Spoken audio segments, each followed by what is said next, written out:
Hello future tech leaders, I am Sindhuja. Based on my own experience, I know that learning the right skills can shape our future. What if I say learning was as thrilled as the tech world itself? There we go. A cloud foundation, that's exactly what you will experience. From day one, you will be immersed in the interactive sessions and expert-led courses that covers most of the widely used technologies in the zone of data science to cloud computing, which brings more light to the life of a techie. I'm so excited to help you and unlock the true potential of a technology. Well, then why to wait? Let's see what it unfolds. So error handling, usually we develop applications as APIs, right? You create an API, you create RAML for RAML, you create API, right? If you create API, so for this API.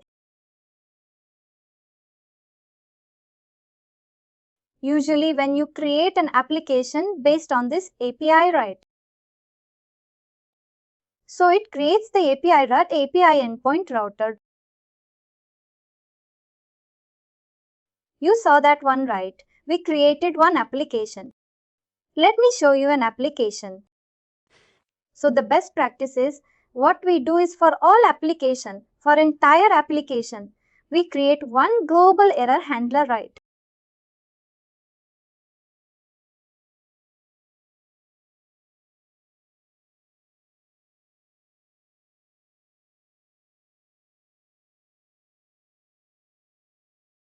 But this global error handler, we define all those kinds of errors like folder 4, 400, 500. All the errors, we define the global error handler, right? This is the best practice. And in case if there are any flow specific errors, right, in that case we define those errors in a flow. Let me show you an application with error handling so that you can get one more.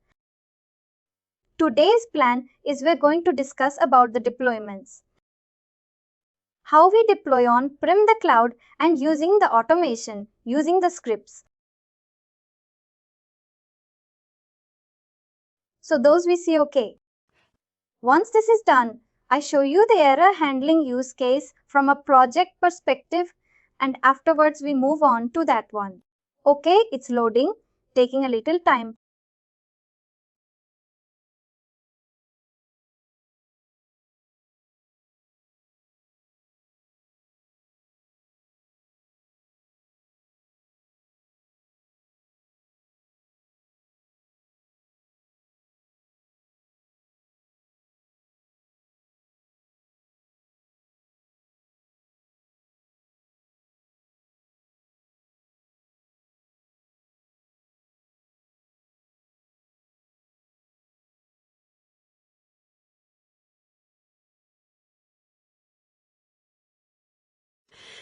So far, we developed some applications in Anypoint Studio and we deployed to the runtime that is embedded to Anypoint Studio.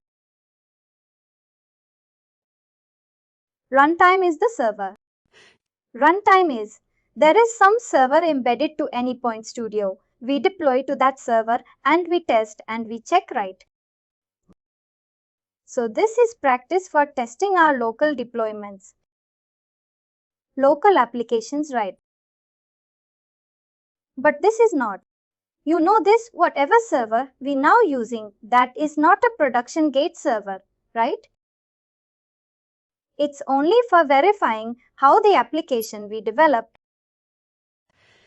Is it working as expected or not? For local verification only, we use this server embedded in Anypoint Studio, right? So there are some deployment models are there. We see first we know. Learn about what are deployments options available for in Anypoint platform or new software. Okay, before that, I want to talk about something called control plane and runtime plane.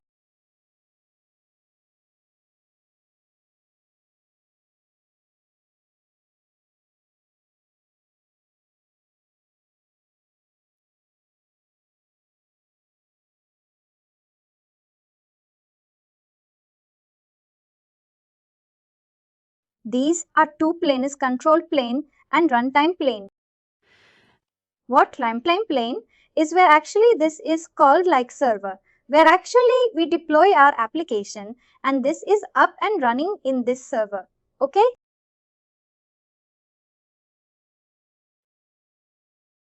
Right.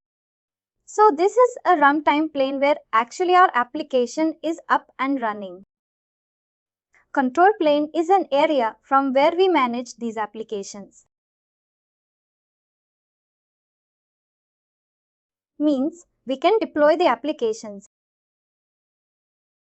We can undeploy. We can delete the applications from the server, right?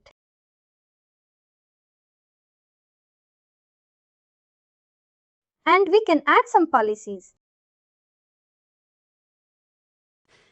We will discuss about what is policy on the stuff. We can add some policy means some kind of security we can add to our applications. Okay, and we manage this application from a place, a runtime control plane. Okay.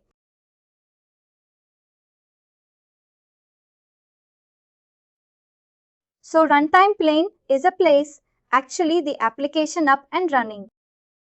Control plane is a place where we manage your applications. Managing says we can deploy applications, undeploy, delete, and we can monitor application how it is performing. How many? What is it for performance? We can get the logs of the application. So we do this entire management to the control plane, right? Runtime plane is a place where it is a server kind of stuff.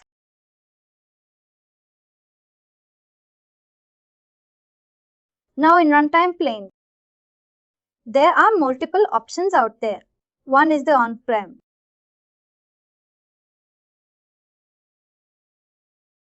On-prem means, for example, you are having company, you are running company, right?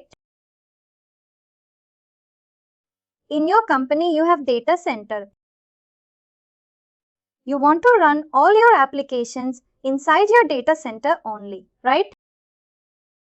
In your local infrastructure, in local servers. So that is on-prem deployment, right? So this is in your scope, in your company's scope, right? And one more is the Cloud Hub.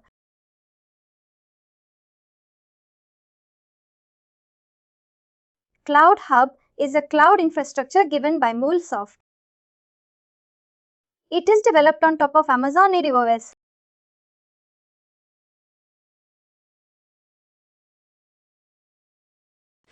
So this MuleSoft guy takes the Amazon AWS subscription and he developed the Cloud Hub on top of that Amazon Web Services. Okay.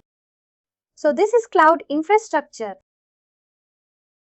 We can deploy our applications to this infrastructure by taking the Cloud Hub account.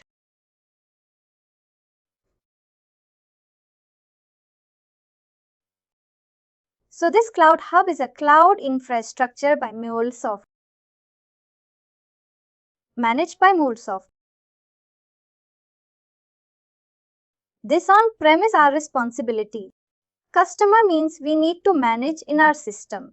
We need to deploy our applications, right? This is customer. Customer means the guy who is developing, who is managing applications. Okay, so this is the customer scope. This is the MuleSoft scope. For example, you have the cloud infrastructure already for you. Like you have Amazon account and you have running some applications on the Amazon Web Services, or you have the Azure Cloud account, or you have the Google Cloud account. Okay, you already have cloud infrastructure. You are running some applications on the cloud infrastructure. Right, Amazon Google Cloud Platform or Azure Microsoft Azure. So in that case, you can configure Mule runtime in your cloud and you can deploy applications.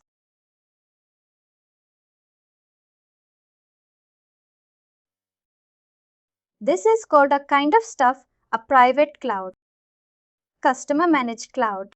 This is not a cloud. This is also cloud infrastructure, but this is managed by the customer. This is managed by the MuleSoft. Right. So you can deploy these containers in the cloud, or you can deploy these containers in the local server. So if you have a local data local server, you want to have this kind of setup in your local, or you can set up the containers, Docker and Kubernetes in your local server.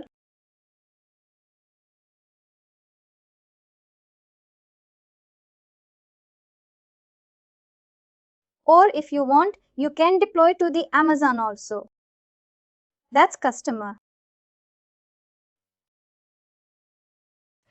What I meant to say is, you can configure Mule runtime in the Docker Kubernetes infrastructure also.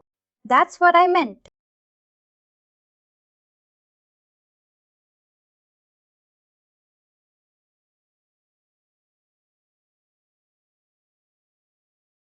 Docker is a server, Kubernetes is a management.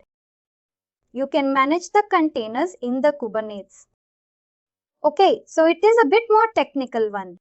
Some people, they don't have the enough resources to manage this Docker and Kubernetes, but they want features like Docker and Kubernetes. Okay. So for that, MuleSoft ships ready-made Docker and Kubernetes platform that is called RTF Runtime Fabric.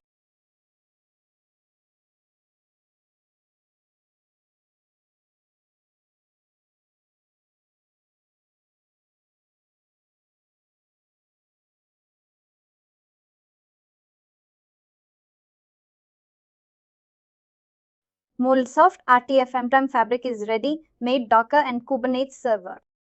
Customer need not worry about how to set up this kind of Docker and Kubernetes.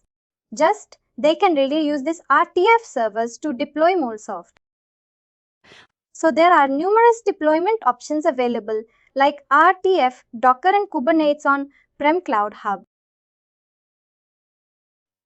Customer cloud. And so for these are all runtime planes. Control plane is managed by the MuleSoft. So, using this control plane, you can deploy applications to these infrastructures. Alright? But some customers are they have so much regulations like very banking customer.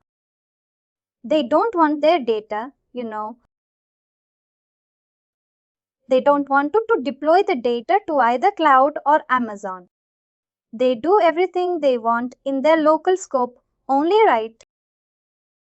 Okay, even this control plane, right? This control plane is in the cloud platform, MuleSoft Cloud Platform. Most common is on-prem and Cloud Hub is very most common. Nearly all Mule applications, 60 to 70% Mule applications deploy in the Cloud Hub. So next on-prem. So these are the most common options I saw, and these are some restricted access. Very few customers will use this runtime fabric, and Docker and Kubernetes, Amazon this thing.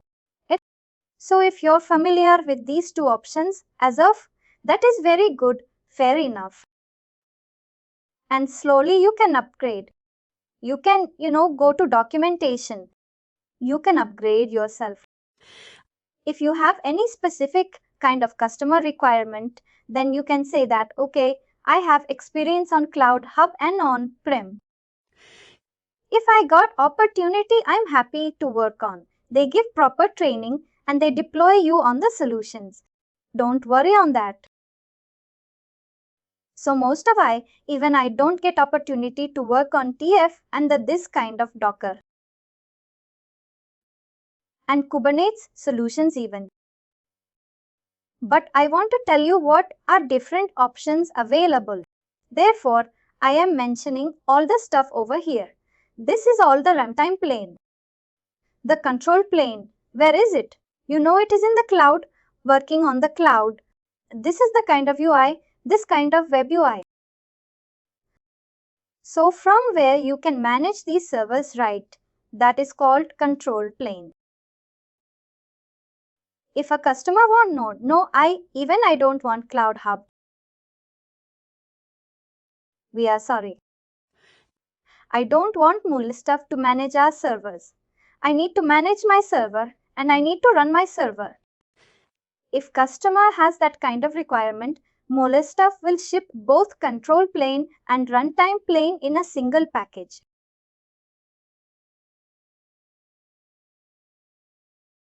So they ship control plane.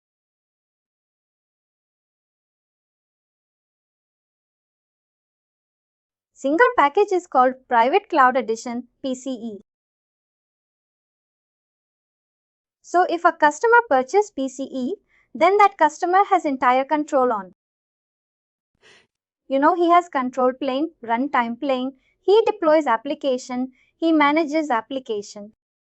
So MuleSoft doesn't have any option to see the application and control the applications. So this is very rare use case. Most of customer trust MuleSoft to run to control their applications.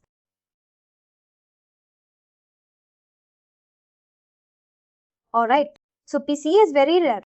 PCE and PCF is their private clouded foundry, that is, PCE is on local, PCF is on the cloud. PCF Private Cloud Foundry. So check the solutions PCE and PCF.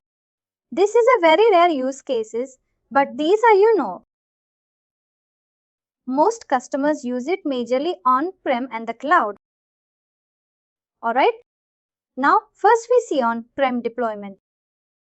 How to deploy a solution on-prem.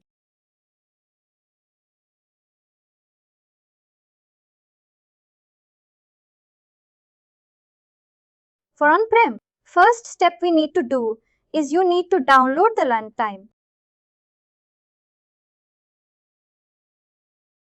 Download the server or runtime. Okay. So once you download it, then second step is you need to add this runtime to the control plane. So that control can able to manage this runtime. I'll show you the second step, how to add this runtime to control plane. Here control plane means runtime manager. It's called runtime manager, available on the Anypoint platform. Okay. And third one is you can deploy application. This is very simple. There is a button available. By clicking on that, you can deploy application. So first step, let me download a runtime. So to download runtime, open the Google browser and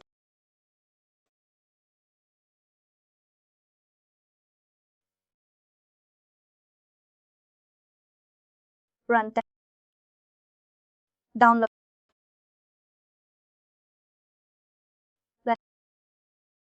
Open in the Google Open MuleSoft Runtime Download.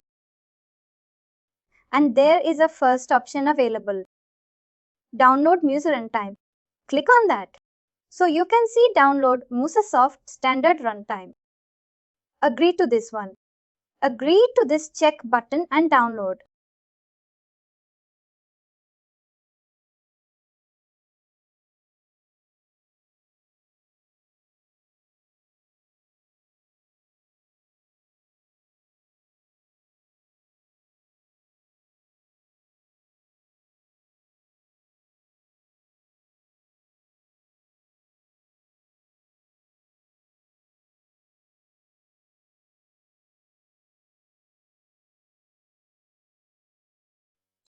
Let's start in Google.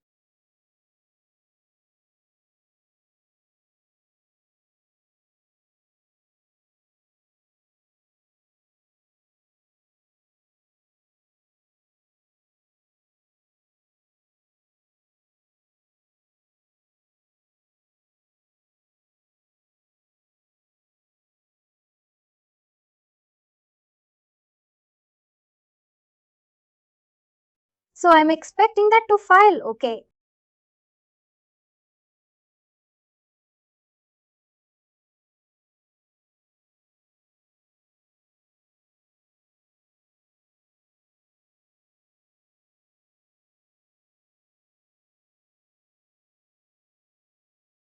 So after extracting, open this server folder. And you can find so many folders inside the server folder like apps folder, bin folder, conf folder, right? The main important folders are like apps folder. Apps folder is where our deployed applications will go over here and run inside this apps folder. As of now, I didn't deploy any application. This is a very fresh server. So no application over here. Apps is for applications. And bin is for start. Stop scripts. If you open bin, you can launch the MuleSoft server. You can stop the server. Those scripts are available in the bin folder. And conf folder. You want to configure your MuleSoft ports or you want to configure some any properties to the different applications. You do some kind of server configuration. That stuff is available in the conf folder. And lib folder is like is a library is required. And logs folder is for log files. You can see any application logs. I will be logs folder. Important folders you need to know. Rest of these. Okay, they're too technical. Okay, that's not fine. You can, later you can know. Now I want to start my Mule server for that. Go to bin folder and we can run the Mule batch file, right? I will call this file so that you can start the Mule server. You can see this. This server status like deployed, something like this, right? So Mule is up and kicking. This one, you need to get this one right. So that now Mule server is started now. Right? Now, for example, you want to deploy an application to this Mule server. So you can deploy through the control plane. Let me open the control plane. Go to Anypoint platform, Anypoint at MuleSoft.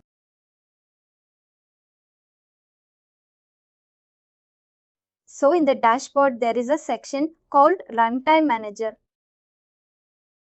Deploy and manage our applications. So go to Runtime Manager. So this is called control plane actually. Go to the Runtime Manager.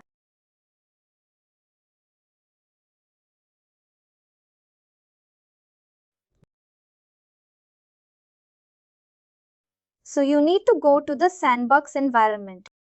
Sandbox is an environment like you can deploy your applications for testing purpose.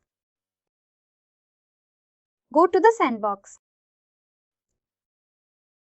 So if you are in the sandbox, the new concept called TextGate is introduced. Don't worry, we'll see this later. Now here you can see something like servers, right? Server. Now what we need to do is we need to add a server, okay? But where the server is running? Local, in your local machine. The server is running, right? But this is in the cloud, right? This UI, this Anypoint MuleSoft, this is on the cloud, right? So how you can able to deploy an application from cloud to your local machine? Okay, for that, what we need to do is you need to run an agent, something like you have in the cloud.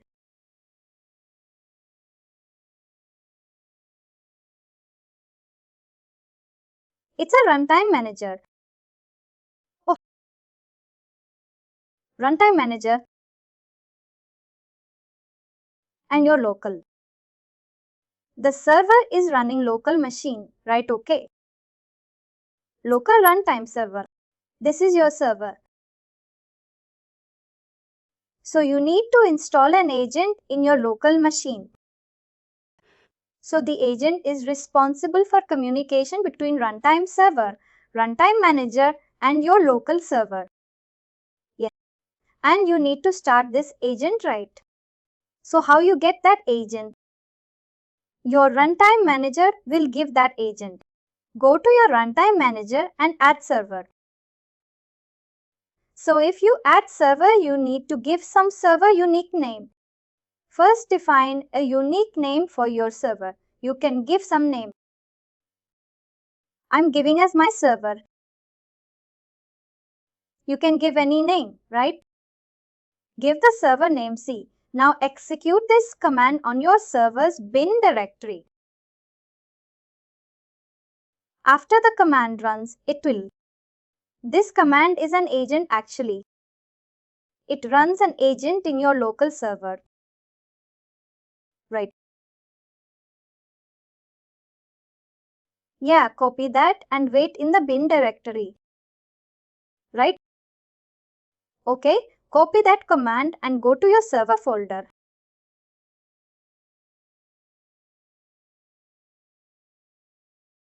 I deployed over.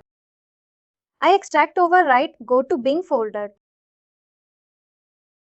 Click CMD over here. Paste here. And remove this. You know this. Remove that. Okay. Agent configured successfully. This message you should come. The configuration communication between Anypoint Management Center and the Mule agent is authorized. Yeah. So now your agent is ready. Means this agent plays a role that communicates between your server and your Anypoint runtime. So once agent is run, you can see created is getting here in the runtime, right? Create. Server got created. Alright. Now what I do is I will restart my server over here. Already I started a server, right? Yeah. But it should. The status is running. I got the status like running. Now it's only created because stopping my server to stop server control plus C is to stop the server.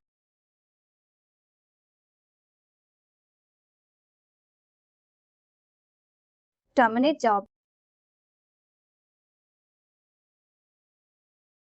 And I'm going to bin folder again. Again, I'm typing CMD over here.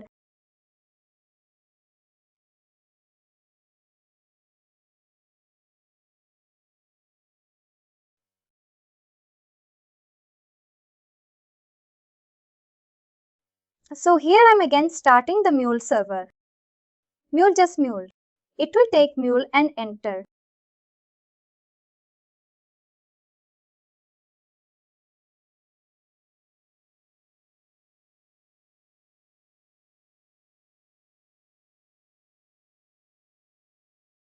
CMD and Mule and enter. Now you associated your local server to the Mule Runtime Manager. Next, you want to deploy an application. For that, go to Applications. Tab over here in the left panel. Go to Applications. Right. And you want to deploy an application. That application is there in my Anypoint. So I have one simple application like the database demo I created, right?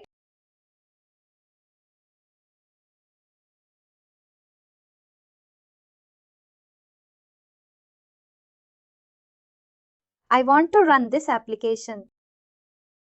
Deploy this application. Up. Now deploy application. Use application name like error handler, whatever name you want to use that. use some application name.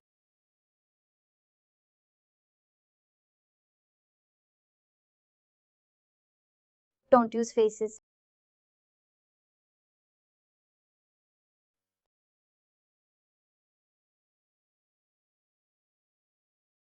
And deployment target where you want to deploy. You want to deploy cloud or you want to deploy my server. Local server, right? My server. Okay. Now in the here choose file. Upload file. Upload the file you created, right?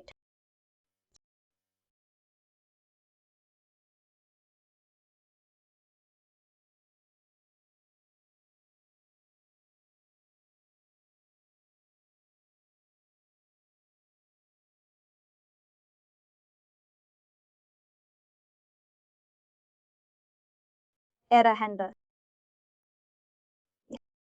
Second one. And deploy application.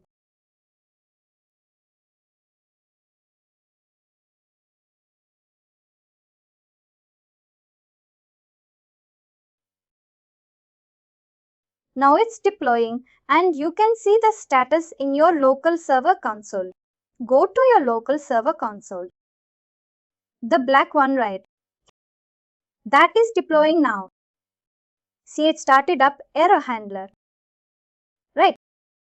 Now it is deployed and you can test from your Postman.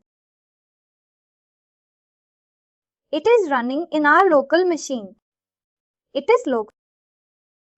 But it is not like your embedded server, right?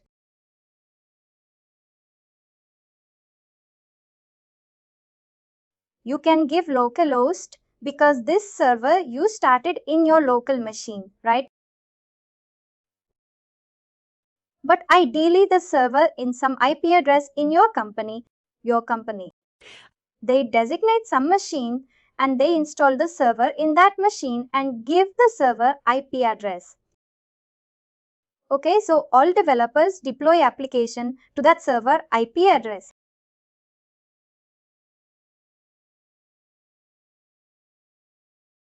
So I'm getting results. It's working, right?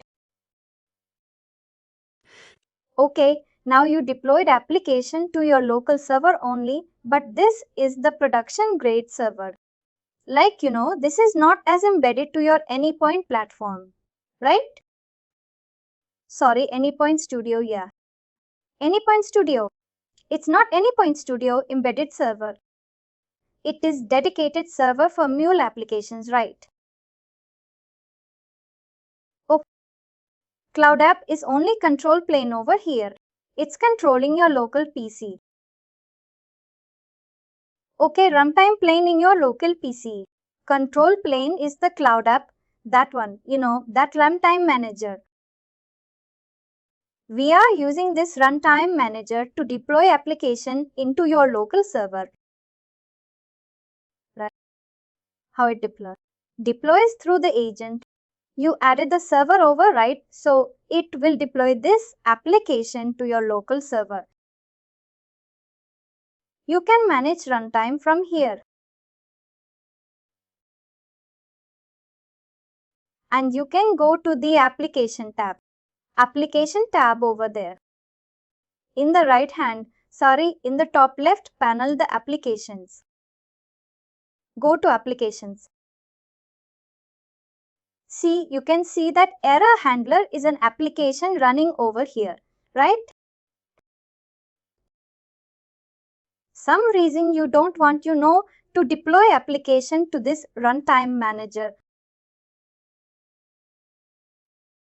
Anyway, see, application is there in your local and server is also in your local. You can directly put over there, right? Why we come over here and you deploy application, right? So this is a practice we do. But if you want, you can deploy directly to your copy paste in your local server also. What you can do is you already have created a job. Go to your Anypoint should you.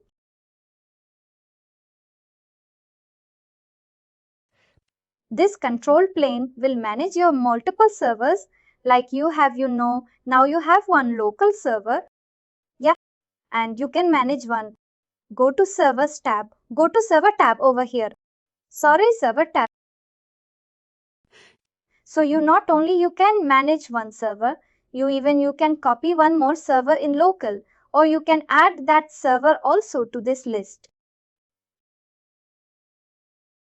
And you can manage the cloud applications also from the same consoles. This console. So using one control, this manager, you can manage multiple runtimes, like one local runtime and one cloud runtime. Okay, prem. One is on-prem runtime and they're using the same. Go to applications over here. Go to applications. Go to applications and deploy application. Now deploy application and give the error handler the same.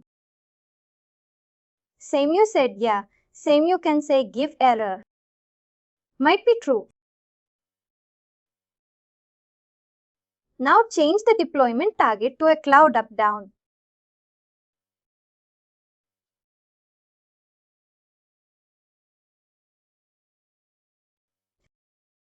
And already in the cloud means it's a global write. There are already some names in the application. Give some unique name 1, 2, 3, some. Which one? Yeah, the application name. Yeah. Okay. 02. Now choose the file deployment file.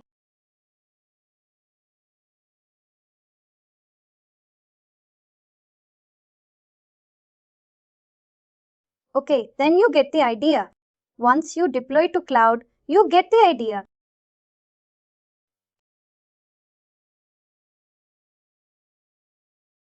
This is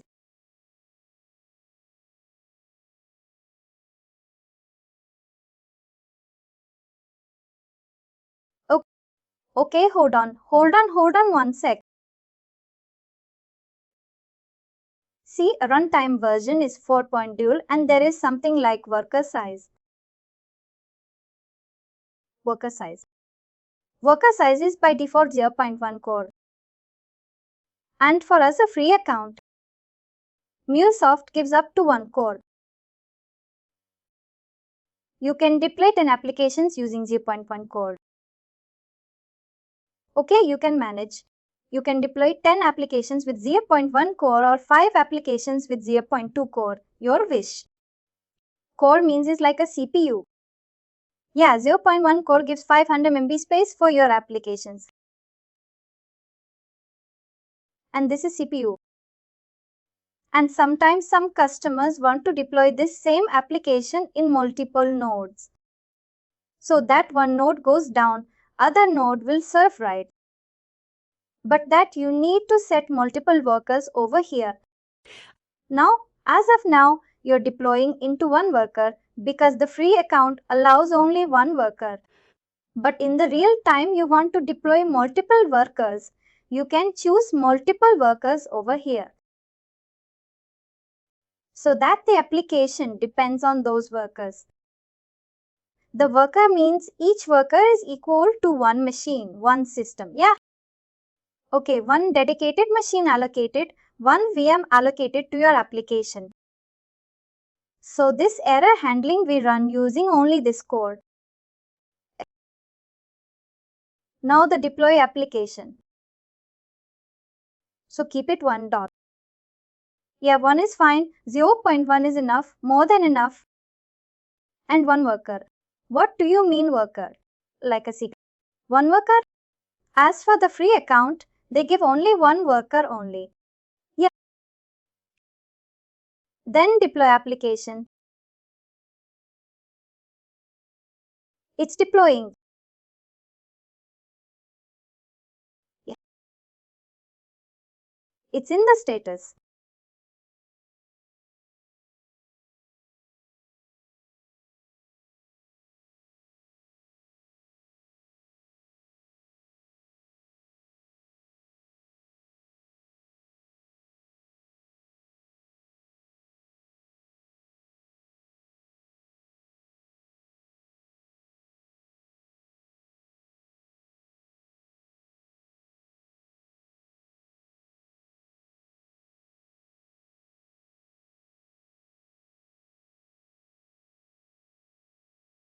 It takes a little time.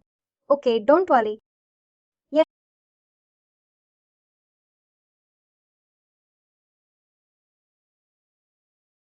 Here we manage our runtimes.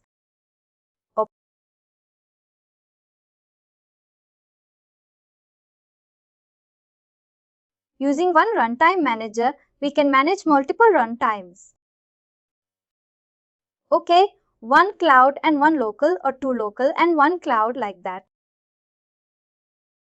So now it will use like an application error handling demo. Okay, I think it is started. I started or your? The application is started. One screen.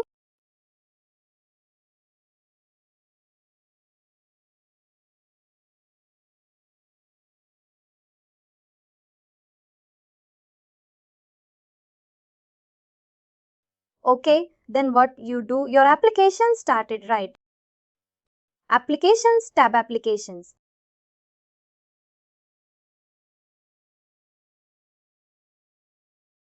On the left panel. Yeah, go to applications. And you can see two applications running. Okay, the same application, but one is running on the cloud and other running on the local on-prem. If you want to test the cloud, one click on the cloud link. Error handling 2002. Click on that link. And it will show some URI. This one error handler application name means this one. That is URI where it is deployed. This is a US location. You can do US and E to the region. Yeah, East. East, yeah. Copy that one.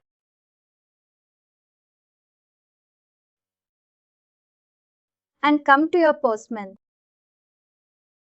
And replace localhost 880. So you will deploy 884. Oh, it won't work, man. It must be 8 or 81 in case of cloud. Yeah, the port. Yeah. You need to change the port. You need to deploy again. It won't work in case of you know different port.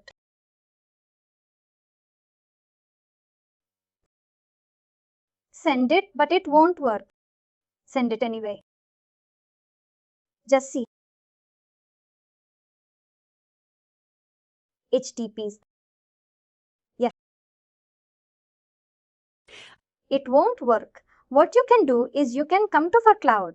I forget to give. One thing is it must be a port is 8 or 81. For cloud, you need to have 8 or 81, right?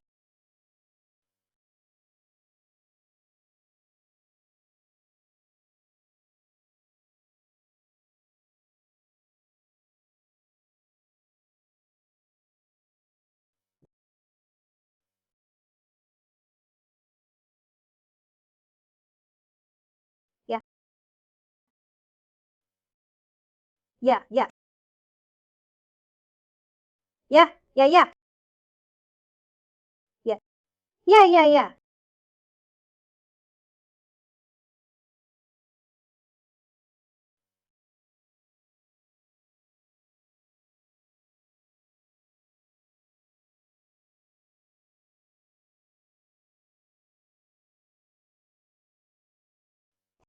Yeah, it's open but slow. So slow, yeah.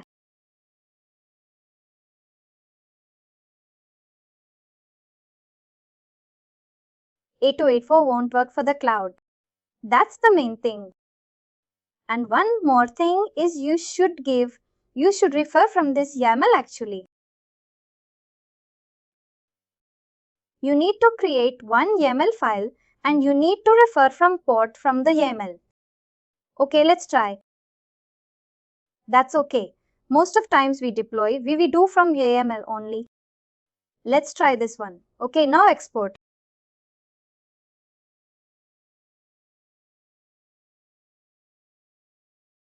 Multiple listeners are there. Okay. Just yeah. Hold on. So open the YAML file. Open the configuration XML. Open the configuration XML. And you've got two listeners created. You will get a config that one. Same. Yeah, one is port 8081, that is the second port 8081. You need to remove one configuration so that you can be correct. You can remove the second one 8081 config 1, right? Config 1 is not required. Oh, that's true, yeah. The second configuration. You can remove that one. Remove that. Yeah, remove that one. And come down your flow. You are referring HTTP config 1. Remove the one. Configure. In the listener, come down to the flow level. Yeah, there. Yeah, little up. Yeah, little up. One line up. One line, go one line. Yeah, in that line, right. Config ref tab is there. Yeah, you're referring. We removed that one, right? Just config is fine. Remove that one. It's now save it.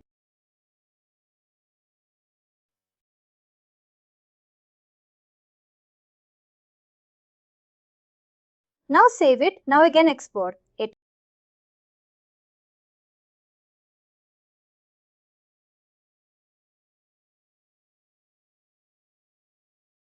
Finish.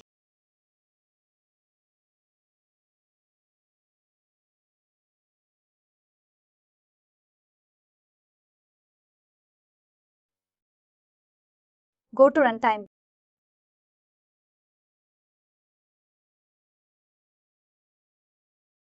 Go back to applications. Just to click on that. Don't click on that one. Click on the row somewhere in the row on the second row. Yeah, somewhere in the second row. Somewhere. Yeah. Somewhere. Yeah. Click on that. Click on there. And the right hand side. You've got manage application right. So start right. Start. You don't. Yeah, you can import.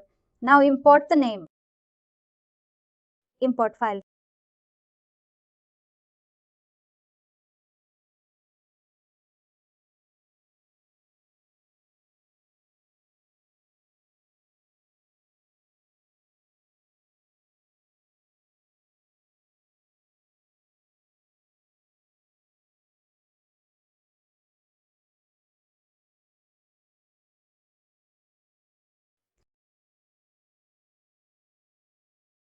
Changes. Yeah.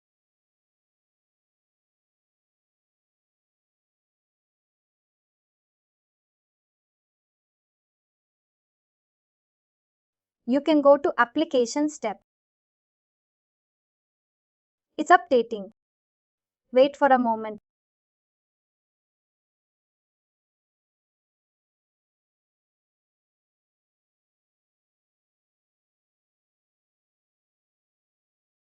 Oh,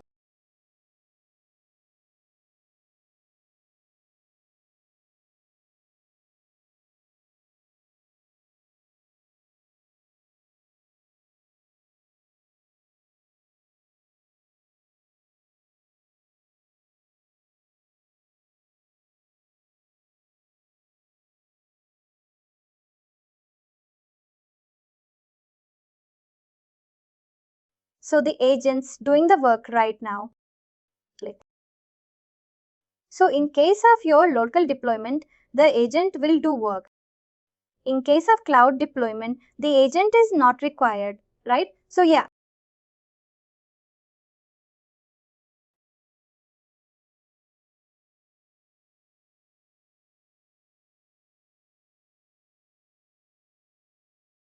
Do I need to restore the agent? Why?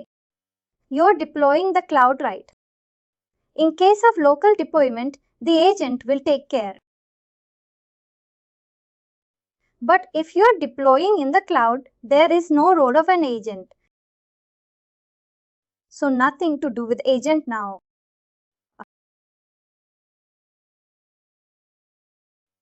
If you want to progress, you can click on that link. Error handles Alan too. We click on the link and just click on this. The red and the left hand side right. You get the logs. You can see the logs.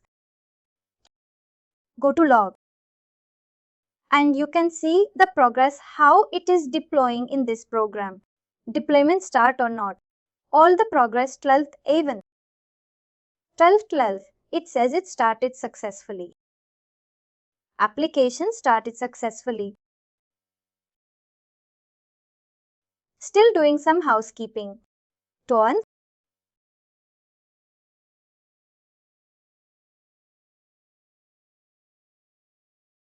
Take a little time to update. Yeah. Go to applications. Still disabled. What is going on? You get the progress started. The application started successfully, right? Then go to the applications.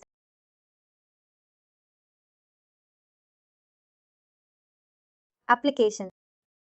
Applications. Does this one still updating? Click on the link. Click on the link. The Cloudable Devo. Click on the link. Yeah. Click on the link.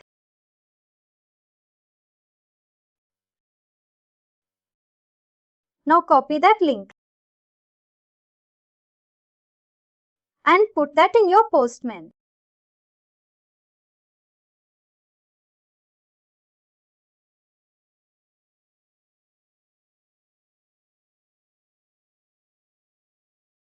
Remove iterative also.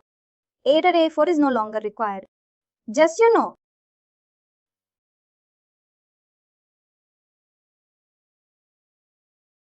both is not required in case of Cloud App. Now the two stashes. You got two stashes over that of Devo. Remove one stash. Which all? There also it is not. Remove the entire HTTP. And after there also one stash. Right. Now send it. Let's see.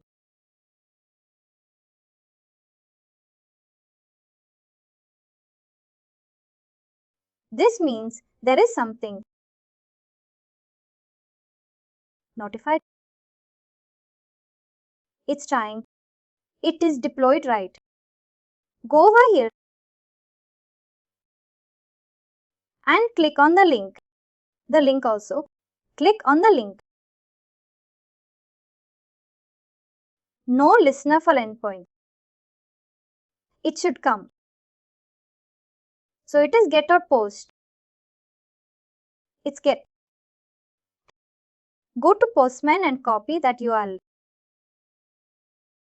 Which one? Which URL? Yeah, that one. That? Yeah, up to. Don't copy the HTTP. Just copy up to error handle. Yeah, that section. Copy that thing. Copy the entire thing. And paste on the browser. Yes, exactly. And enter that gateway. So see, you should use that one. See, you check your port, the first one. Ensure that you have entered a .http port as of the port right.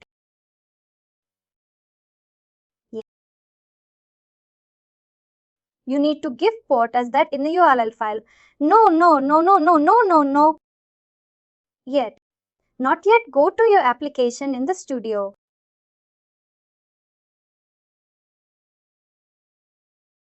Yeah, we're in 8081, right? There you need to give us dark curly braces. I see. You need to refer from the URL file actually. Curly braces htport.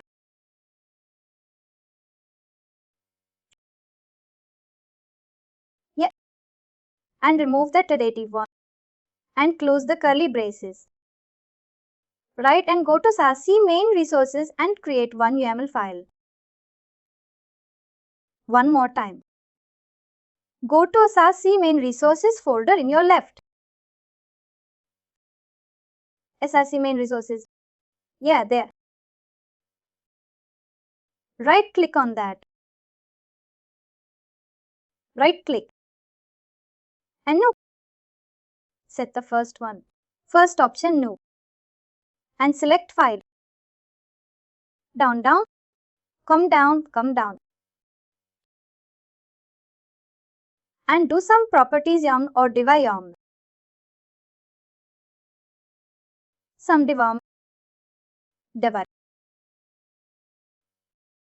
Yeah, div yum.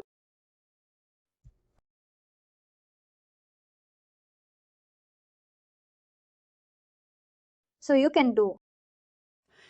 You can use some meaningful name like not error yum. You can use development yum or something like that. Yeah, div yum.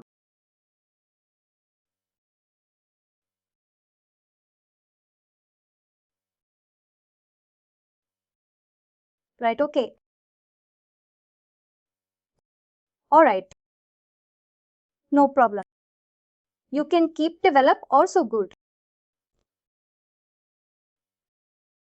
Finish it. Yeah, finish it. And the top a USDP colon.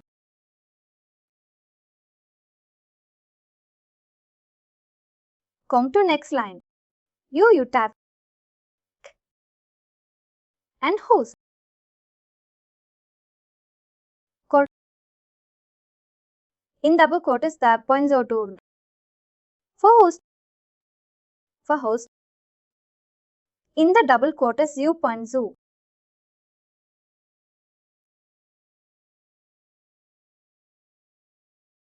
And come down to next line. Yeah, where the same where the whole starts. We need to do both from there. What are okay? Yeah, same level and the host level. Then what I do? Yeah, quote. Quote. Quote, quote, quote. Quote okay. Now quote. 81 is double quotes. 801 is the double quote. All double quotes.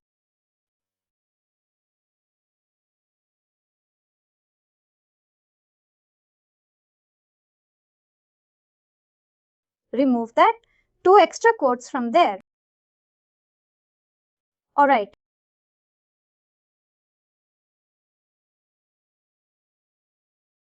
So you should not actually localhost colon.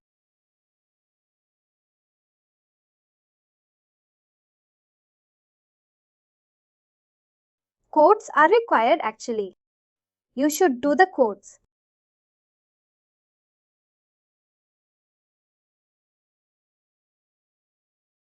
That's good. Save it.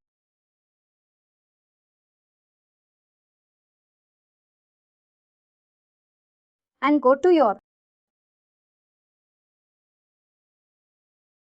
This one. No, no, no, no, no, no. Go to your error handling XML file.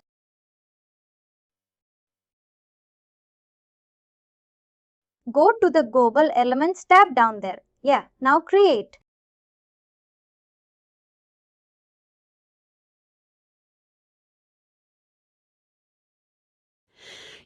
Now select the global configuration, the third one yes, and configuration properties, the second one. The second one, the configuration properties, first of that one. Okay, now point the YARN file. Yeah, click on that one and you can find YARN file over here. Whatever develop YARN you can. Somewhere you can see. Yes, okay, yeah, okay, yes now.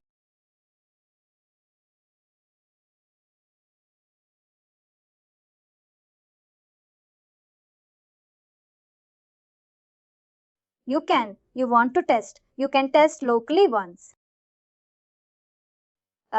You can't test locally because it already is running, right? Yeah.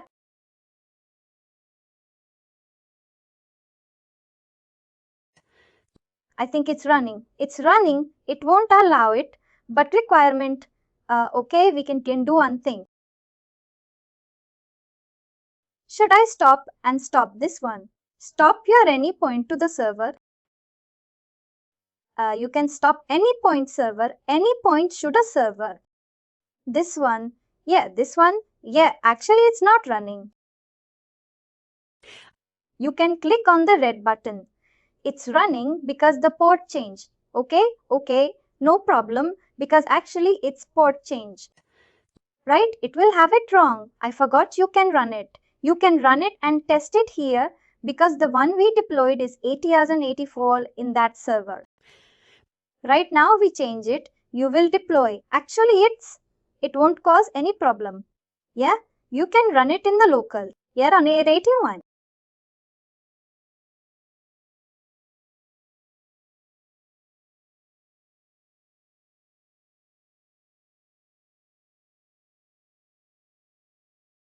So it's a running over here, no issues. I just confused also. Yeah.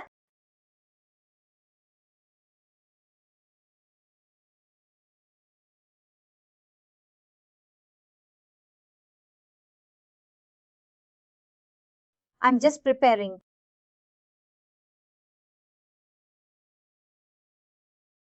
Now, at same time, we can export this one.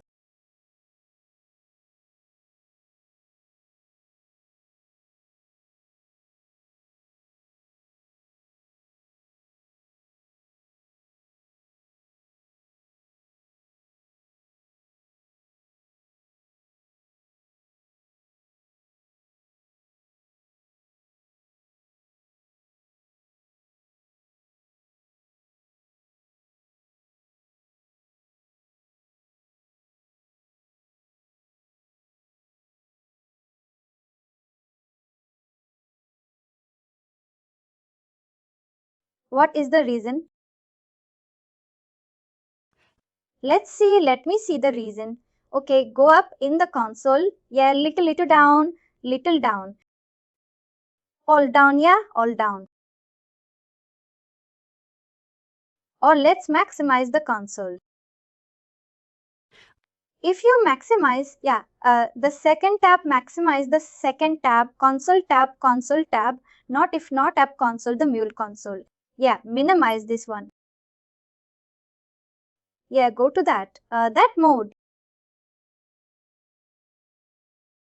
You can do the double click to go out there, yeah, or else you can double click on, yeah.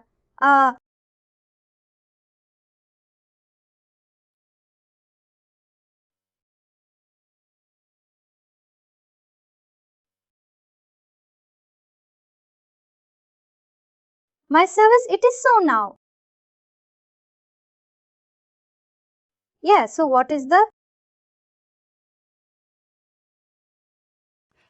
You are not able to see the console, right? Yeah, now in that case, what you to do is go to your window. On the top. Yeah, go to window and go to show you. I think the fourth one, the fourth show view, okay, and select the console, the first one. Okay, it will appear over here and you can drag and you can put down if you want. That will drag and put down the console.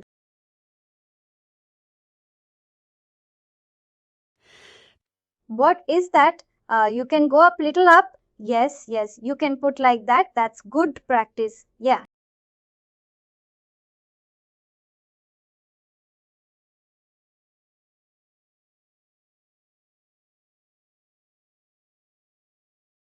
If you miss a school, you can explore. Will come okay. Okay. So now let's just drag the right panel to the right, or else you can close that Mule properties or others. You can drag the Mule properties and drag that Mule properties and put besides your console. Just beside your console. That's also fine. Which one? The Mule. The extreme right, right. Extreme right. You can find the Mule properties tab extreme right. Still right. Yeah. Extreme right. What do I do? Okay. Then we can see you can close also. Fine. You can close and you can latter point of time. You can open if you want. Yeah.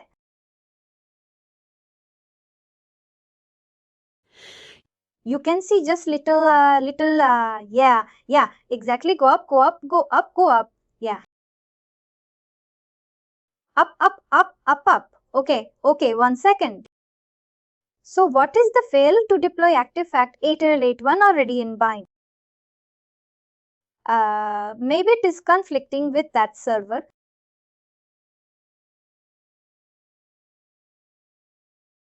Okay, so what we can do is we can export.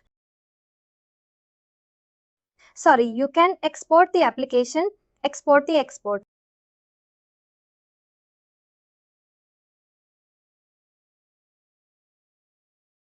Go to error handling, right click on the export.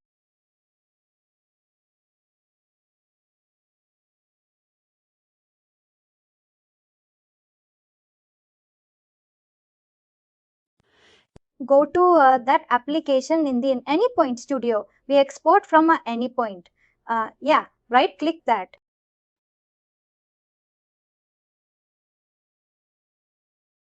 Go to that application name here, the export. Yeah, export. And yeah, next finish, do already. Yes, replace it.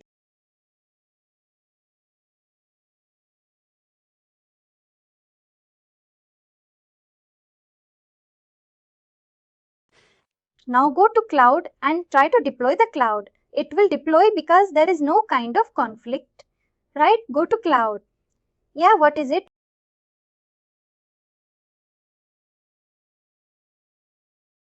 The first one, go to applications. And yeah, select the row. You can manage application.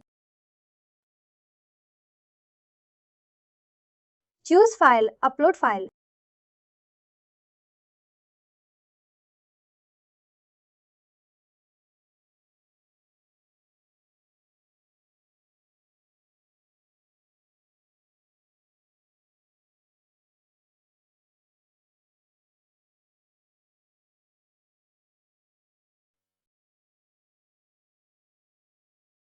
Update changes.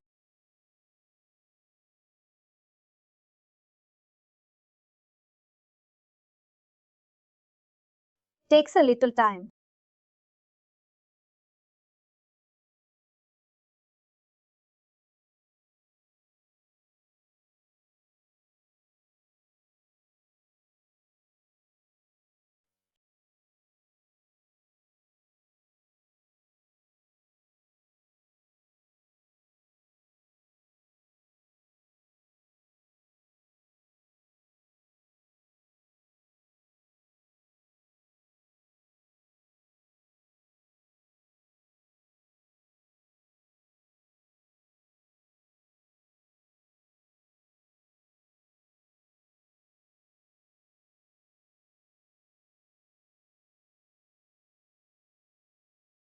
So this is we are doing quite deployments manually, right? Packaging and we are copying, uploading. We are doing all these activities, right? So there is one way we can automate all these things. So the application itself will package and deploy to the cloud. Wow, so that is important to understand the CI/CD concept, all the stuff. We have a Mule Maven plugin using that. Run a script. It will deploy to the cloud directly. It will package and deploy to the cloud.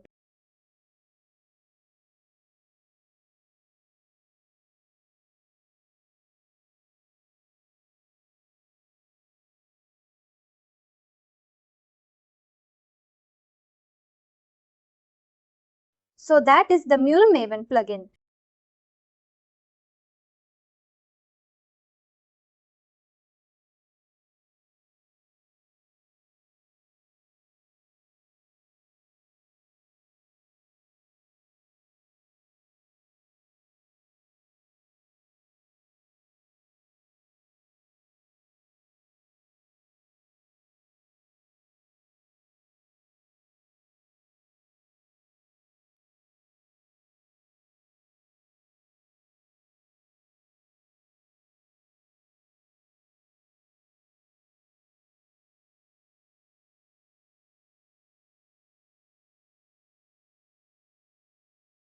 If you run proper CI/CD, what it will do is it will download the script, download the projects from repository from Git.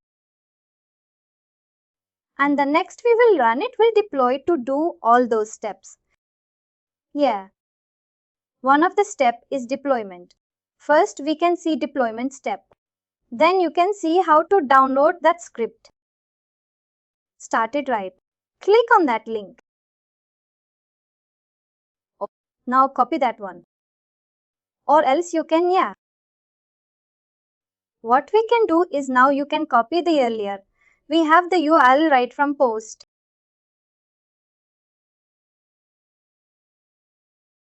Yeah.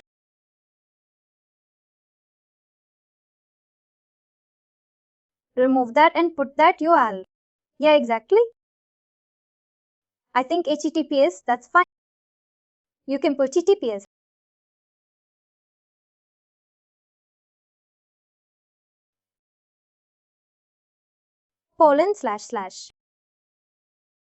Yeah, not bad. So now we can see the still not working.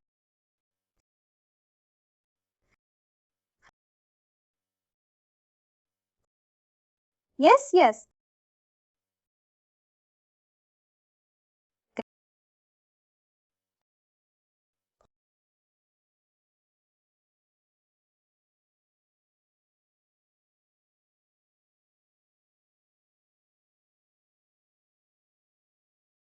I'm still not working.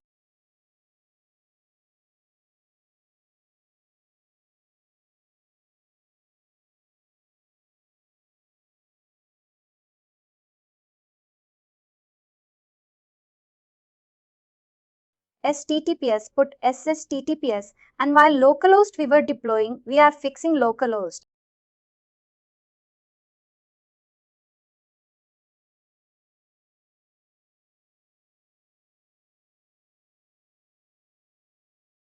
Okay, from 8 to 84, I think in local it is running on.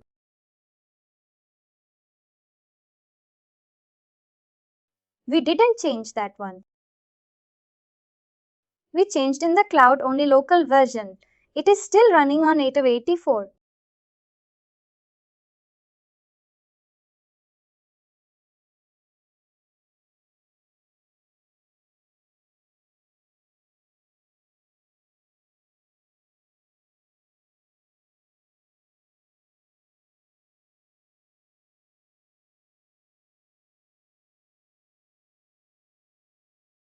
We changed it, but we didn't deploy it to your local server right after changing.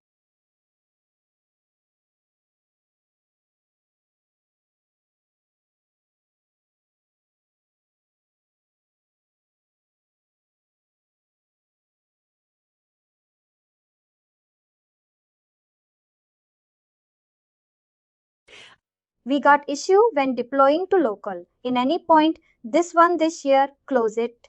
This one, we can close the server. It can stop the server. You can see, that's all is happening, which is fine. This is on 8 to 84 actually. First you configured 8 to 84. First you put it like that, okay, and afterwards you exported that and deployed to your local server. Afterwards you changed to 8281. But that one you not deploy to your local server. So not that one, this server. Go to applications. Go back applications and click on the application.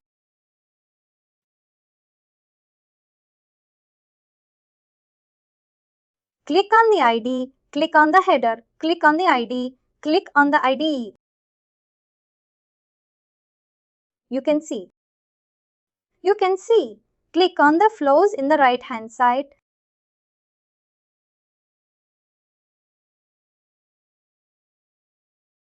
You can close right. Go click on the flows on the right. On the left panel.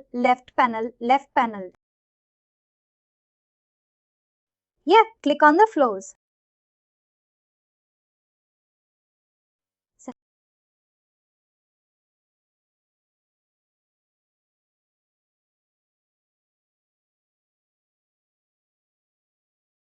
We can start and we can check this one. Okay, then start.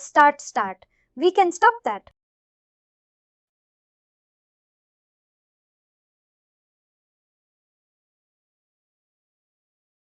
You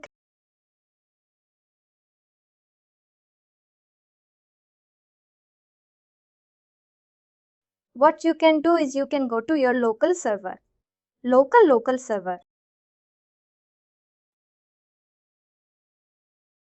Okay, folder. Go to folder. Yeah. Where you define go to the bin, you start. Yeah. Go to that. Go there.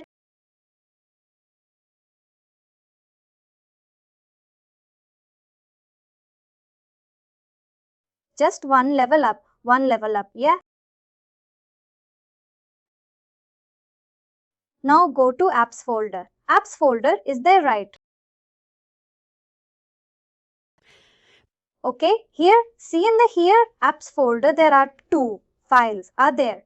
One is error handler, means once you deploy your application will come to this apps folder.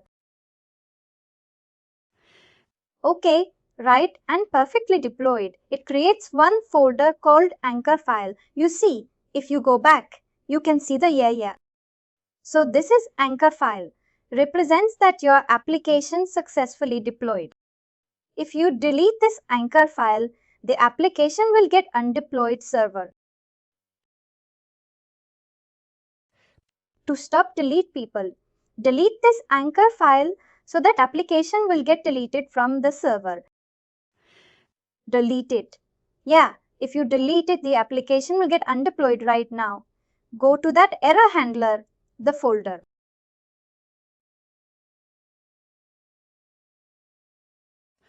And go to the XML file. See the XML file error handler. Yeah, WordPad, whatever.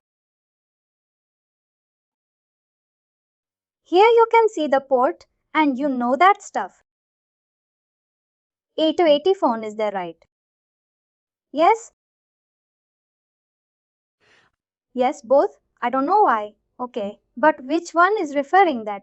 You have both, but the result is referring in the flow. The flow that is referring local HTTP.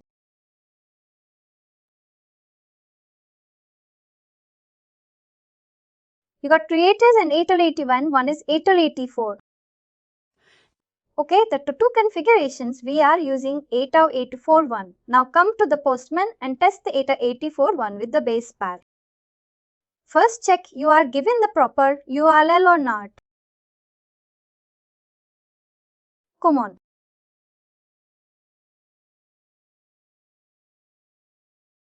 Is it right? Yeah.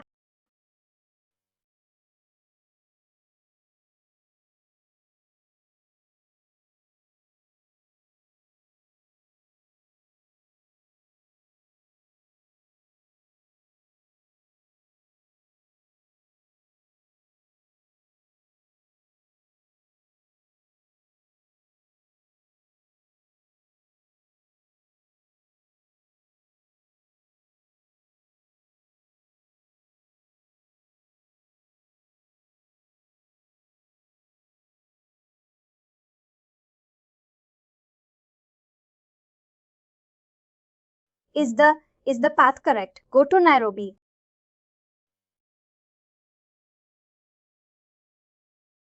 Send it.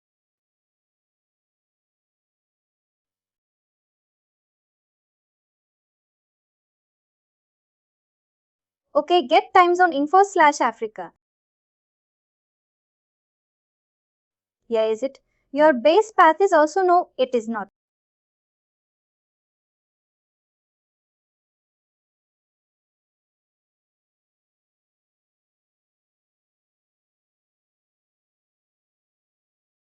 But application is okay. You do one thing, close the server. Yeah, close it, stop the server. Stop that one because this one is being doing some issue for that. Okay. Stop that server and see. Okay, maximize this one. Yeah, so enable does not allow dangling configuration. Now this error handling is unopened, running over here, right? Okay, now go to your local host. Now show me that one you are. You know what's that? Yes, no, you show me that. Which one? Editor? In the editor, you shown me right. Editor, that is. Edit plus or not plus. Plus you show me that file, XML file. Of Excel file. Yeah, this XFL file, it's just here, not plus, open that one. Okay, let me see one here. So your population is a local host. And base path is API.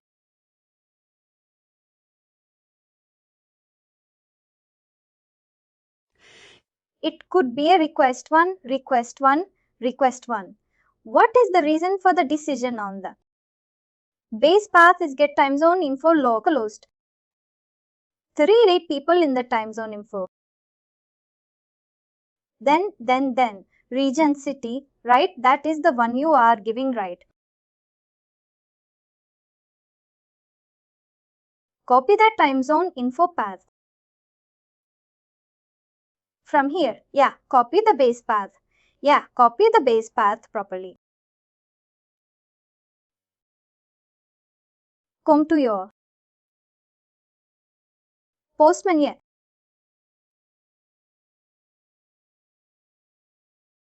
Yeah, localhost slash. Okay, that is, open that one, paste it.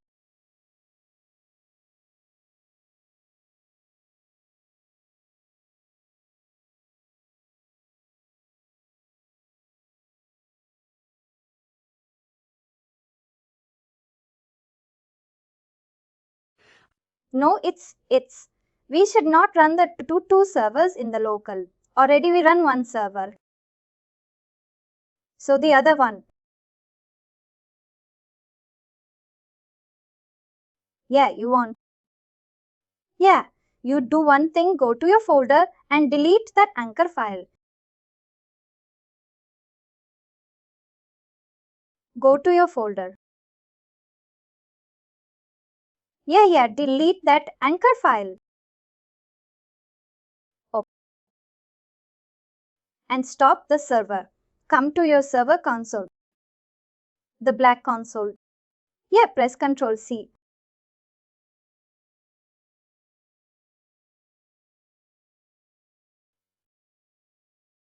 Yes, right now. Go to your Anypoint studio and you can define your local server once check. The money here anyway. Anyway, my question is we different to cloud also, right? Was that in my note? Is we depend on cloud also, right? This one? Yeah.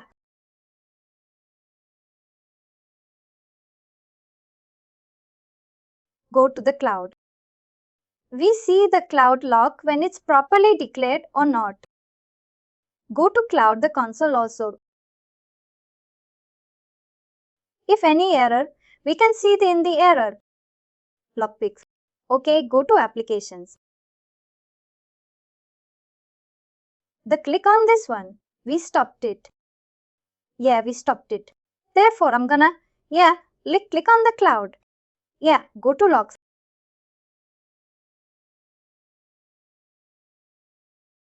I'm going to. Then your application is started, right?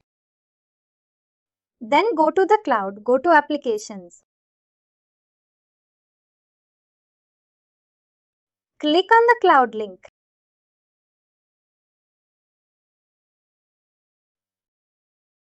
Copy that.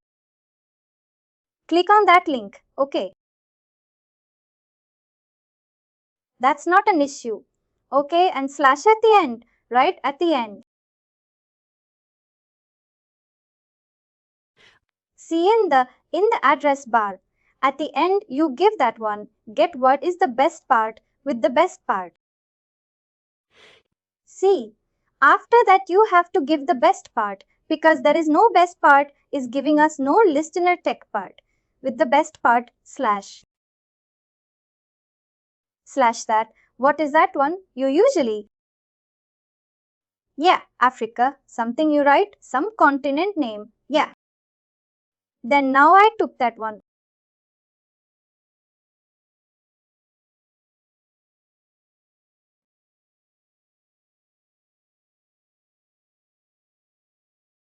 Okay, my fault is this you need to give us.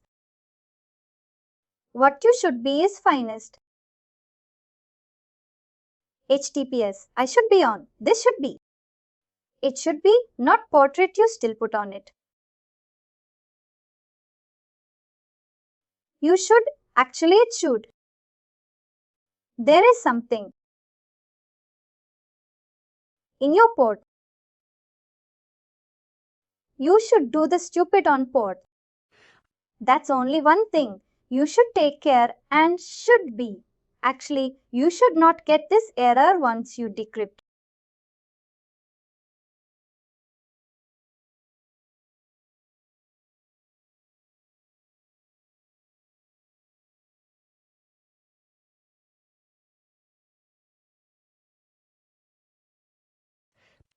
This you try with other applications, some other application from simple hello application, because your focus is on the deployment and write.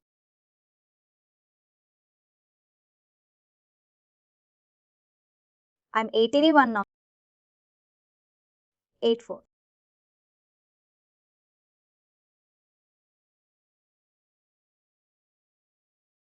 Change it.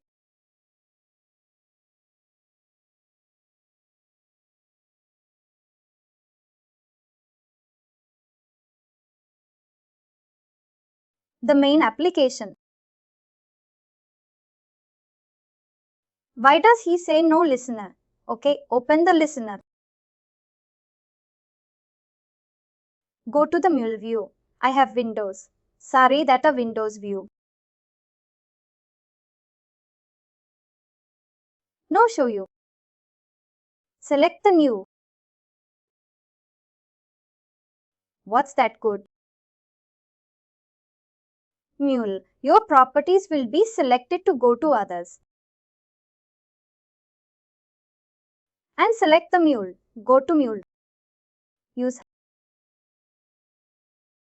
and the properties. Mule properties come down. Yeah, that one okay, open.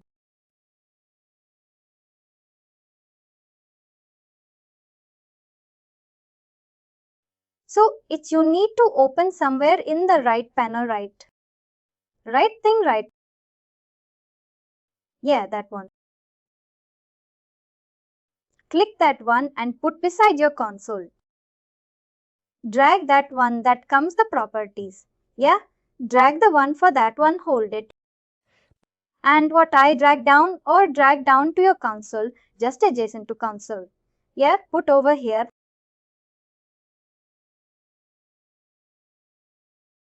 And click on that listener. Then you can see the properties over here.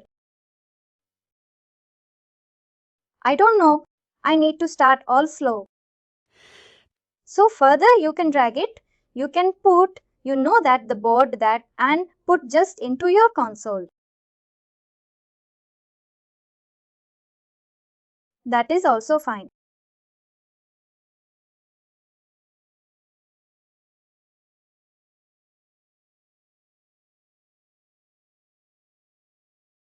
That one you click. On the right. Yeah, just in the right tab, right. Company I just come from. The right and integrate. Yeah, just right. Yeah, click on that one. This one, yeah. So in it,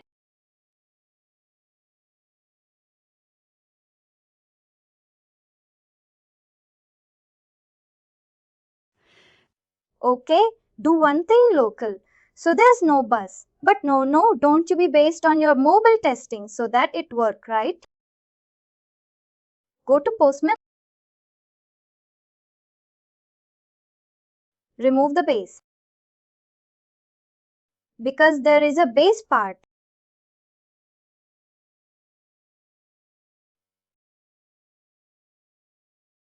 send it. And do not foam. Yeah, that was the air catch. No, it's not working. No, it isn't the cloud one also. Without giving the base part. Maybe this was somewhere in this. Yeah, I'm not sure I remember this one.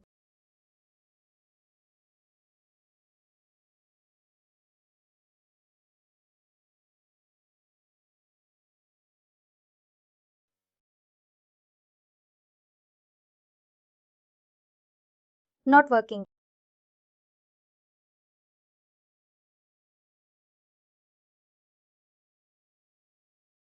I think we close this.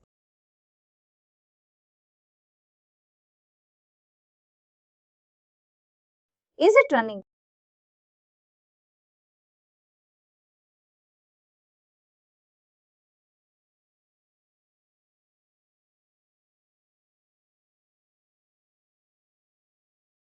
That's true. Okay, change that one also, and the port host is the right.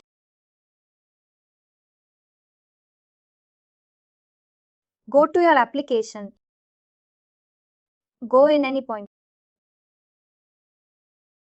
Now post also dollar. The post. Yeah, in this window, only in this window, only. No, go to Anypoint Studio.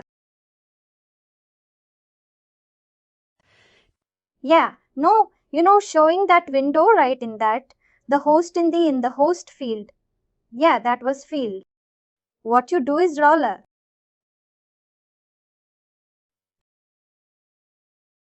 So I leave this TTP. That post. Host, yeah.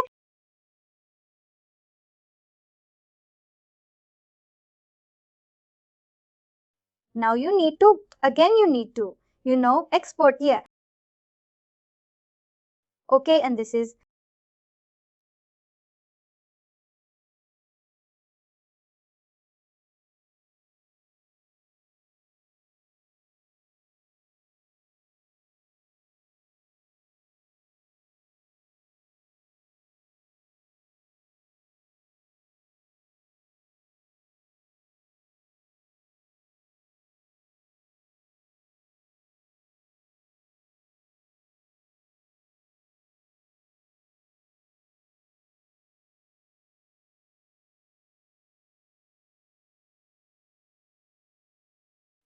Now go to your Anypoint. This one cloud up.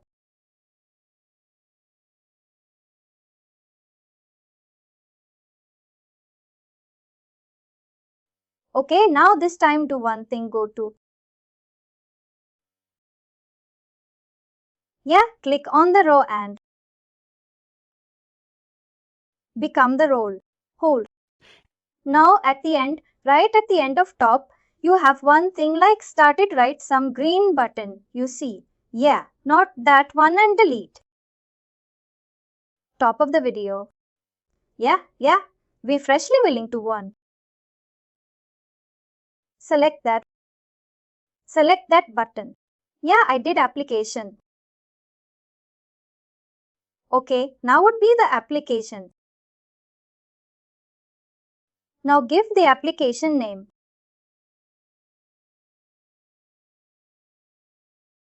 Oh,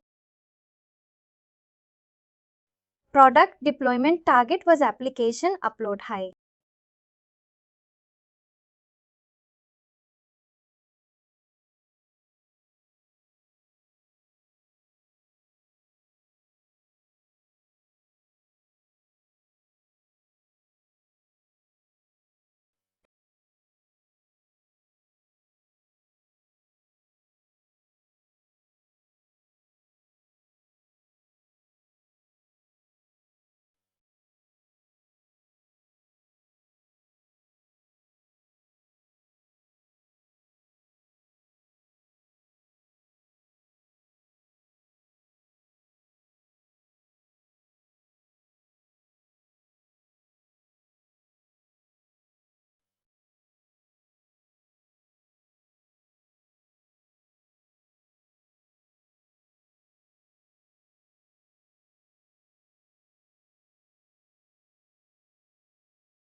Still it is. I think it is not completely deployed.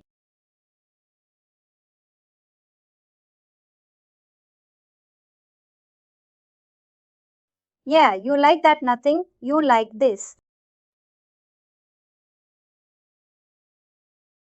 I think. Now go to your that one. Change the IP address, I think. When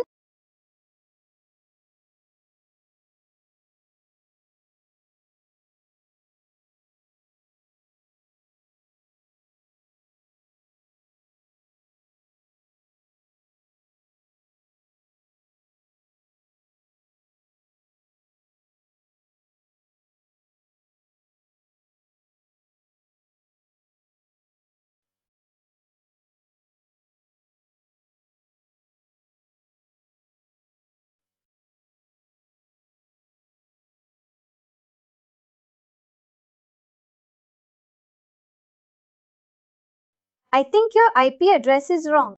Go to your, the cloud console, that one.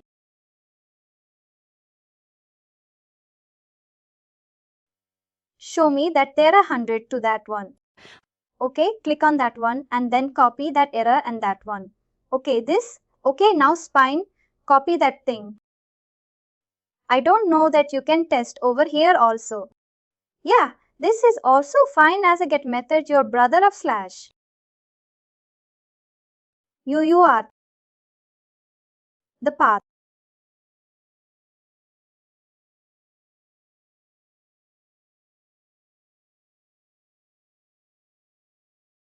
I check mine usually. Should work. The only thing we take care is the port and post. It's proper. It should work. But some reason, try with different application. Also some other application. Yeah, right, okay. CI/CD is a continuous implementation and continuous deployment process. So to understand this entire CI/CD process, there are some subcomponents you need to understand in CI/CD. First is about you need to understand about Mule Maven plugin. What is Mule Maven plugin and what it will do? How can we deploy application using Mule Maven plugin? Is it plugin inside the Mule Maven? Maven. Okay. First component. And second component, you need to have idea about the source code repositories. You have idea about Git or Bitbucket? Say that one more time. Git or Bitbucket? I heard Git. Anytime you have worked, you have idea of Git, right? Yeah, a little bit. I have a theory. Like I understand the concept, right? It's a repository, right? Yes, repository. Where we push our code. Where we store different versions of our application and we can commit our code to these repositories, distributed repositories. Okay. So meanwhile, try to learn about Git from YouTube or some other resources. There are numerous resources available in the internet. So it's not a Mule concept, it's a generic concept, right? Yeah. Do you know? And allow me to interrupt you. No problem. I've been reading a little bit about the DevOps and cloud stuff and AWS stuff. Yeah. So all this technology you're talking about like CI/CD, Git, Maven, And what's the other one you're saying? Jenkins, Kubernetes, Dockers. All those stuff is being used so many other ways, right? Everybody's using now this technology. Correct. Excellent. And if you know how to use one, you can apply that right to any other systems. Which one? Like for example, If I learn how to use a Jenkins, write Jenkins. Yeah. And you know there's a Jenkins way to use it in AWS stuff for automating stuff. Jenkins or AWS, sorry, not ALS. This is Microsoft Azure. This is also CI/CD. There's also AWS, right? Like Amazon. Yeah. And Azure uses, AWS uses it. So if you know how to use one of them, like if you know how to use Jenkins in AWS, then it's easy to learn that in MuleSoft, isn't it?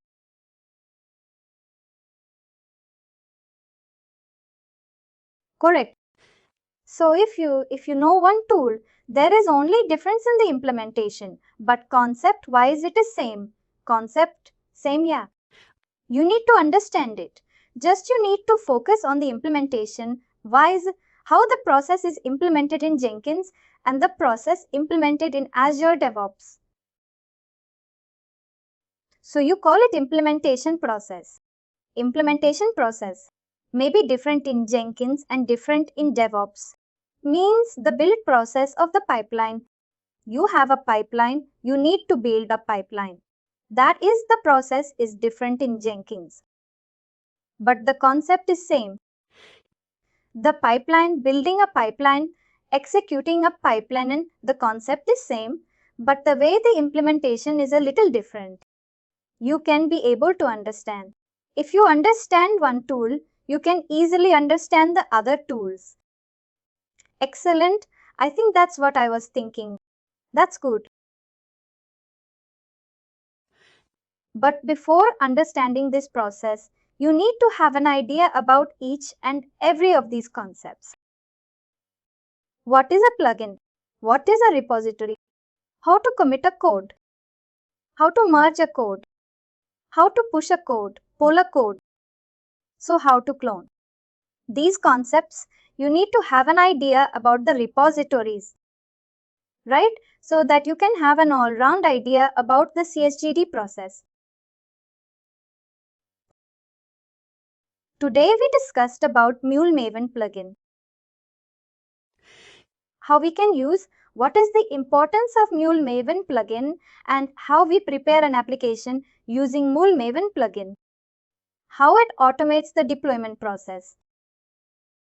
First thing and second thing is we touch about API manager.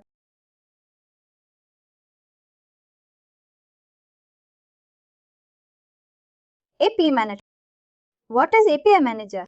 What will do in API manager? And how we apply a policy.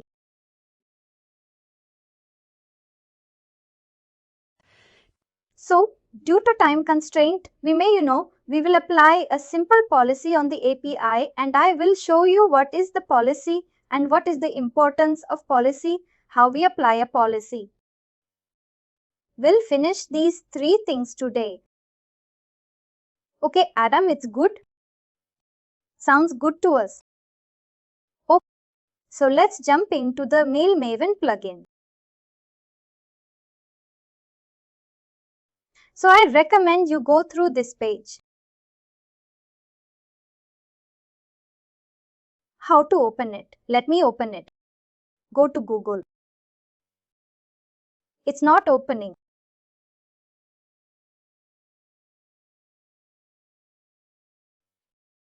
It closes.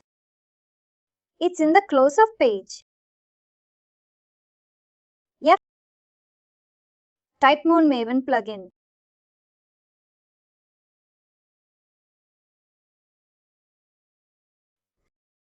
Go to this Mule Maven plugin link. Documentation.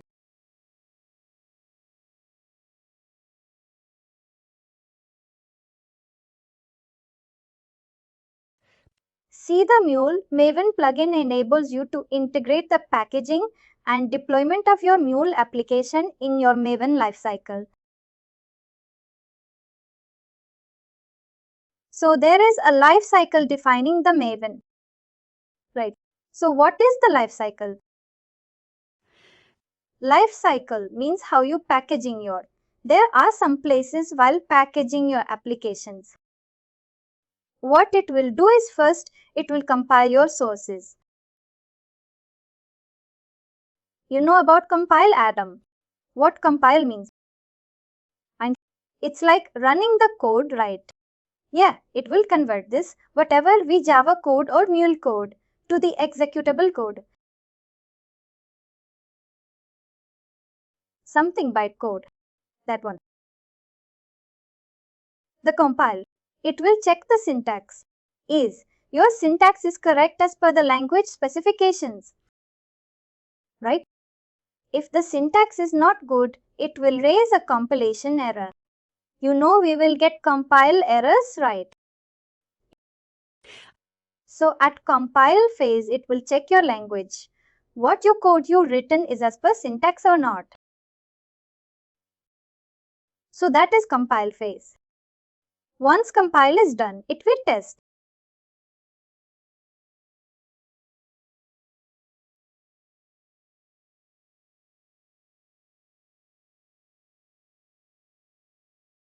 And install.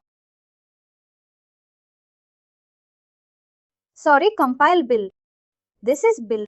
I want to build compile build.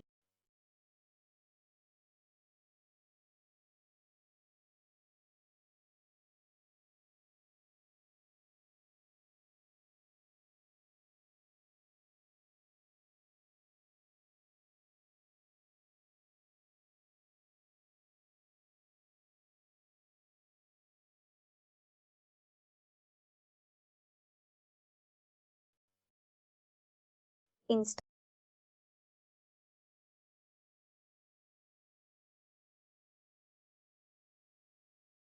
Package. And then deploy.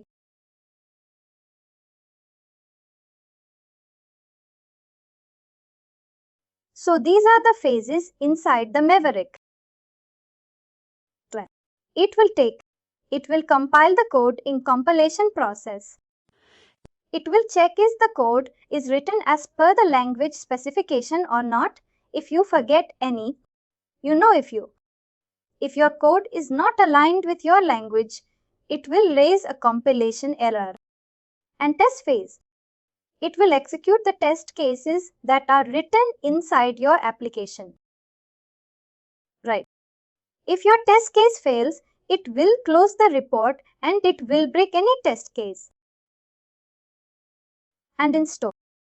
In install phases, what it will do is it will install a jar file in your local repository.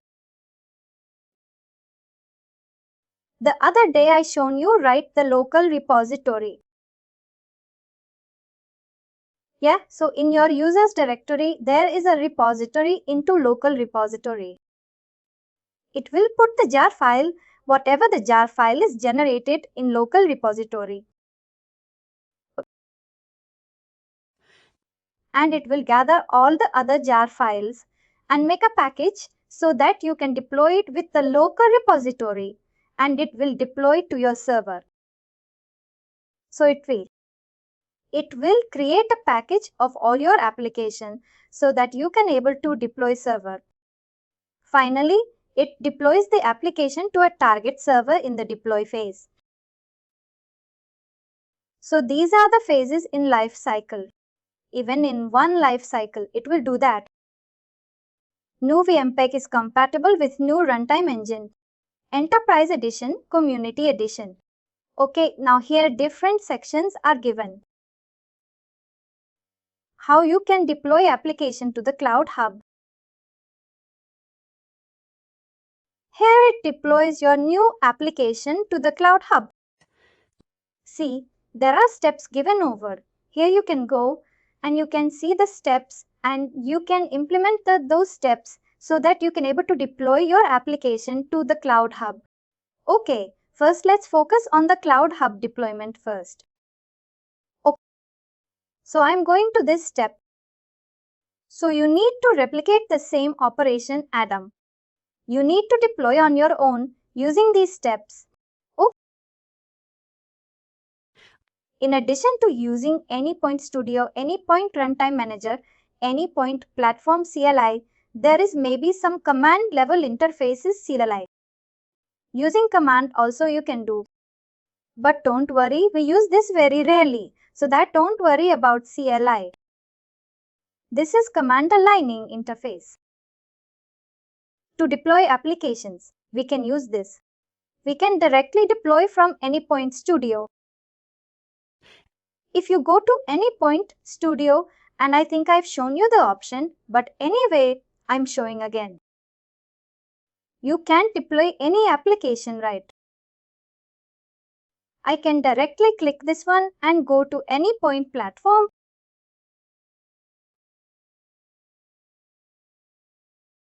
That's it. So you can deploy to Cloud Hub. So from here, directly from Anypoint Studio to Cloud Hub, I can deploy. The first option. And second option is mentioned is Runtime Manager. This one we saw in the last session, right, to go to Runtime Manager. Yeah, from the online. What is that called? A Cloud Hub. Yeah. So from Cloud Hub also you can do the jar file. Yeah, you can import the jar file, you can deploy. CLI interface is a command interface. From that I will deploy. So you can also deploy, redeploy and the application using the new level plugin. Using this plugin also, we can do all these activities. You can deploy and deploy, redeploy all those stuff, okay? And go over here. What is a prerequisite? You need to mention host as your point do. And port as you need to mention like this. The other day we given 8081. It doesn't depend. That is the reason. We need to give port like this. So then that means you have to have a YAML file. YAML file. So every project, if you're using this, you have to create a YAML file. Correct? And this is the plugin. Given this code, we need to put in our formatted XML file. Copy this code and we need to paste inside our formatted XML file. So let me quickly create one simple project and I will deploy using the main unit plugin. Oh, so I'm going over here. My focus is now using the main unit plugin.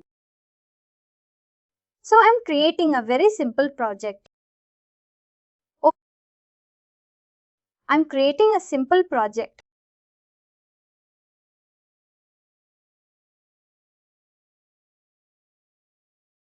I will do one thing. I create one simple API because I thought it will go to API.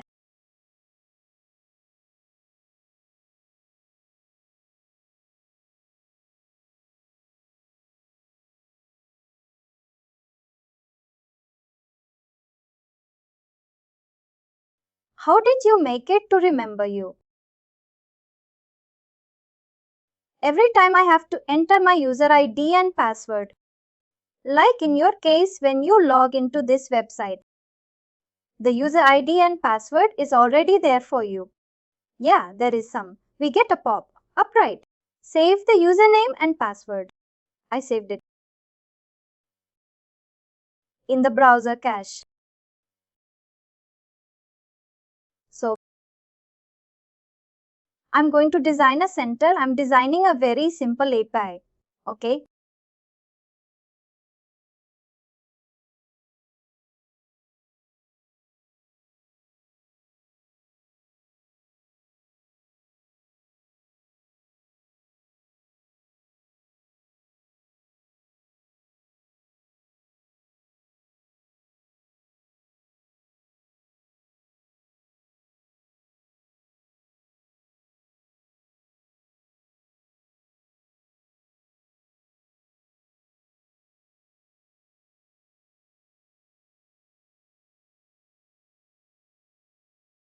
My focus is customers.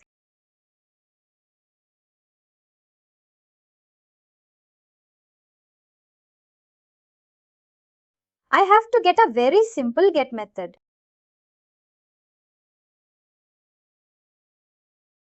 As response. getting such as response. That's very simple. Only get method, right? Alright. Now let me go to the Endpoint Studio and let me prevent the project.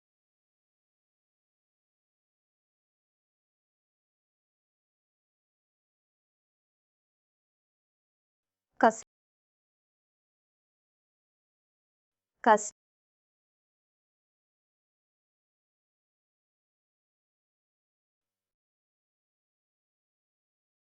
Something.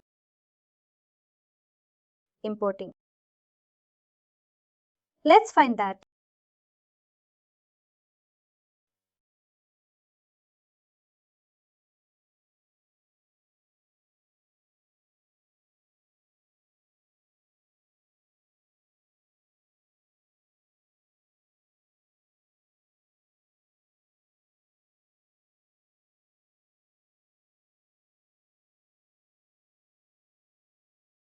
Let's go. Okay.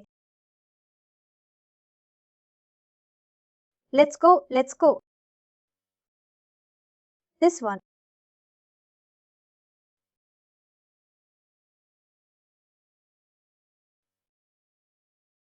Finish.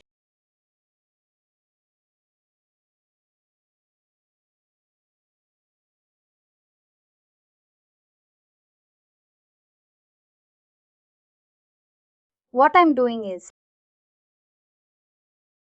it's the API, right? So I'm implementing it.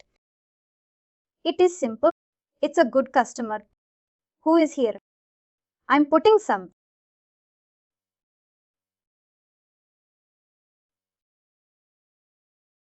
My implementation is simply putting some simple JSON.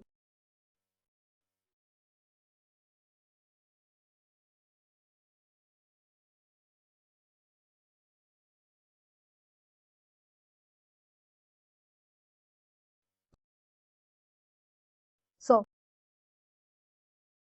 object,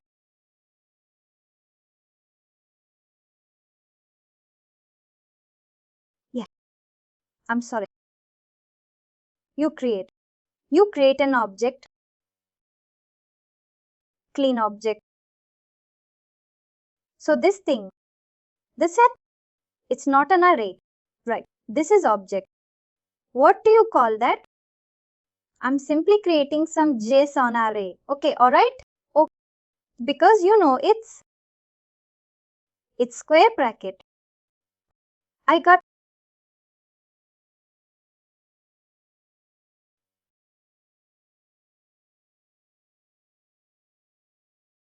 right.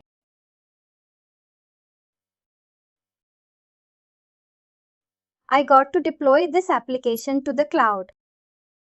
Right. So for that I need to go to my phone. Right? So I'm I'm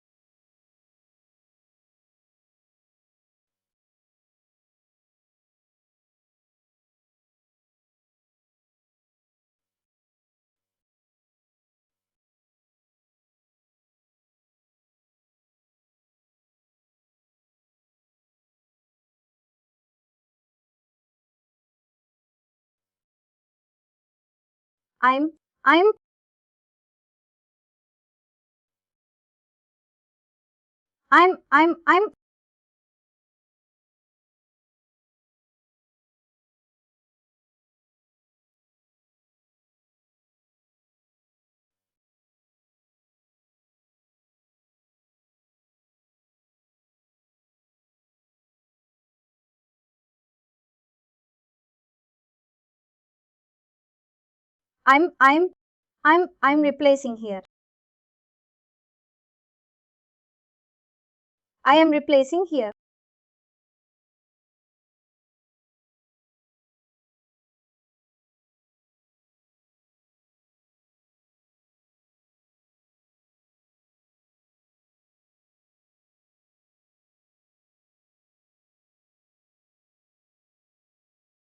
What is the runtime version?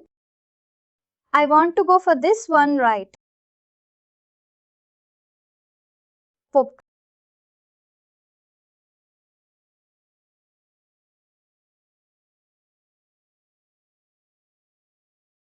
and username and password. My Anypoint username is there, right? My data entity.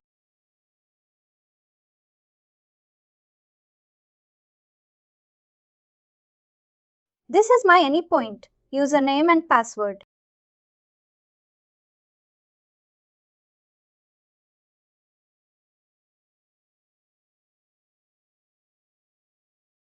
And cloud of application name.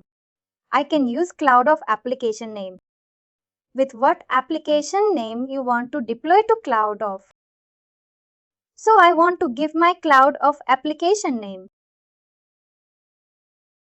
Like my company name. My company name is like this, like you can give any name. I'm giving some name.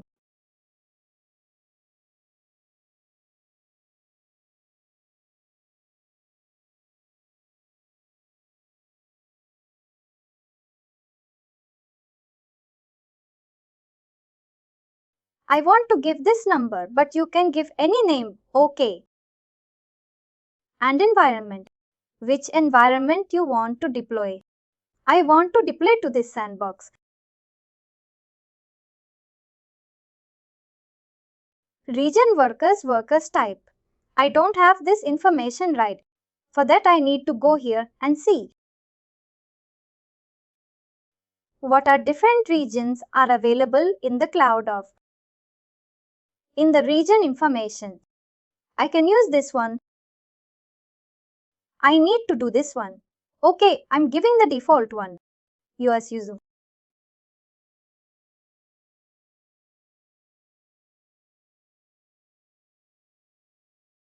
There is. You have to provide all of that. There is no default. No default. That's a default.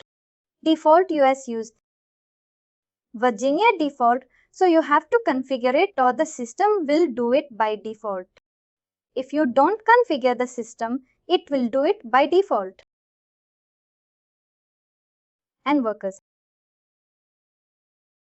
So how many workers you want to deploy?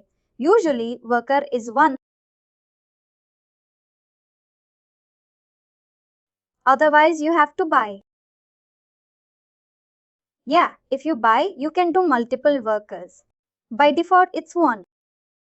You want your application to be more robust. And when millions of customers are using your application, you want to support all this stuff. You can deploy multiple workers. That is on the paid one, not on the free. And worker type. I'm using this one. Default is micro.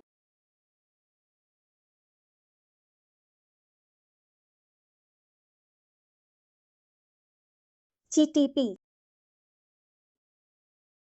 I'm using as the this one HTTP code properties is the code type.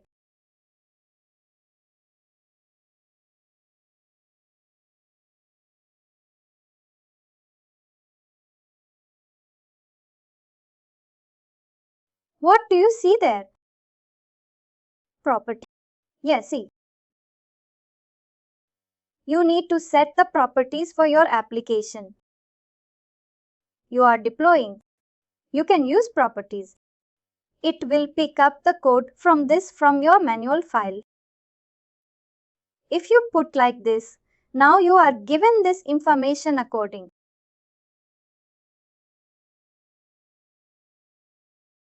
to you are a code.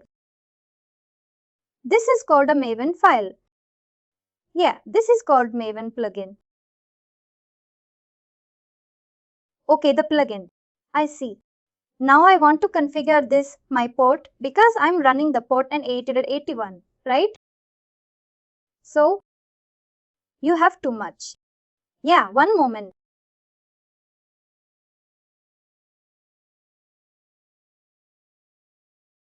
This one I need to do.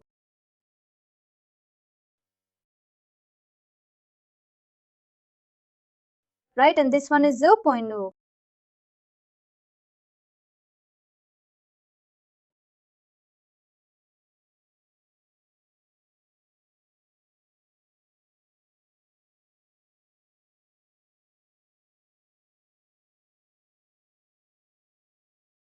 Now to deploy this application here, the command is given.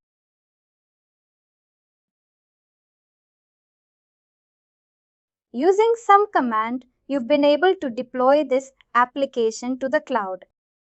So let me see the command here once. So, Ganesh, you are deploying the application. So remember the CI/CD steps.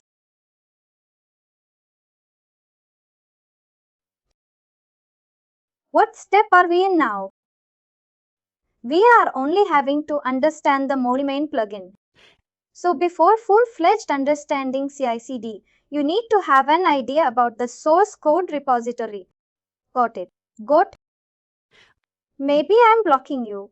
You're only in the first phase of understanding how we can automate deployment in your Mule application.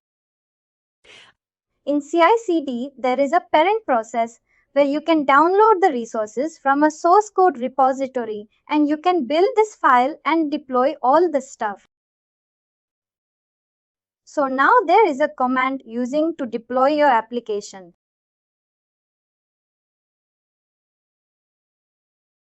What I'm doing is here. I'm going to this spot.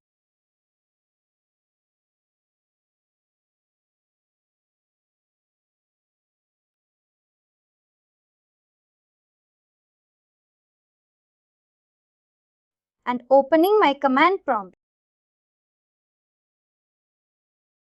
And I'm giving this command over here mvn clean package deploy minus the mule deploy. Okay, that is a command going over here. Mvn deploy to the Cloud Hub. And from the command line in your project folder, execute the deploy code. This is a command I need to execute, right?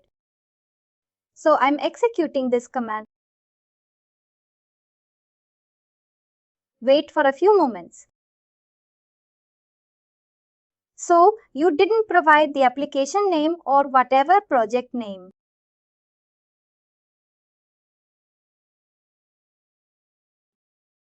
Does that mean that now that you are on the path, it knows that? Yeah. I'm sorry. Your voice is going to make me increase my volume. I think I decreased my volume. Oh, sorry, I think it's from my side. Can you hear me now? Yeah. Pardon me. For the command you run, you didn't provide the project name or application name that you want to deploy. Yes. And does that mean that because you are the home, it knows what project you're talking about, right? You have to be the right path. Exactly. I think this is capital.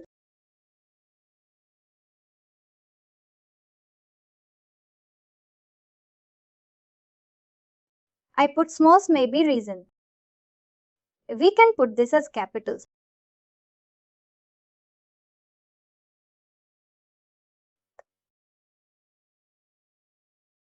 Adam, you need to go to the right path. Where your product is, you know there in your file. So I'm going to my project path in my file system. And there I need to execute this command. So when you're executing the command, make sure your functional exists on that path. Then only this command will work. Let me see, it is trying to deploy the application to the cloud. Let me go to my Cloud Runtime Manager.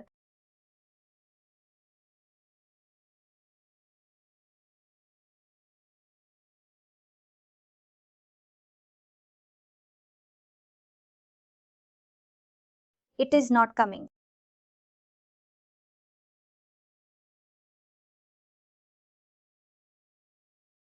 Customers.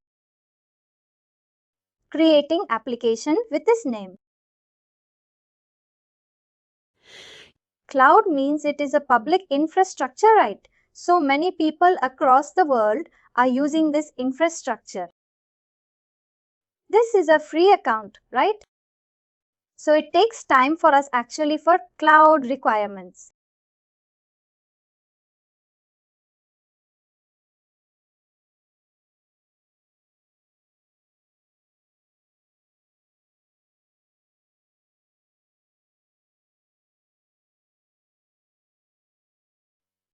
Meanwhile, I want to while it's deploying.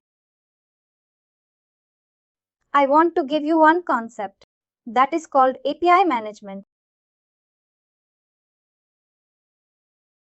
So, like I said in the demo, using Anypoint platform, you can design API. But what things we can do? We can design APIs using the design center, right? We see this is a RAM and is part of design APIs. So using Anypoint platform, we can design APIs and we can deploy APIs. That's what you are doing, right? You deploy APIs to cloud and on-prem on the runtime. Private, all those stuff, you design APIs. You can deploy APIs and we can manage APIs.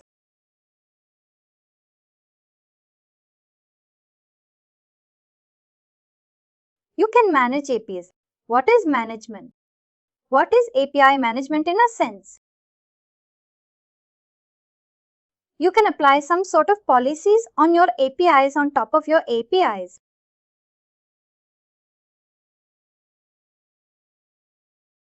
When we say policy, are we talking about security policies? Or what kind of policy are we talking about? It's like example, some security policies. Yeah. Are there other policies involved here? Oh, are there other policies other than security? Other than security, there are some policies like rate limiting.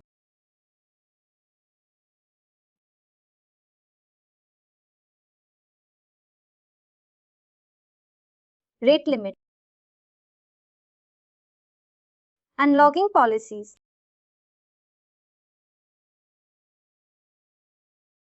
Let me show you the bunch of policies available in Anypoint platform.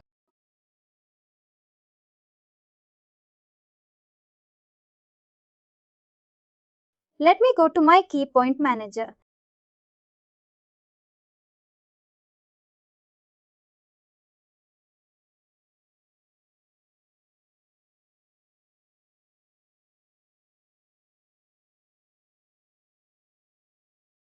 Anypoint manager. And for example, I want to apply a policy on top of my application. What does basically policy do is see. You want to provide security to your application. You are building an application. This is application built by you. Adam built an API and application. So whose responsibility to provide security to this application? Adam only, right? You need to write a piece of code that will take care of your application's security code.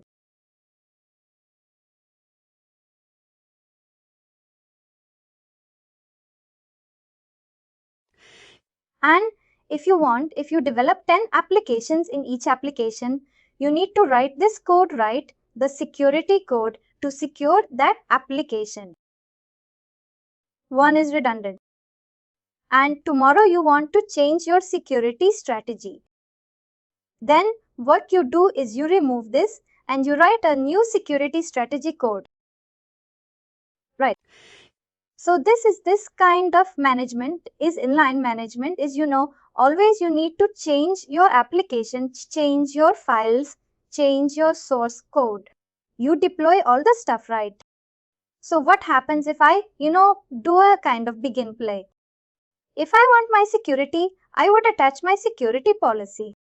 If I don't want to remove the policy, if you want to change, I apply a new policy. So I want to externalize the logic, execute logic from inside application to outside application. Right? So that kind of external component we can add, attach and detach. So that is called policy. Not only security policy, I can show you different kinds of other policies. Yeah, so any configurations or template that you want to apply to your application, whether it's security or other different configurations. Excellent. What do you use it? A template kind of stuff. So there is a ready-made component that on your custom, on your demand, you can apply, you can detach it, you can change it, whatever you want. That doesn't impact your application code or any stuff, right? This is not impacted, right? So that is called policy. Let me show you the policies available in the Anypoint platform. To see that I need to first configure, I need to register an API. Okay, so I already designed an API in Anypoint. Anypoint Design Center. I want to apply policy to this API. API I designed right, customer API designed right. So I want to apply policy to the customer API. For that I need to go to Anypoint API Manager. And I need to register that API. AP. Add new.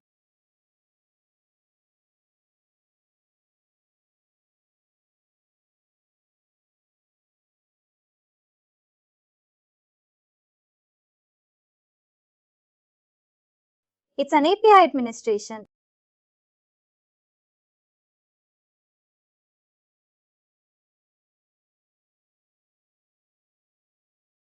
He didn't share it, did you?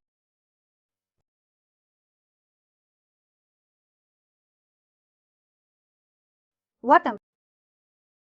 You know, I saw somewhere when you deploy, you have to you have to be in the exchange or something like that. Yes.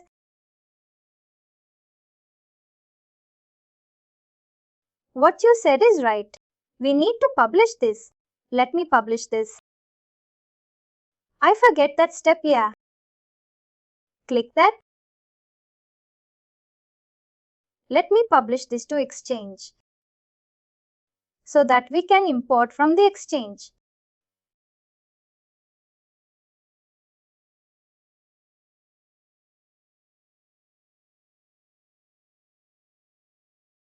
So many steps, my friend.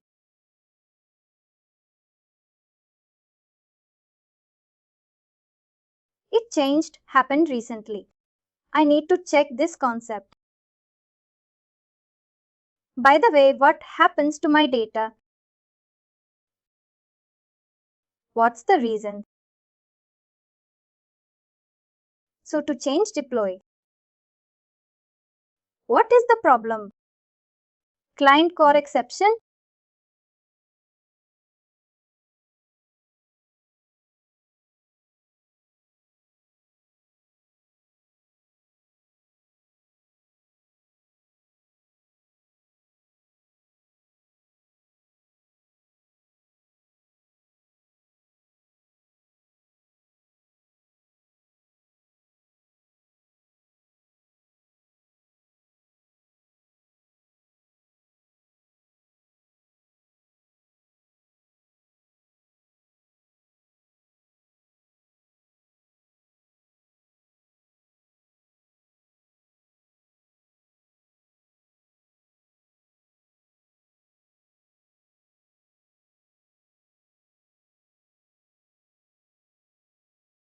It's like okay.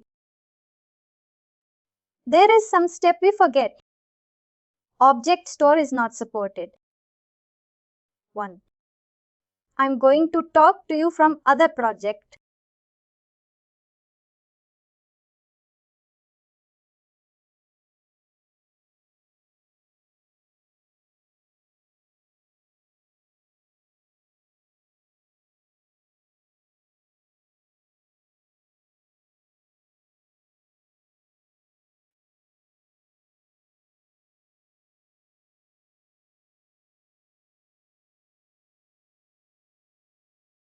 we need to use this line.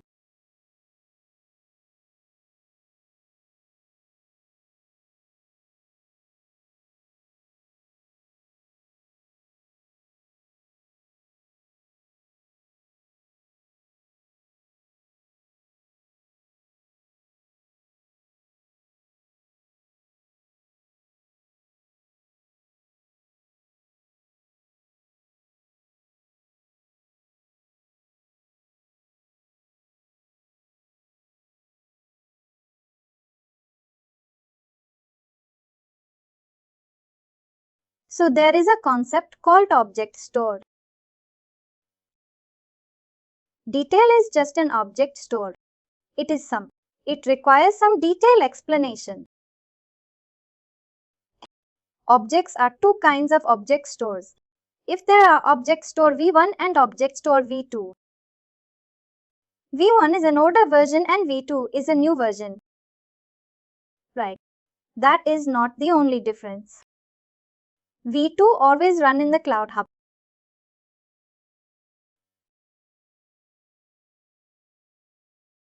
v2 in the Cloud Hub, v1 is an older version. Whatever object store means, what is basically object store is it stores key value pairs.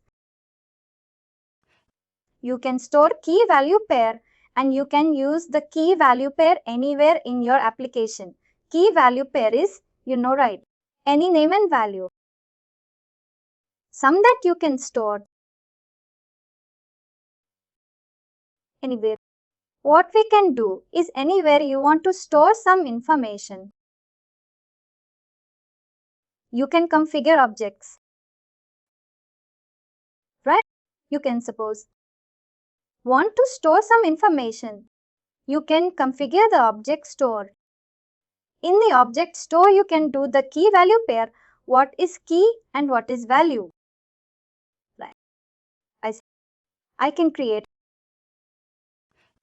Anywhere, you can afterwards retrieve this information using the key so that you can get the value.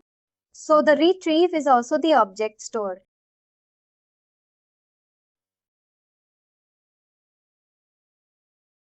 You would do all these.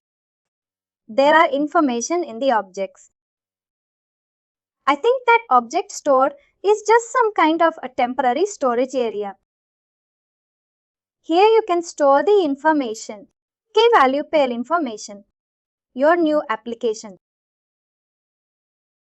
There are two types of object store, the persistent object store and transient object store. If your transmit is temporary, persistence means it's stored to the backend. Some object store concept is the persistent object store. Okay, I'll tell you the object store concept. So now, what is error is you're trying to use the v1 in the cloud app. Actually, v1 is not compatible to the cloud app. We need to be supposed to use v2 in the cloud app. But saying that, what we do, say that okay, object store v2 is equal to true. We need to add this line. This line is not given in an actual in the means of documentation. But we need to do this line object store v2 is equal to true so that it's object store v2 and we don't get error.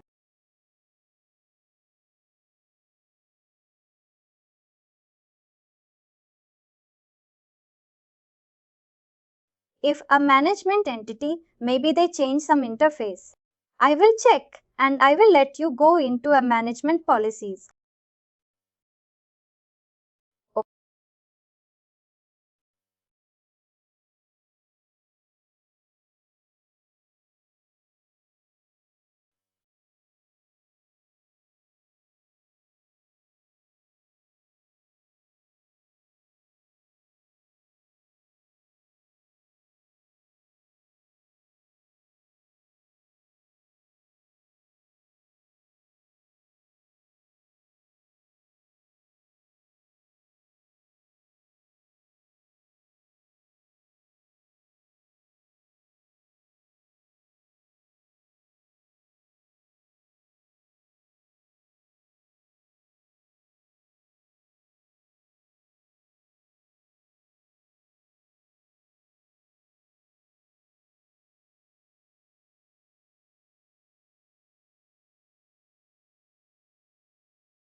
Did you finish successfully? What, Adam? What finish? Like, the deploying stuff. Is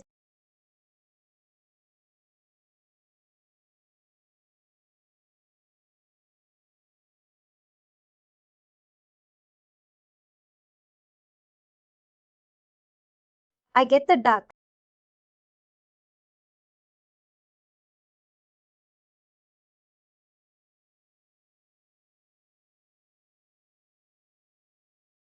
In the application. It is time.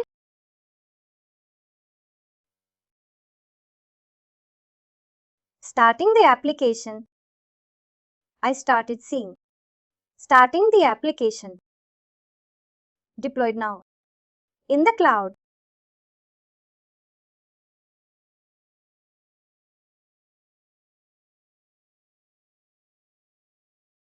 From this.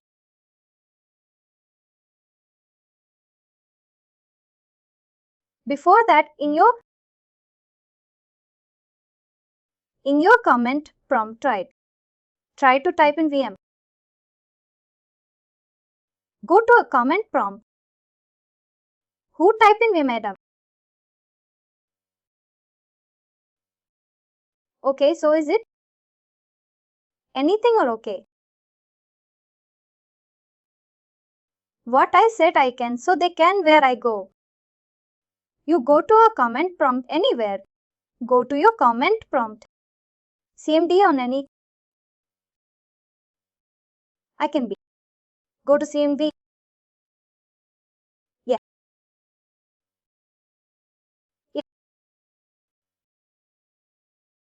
No, it doesn't look nice. So for me, I type in V and enter. And I got like scanning for projects. This kind of stuff, right? So for you also, it's coming like this. Are you getting some bad command or unknown command type of message? That is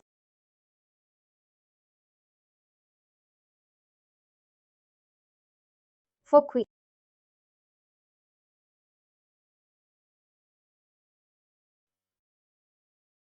I wonder. So it doesn't recognize that.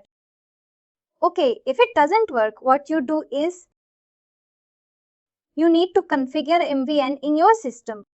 So it is very simple. Go.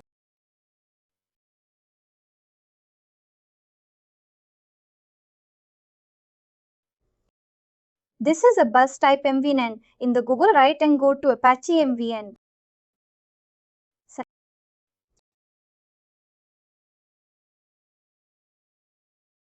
And type the download.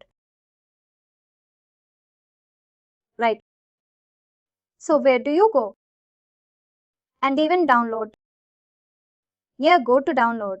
Download me. Download. This one. Unknown. Be violently. Finance a part rate. Quite fast for me.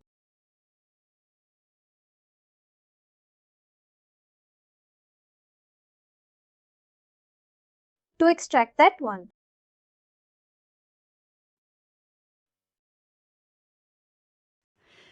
They're not allowed to complete it download. It is a download file device. We don't understand. It's safer to put those, those in your C drive or D drive. Somewhere in a safe place. Yeah, I call it Maven. So I put over here in my C drive, I put in here Apache Maven, right? This is my Apache Maven folder. Afterward, what you need to do is you need to go to your properties.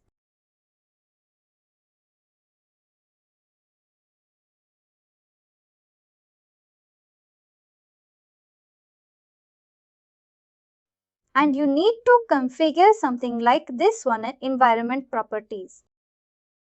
Properties. Advanced system techniques. So can you go one more time? I just install it and patch it. What do you call that? And unzip it, right? Unzip, put somewhere in your C drive or D drive. Okay. Then after that, what do I do? Then go to your PC.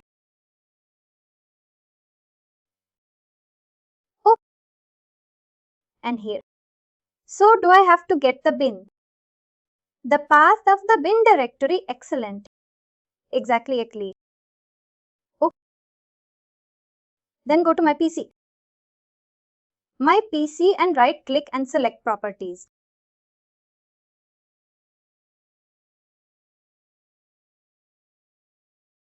Okay, 1 second. File directory and under my PC properties. Properties, yes, then what? Then advanced system settings on your left panel. 1 second. That's not my file.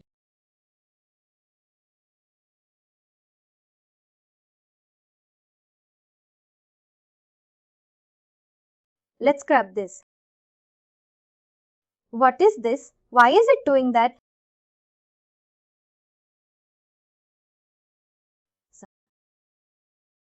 And advanced system settings. I am putting my cursor over here, right? Okay, 1 second. So, settings after settings, where do you go? Click that one. After settings, where do you go? Go to environment variables. So, I think I don't know, did I go there? So, under my PC, right click it and click the uClick property. Yeah. Then what? If you put property, you'll get this page, right? This window, right? Right. Control. If I click on the properties, I got different ones. So we need a control panel, is it? Yeah. I think env, right? We could do env. Environment variables. So put simply an environment. You know, just type over here environment and you get this page. Okay. It's very shortcut. I know. You won't let me somehow. There's a restriction involved here. I'll figure it out, but there's an instruction, a restriction going on in my PC. They don't want to. Yeah, I said even my office. There is a restriction. So I raised a ticket and I talked to the administrator and I got one.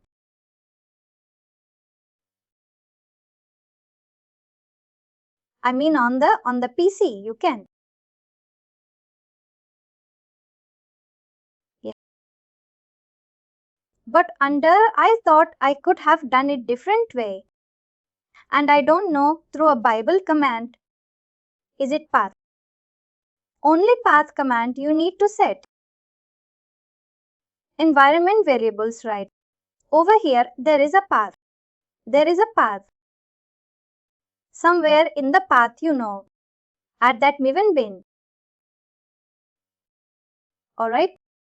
Apache bin. That's it. Add that path over here. It will work. And you can. Maven is right. Got it? I think I could do that. Maybe through command prompt. You can talk to administrator. You can add that to the path so that it will work. Oh, oh.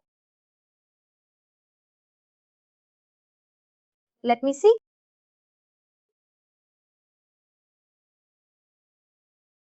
It started. Right. Started. Started here.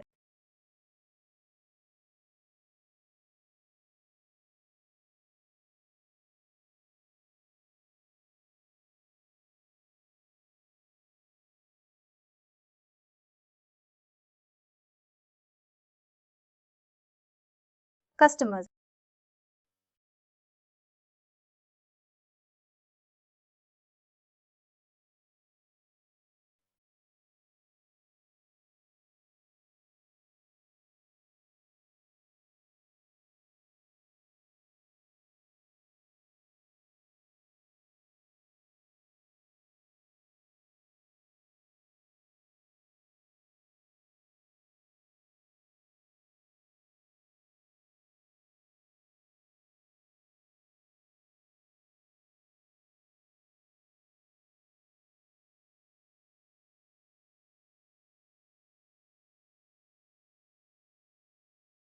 I didn't copy the yum file. I forgot to copy the yum file. Okay. Okay.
Okay, do I?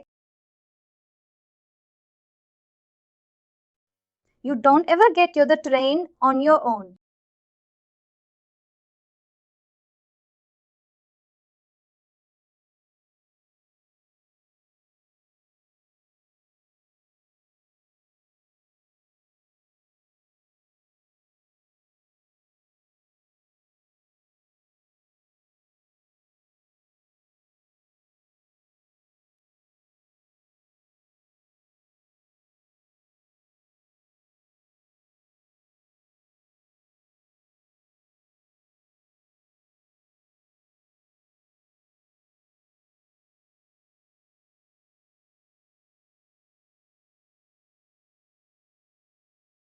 This might be required.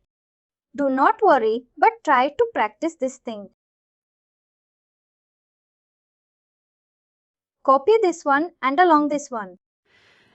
One more line you need to add is what I think is that line, or I think you enter the configuration. Yeah, I think that line in the chart you add this line also. So what are the steps? Go to your MuleSoft documentation about Mule Maven plugin.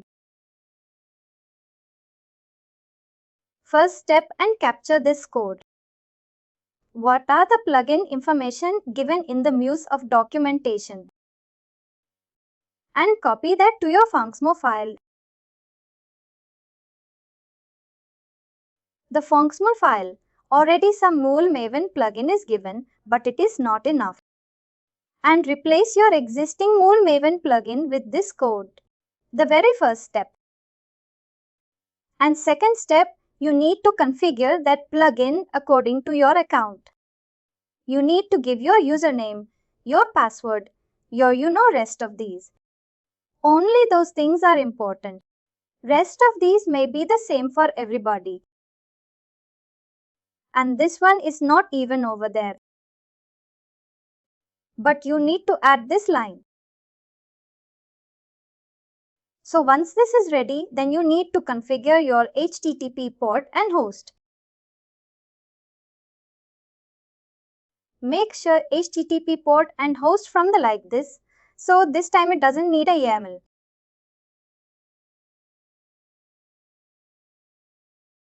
It grabs from here. Is that true?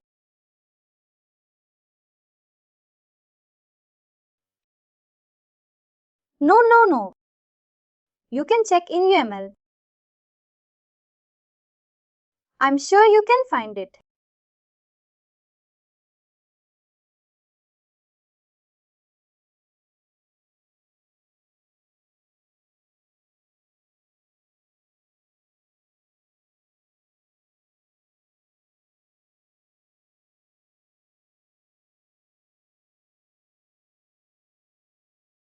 Somebody is checking.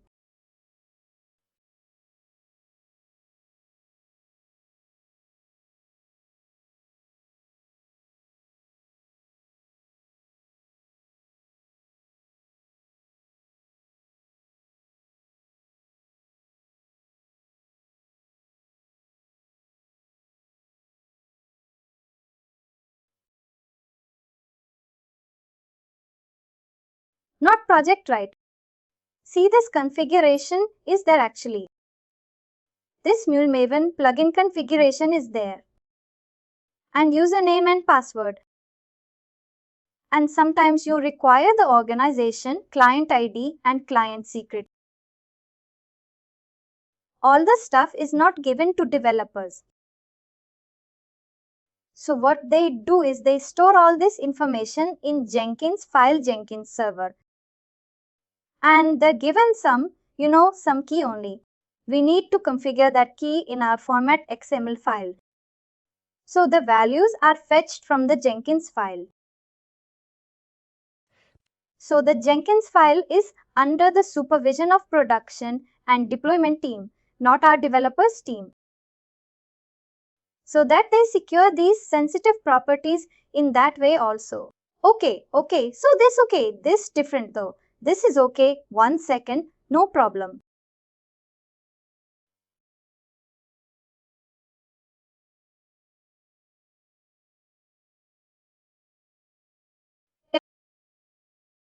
Source.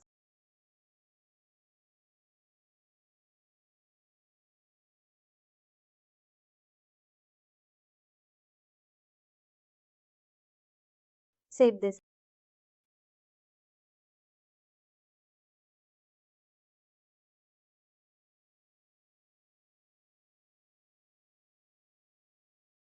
Alright, so now I get here.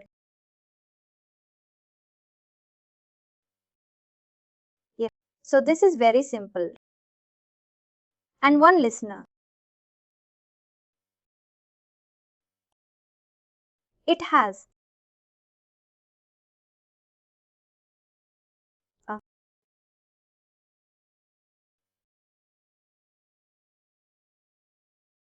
so let's check here. I want to run it first. The declining local. Okay, I want to say project to run it first correctly. Then after that I'm gonna deploy to using. Maybe I'm blocking.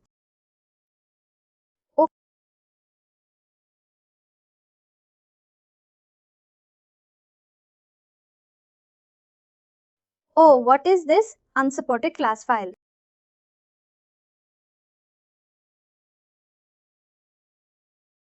Major version.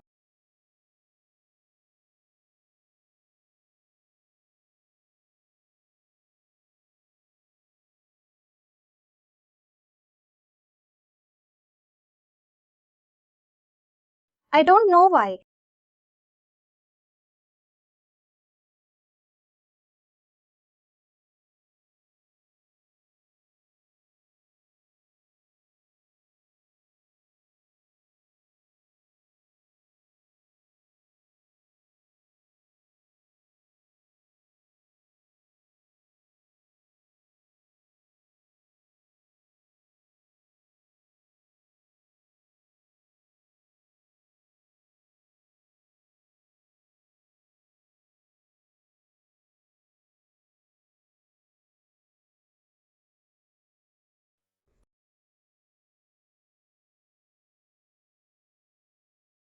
Yeah.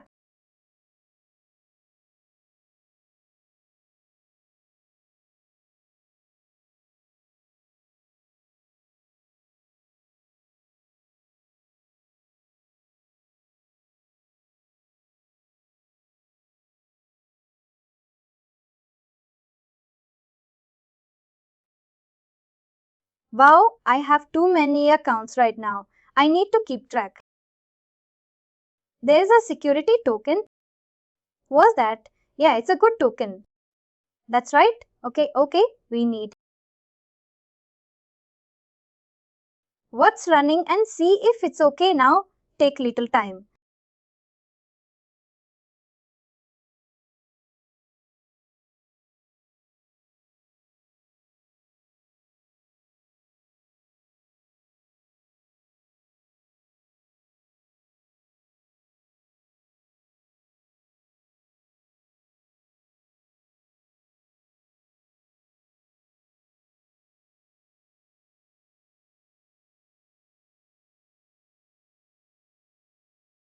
Touring service to be server.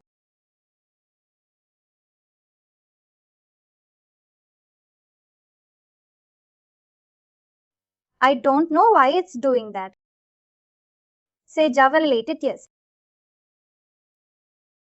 Something any points to you. Yeah, I think it might be the path. Earlier I was doing some work in that area. I mean, maybe I go here.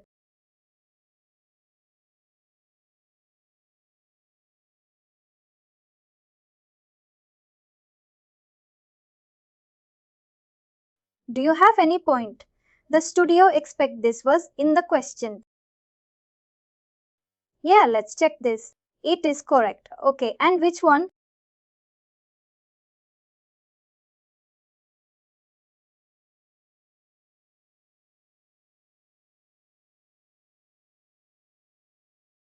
Yeah, right now, this is not my PC. This is right now another system that I have. That's why I'm doing some work here because my PC has some kind of restriction going on. So in Java, so with the path once again, please. In Java, right? The pathway table you just to show me, write the pathway. Yeah. So this is what I have for Java. Excellent. This should be. Yeah, this is recommended. Okay, this cool. Show me the path variable. Once again, path. Yeah, so under here. Let me copy that content and show me a different road path or something like that. I want to see that clearly. Okay, expanded.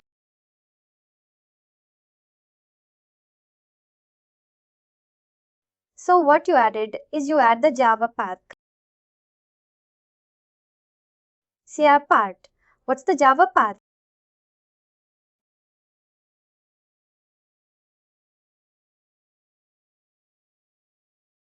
But that is different and your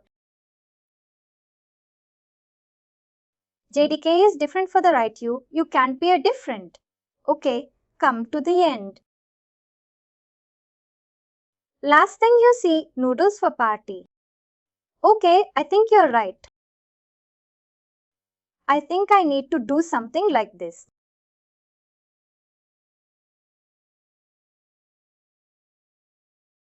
You know what I'm saying is that Java, I have it here in a 1.8.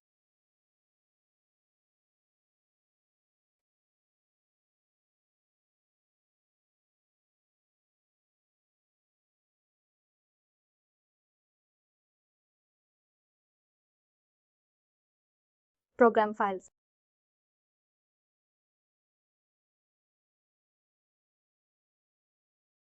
This the one we need, right?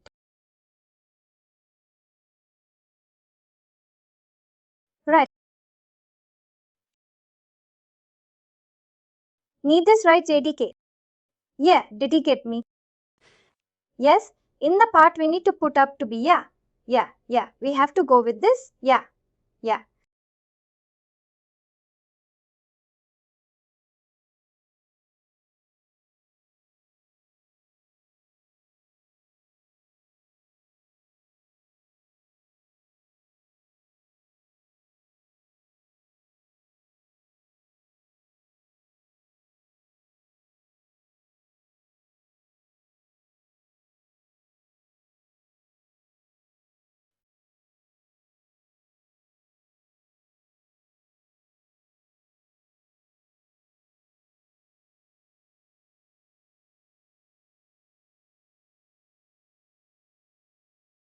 Think.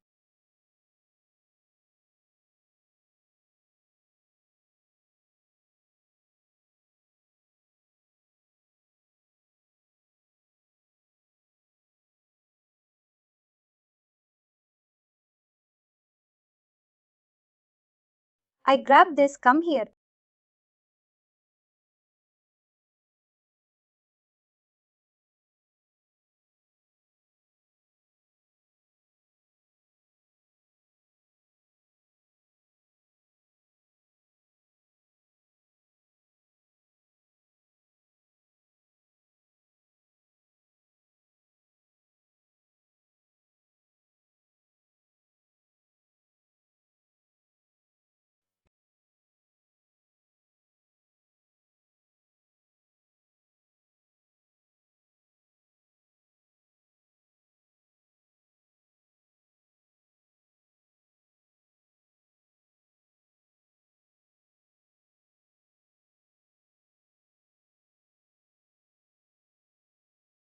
Anyway, when simple fixes, you can do one thing.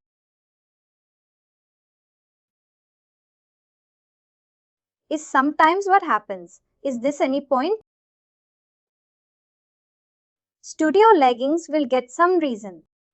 Okay, don't break your head, just ignore. Presley extract at any point should be your G file and use that. That is the easiest. Because enhance is also not useful for us to. There's not any kind of, logic analysis. Right? If you see any logic or any RAML, that's good for you to fix that change. Okay. Download a new any punch of your. If you have any points to be extract, just uncheck it and use that one. That's simple solution. So no more time. So what time install new? Install new studio.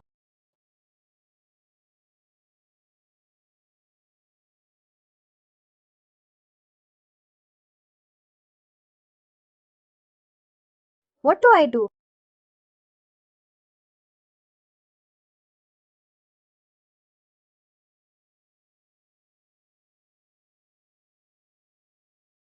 What fully took him on? Yeah.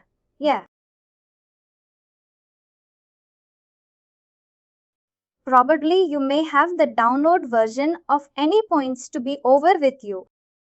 At the first one, right? Yeah, first one is door is defined just under that one. Or the answer and zip the file. Jory as it. Yeah, it's already as it, right? No receives the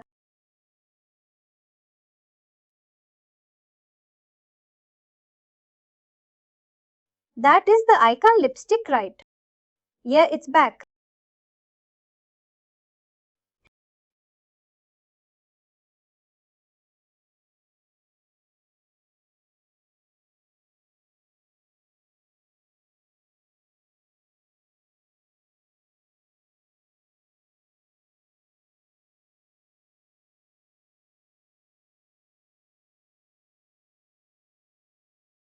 You now delete the existing Anypoint studio. Yeah, you delete the existing one. You can do one thing. You close the Anypoint studio because it will stop this process. Was it? And go to C drive.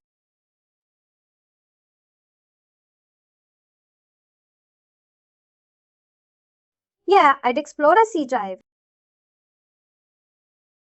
and delete the existing studio. After I am done. Yeah, you can.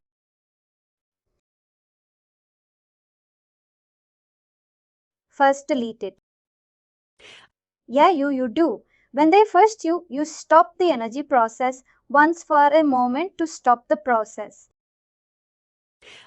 Because it's keep on putting the file. So you don't stop. I'm gonna do this, right? Yeah.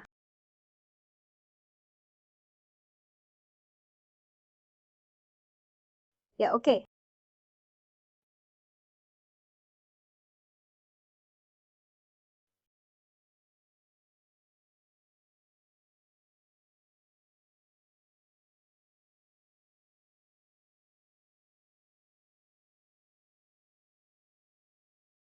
Now, expectly any finds to be about this one. No directly.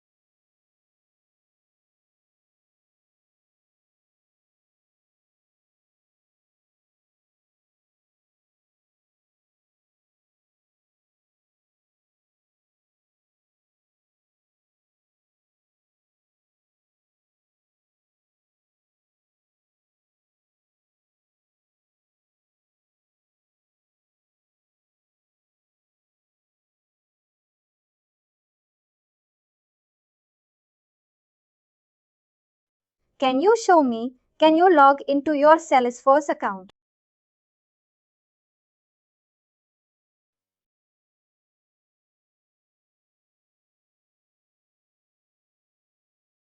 Open the browser and log into Salesforce. So let's go. So let's come here. New Windows. So what is it called? Like Salesforce. Yeah, Salesforce account. Developer Salesforce account. Developer Salesforce account. Developer, right? Developer or developers? I don't know. Okay, let's see. Developer Salesforce account.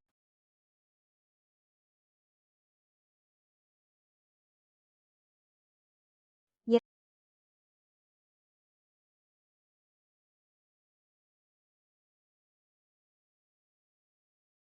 sign.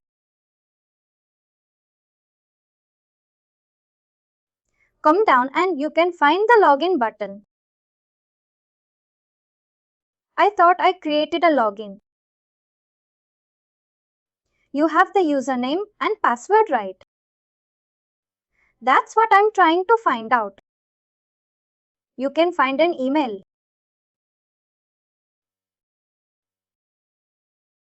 Alright.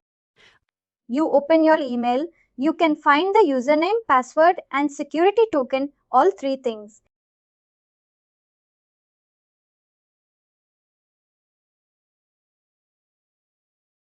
Okay? O-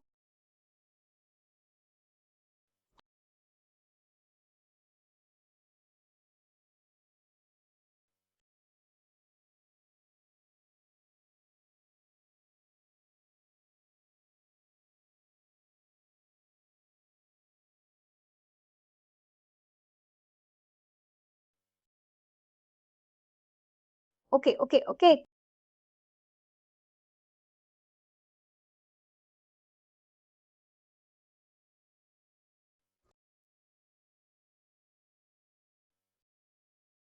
So it's supposed to work.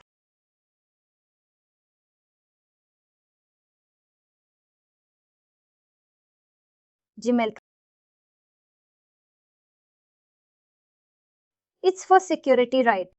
That's what I need, right? Yeah. Okay, that's it. Unless you can sign up newly. If you don't know, just sign up. That's also a good solution.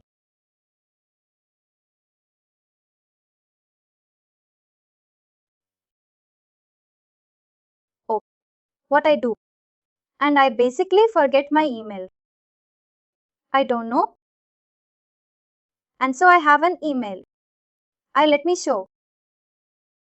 Let me see, I forgot. I need to put down a safe place where I can retrieve that information. Let's go here. Notes. I hate this.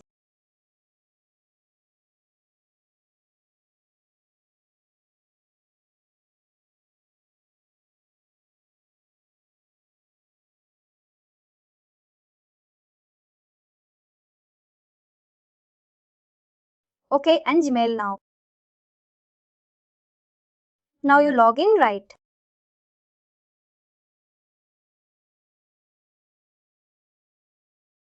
Okay.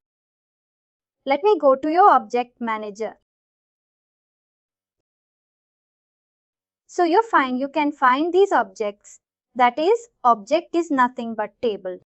Table equal to database. Okay, so you have a count table. These are all predefined tables you can use. If you want your custom information you want to store in a custom table, you can create a custom table or create a custom object. If this table is not fitting your requirement, not matching your columns, you want to create in your own table, right? So here you can find something like a developer console. It is like a query browser. Query browser database. Yeah, you can do some queries. Let me do one simple query, okay?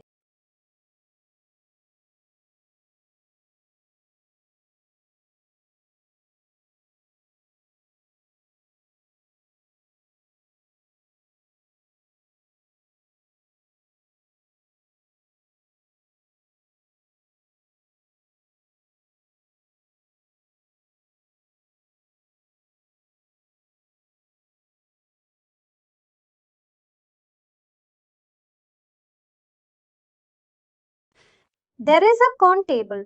Is there in that this information. I want to set ID from your count. Yeah, nice. So likewise, you can query your own table also once you create it, right? Yes. So this query browser. So how do you get the query browser? Yeah, here is some settings icon. Oh, the settings, okay. Settings, and you need to go for the developer console.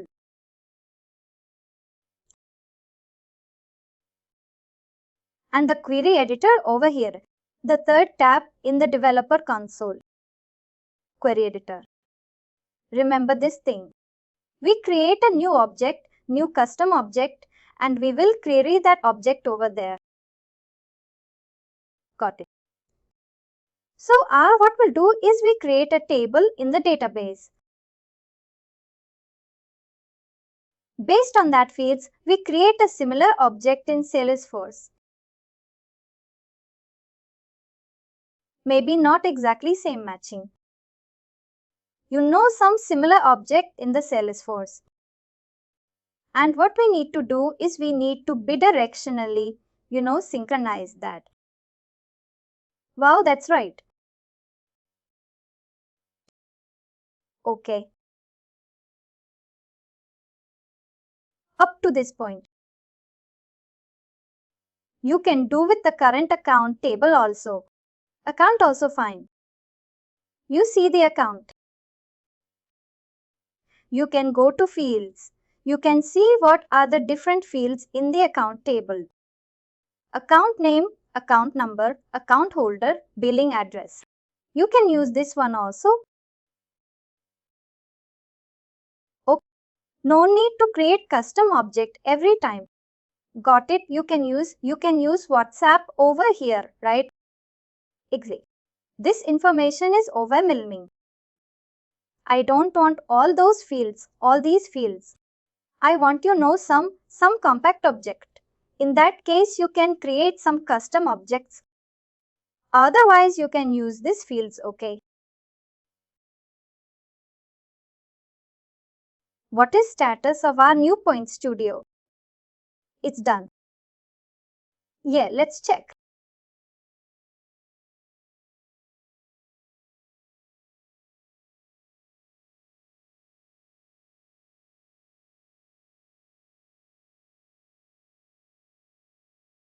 I think we can. We can come back to this another time. We can go in. Yeah, I was saying that. You know the I can do. I'll play with later. Now that we installed a new version of Anypoint Studio. I can play with the Maven plugin and see if that will work. But I'm thinking now we can go with the stuff that we work on right now, right where the Salesforce stuff. To me, that's what is more interesting. Where is it? Find your workspace. So I have a question. Yeah, sure. Do we need a Maven plugin for this and the project? Maven plugin for this project. Yeah, the Salesforce stuff. When we're doing Salesforce stuff, actually there is no relation with the Salesforce stuff in the Maven. So like if we need to show the goal of the project we do with Maven with the Salesforce, right? Bidirectional thing. We're not gonna publish it, right? We're not gonna publish it to the cloud.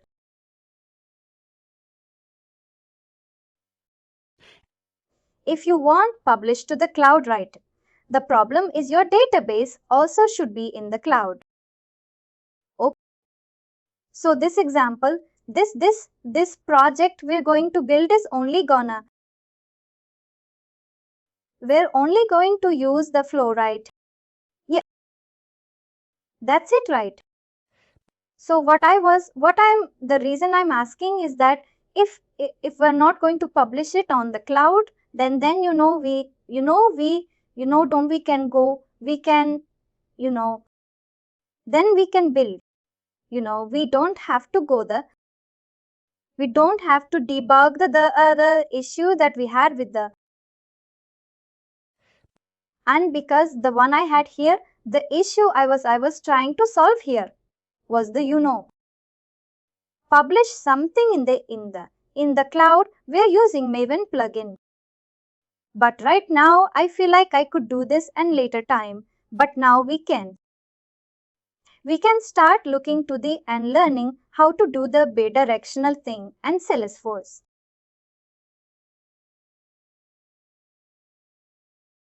So what that means then is I'm going to be using my other what does that call? And Anypoint Studio on my PC. See, I do check Anypoints to be working or not as of now, just for a moment. Yeah, I think it's working. Okay, right, you're able to. So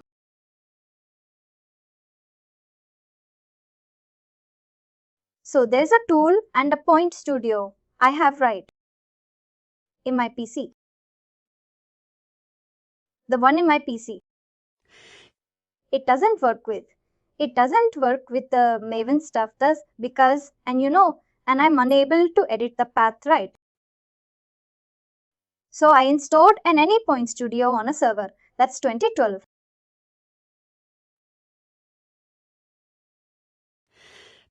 So anytime I want to play with and anytime I want to play with Maven and publishing things in cloud, I'll be using this version. But anytime that I don't need a cloud stuff, that I use my mining anybody's to the in my PC. This is the one in my PC. So one more time should I go? You sent the email. Yeah. First try to run one simple application. Are you getting same error or are able to run the application? I'll try to run a simple application. The one on. Yeah, I have a tool. Which one you want me to test? Any one which is working. It will take so much resources. Anypoint. Studio will consume so many resources, so your system will go slow. To open two resources, two studios at the same time, to close one and run another one. Okay, if you're able to run successfully any. Yeah, so I'm done right now. Right now, everything's here. Everything you see here is local. Okay. These are all products that are able to execute successfully, right?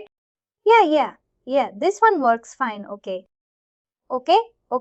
Then can you create one simple YAML?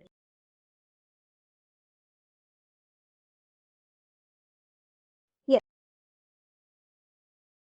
Through the studio, right through the in the design center.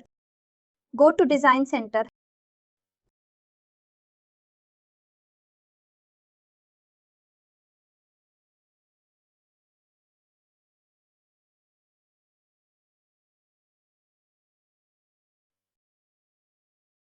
So here is what is the design center is. Open the design center. Quickly, I want some employee API.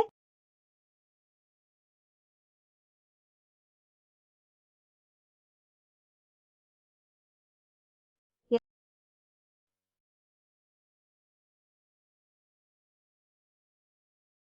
I want two methods. One is getting posted. Yeah, so this is really one. I want to take a note so that I know the steps that I have to do stuff. Like this is very close to the real project, right? So please walk me through and first you do YAML right. And the /employees. Just give me a resources /employees. Yeah. Employee. Come down.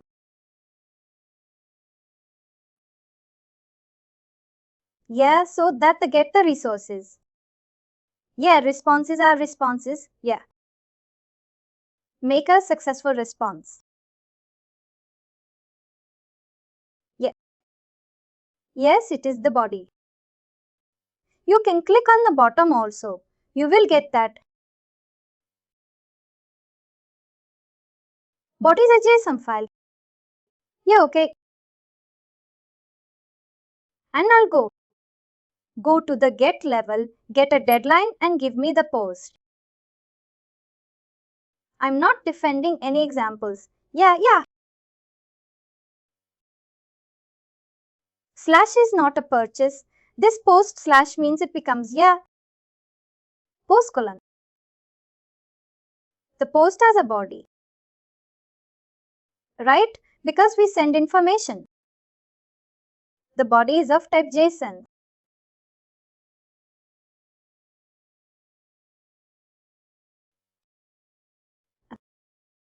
That's so. We get a very simple API that creates an employee and retrieves an employee, right? Yeah. Under get we'll create one more thing like a sub resource employee.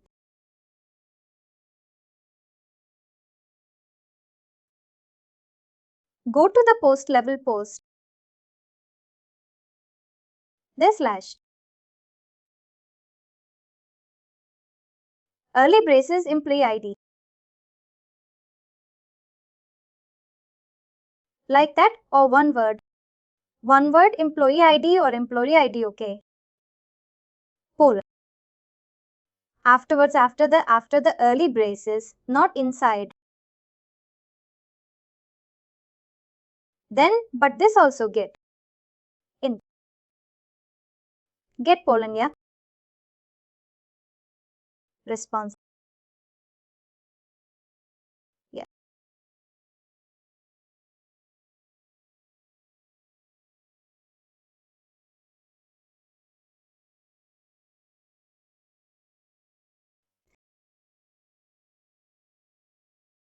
That's okay, so.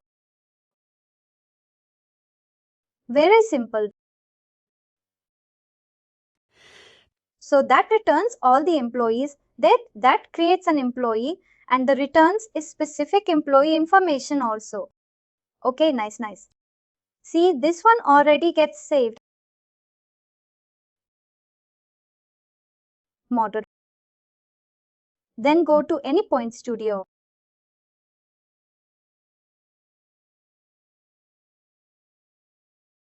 You can create a project. You're not using all these projects, right? What we can do, yeah. It will be, we're going to start a new one. Yes, we will probably. But what my intention? Yeah, open this project, employee API. Maybe a lot, but do some product name. So we'll put a name, right? What do you call the employee? Employee. Employee system. API, you can do any. You as an employee. We call this as S.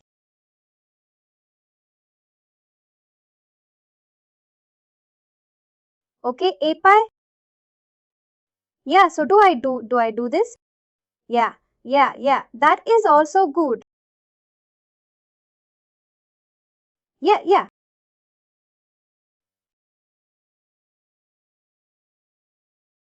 So I'm having a hard time. You say employee. Employee iPhone. S iPad. Okay, this is also one kind of, naming notation, yeah. What does the S mean? What's the S means? Systemic. Oh, system pack. Oh, I heard that. Yeah, so later we'll talk about that. But I heard that you know what is called system and process and experience. Yes. Now here the location. Yeah, go to that 3 dots. And employee API. Select that one. So it knows that. It knows that I'm logged into the Anypoint Studio. Right? What is it? What is he getting this information? That is connecting to any one platform. Yeah, anybody's platform. That's right and no. No finish. No, the product will be created based on that employee API. Yeah. So what we do is from here onwards. Okay, go to get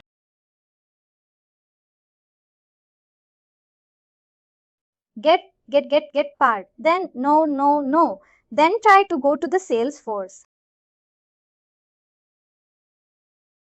In the component palette Salesforce. Yes. The component palace in this course. Set the 40/40 component. Yeah, 40 is there, right, since course 40. Yeah, you that one. Yeah, you can be able to see that one. Yeah, drag it and zoom. What about the Yeah, put before the in the get flow. After logger, in the get, it is using the get employees, right? Yeah. Yeah, drag it and put after the logger, after the logger, after the logger, after the logger. Okay. Now what we do is we will get the employee object details go to the Salesforce. That one. The Salesforce I showed you right just before in the browser. Yeah, go to browser.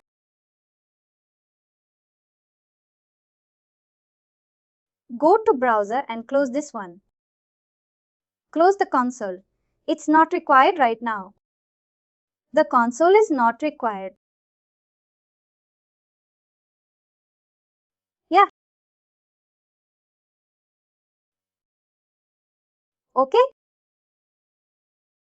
You can see the phone. You can use the phone. Okay. Okay. We can use an employee. Employee. Are there? Are there anyone calls employee? Then go back. Go to set up your computer. Come down and you can see. Object right object manager. Yeah, no. Click on that. Come down. A stall on scrolling and the list of that. You're seeing the list right? No. I was checking if there's a table called employee. So there is no employee table. We can use a code does no problem. Okay. Okay. I can use to create a new employee table from the. I think that's fine for now. We just wanna.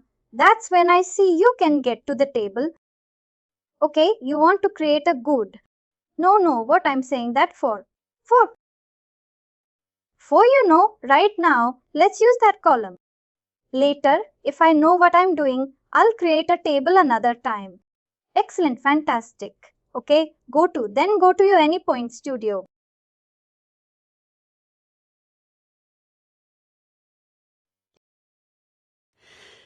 And now in the configuration down in the right, now we are on the query component, right? Yeah, but where are we now? I don't know. Just over here a query component. Yeah, I'm down. Yeah, there. You need to configure the close that one. Yeah, close it and click on the plus icon. Not there, okay.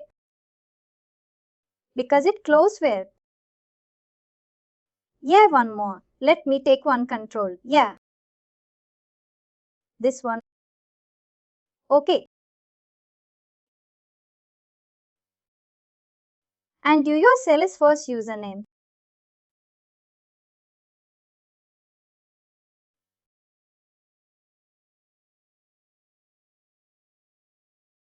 And password. Okay.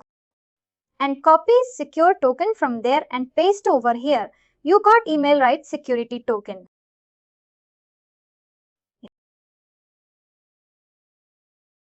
Just before you show me the token also.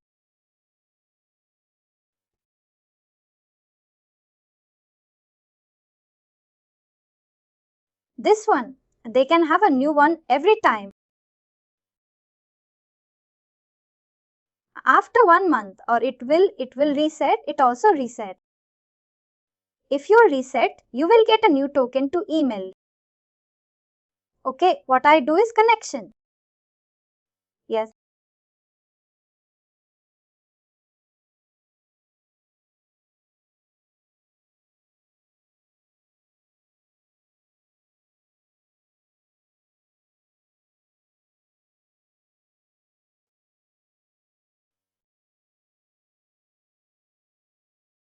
Okay.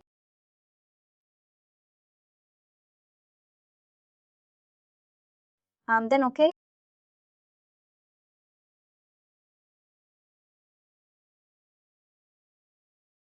Then do the Salesforce query. Yeah, in the Salesforce query field, right, come down in the box. You can find Salesforce query field in the box. Yeah. Okay, you do the query of the Salesforce. So select the star won't work or you need to do all the fields. What are the fields you put into all the fields? Go to your Salesforce page and copy the field and paste over here. What fields you want to, go to Salesforce query browser. Yeah. And I click on the account. Yeah. And click on the fields and relationships. Fields the first. Yeah. Right. And I want to call name. Okay. So let's say phone name.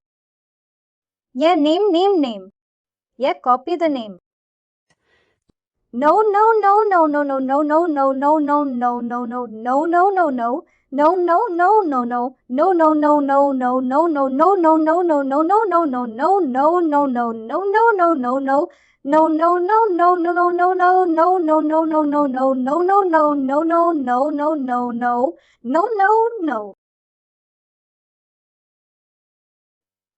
We will have two more fields. Yeah. Name, comma. And take any other field that relates billing address. Or okay, what's a good one to account name, account number? Yeah, account number, very good.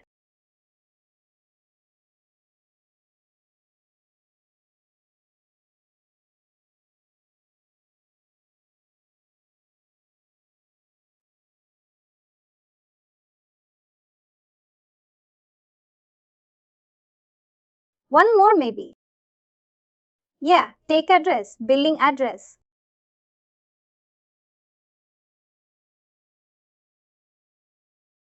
Address, yeah, billing address, yeah.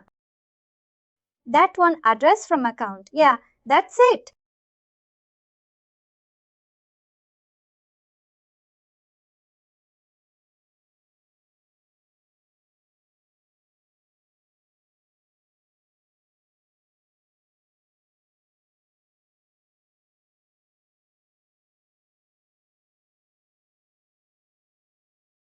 Close this one. Save the file.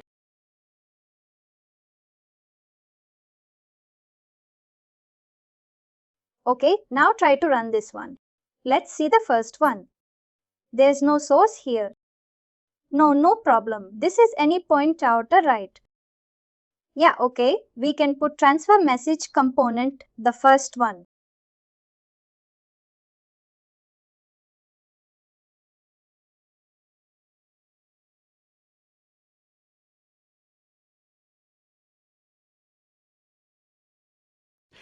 Yeah, actually it returns in a different way.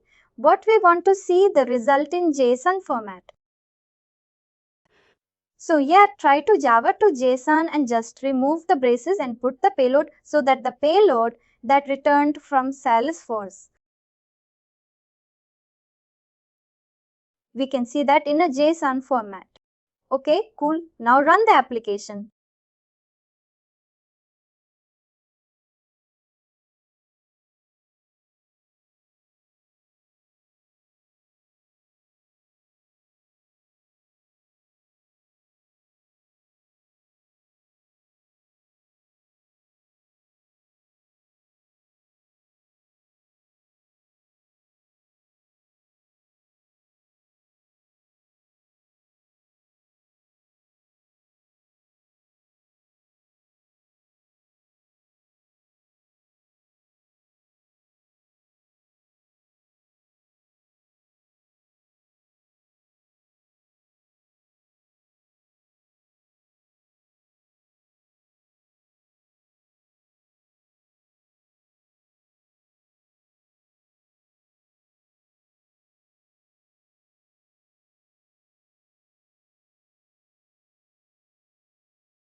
Okay, so you're deployed.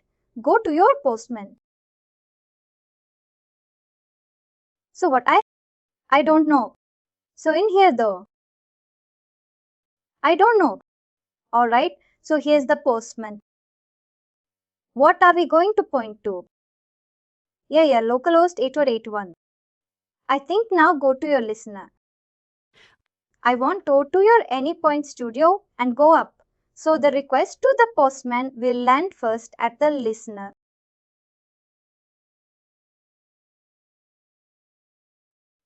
Okay, yeah, and see the listener and see the path. What path you configured API? Okay, to deploy. Okay. Yeah, I was questioning. What are we going to say to the? Yeah, so it looks like stash API. Then come to Anypoint Studio again. No star would not do. Okay, come to Anypoint Studio again. No. Come to Anypoint Studio. 1 second. Come to Anypoint Studio. So the point is first is the listener. Okay, the first request lands in the listener. Okay, what configured the listener API slash? Star, right? Yeah. Star means anything. If you put anything after that, after the API, so what you're putting after that? If you put employee, see come down. See, there are some flows over here. This is the first flow. Second flow, right? And you have 3 flows over here, right? Okay, what's these 3 flows doing? In the rammer you configured, because we say get post, yeah, and an employee by employee ID. Exactly, okay. So this is the get for all employees. This is the get by employee ID. You see the employee ID over here, right after path. This is employee ID, okay. This one is by get for all employees, yeah. And there's a post now. I remember, okay, because I was asking what are we going to tell the postman. But now I remember. So now if we go here, yeah. And we say slash employee, exactly employees, you're an employee. Yeah, now if you put the get what happened, it go to that flow, okay. Again, if you do the get method and if you trigger this request. If you trigger this request, the control goes to what is the matching flow in your application. Yeah, in your application. This is the matching flow, right? Get method. Sorry, this one. Get method with employees as a path. Yeah, right. So this is the matching flow. The control comes to this flow. I see it's good, this logic. Yeah. Good, and whatever I say, employees right. Whatever the after, the get right. Yeah, is what need to match on the postman. Exactly if you want to exclude this flow. If you want to exclude this flow, what you need to do after the employee, you need to give some ID. Yeah, then the control comes to this flow. So the OK will come to that. Right now, let's do the get. Yeah, and I want to see what it does on the postman is with that one. Yeah, wow, look at that.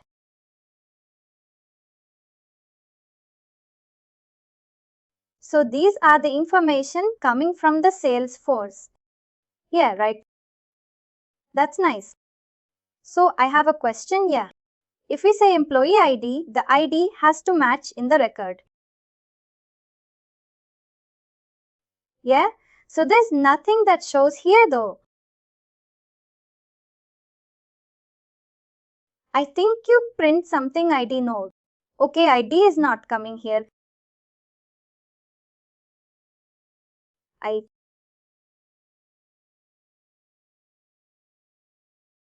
go to your Anypoint, that one. Salesforce browser once. Let me see what is the ID we can give in the employee. Go to your that developer console that is in the. Yeah, No, here in the get developer console, yeah. Okay, now one moment. Let me see this one. This one first. Let me invite this one, okay? On name, the code number getting null, right? Yeah. What's the account number or ID? You give an account number, right? Yeah, but the ID is the one that's empty. I don't know. No, we will do something.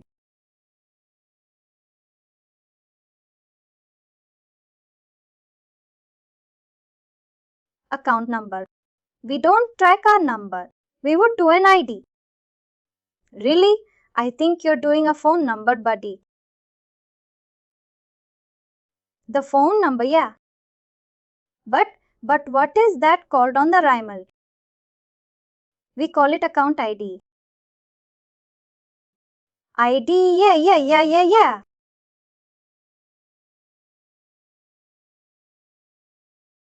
Not just to be given, just to return the only 3 fields right.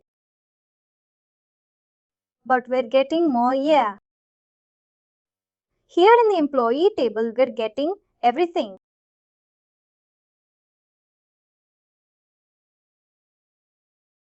Alright? That is returning everything in the table. No, we don't want a billing address, ID type, name and account number. No, we have here a country, city and all. That's the address. Okay. That way to implement this that we will implement now. Okay? Very good point, employees. Yeah. I have a question. Exactly, yeah. So are you saying that whatever, that this is what we're getting back? Are you saying that? Because I feel like in the post here, it has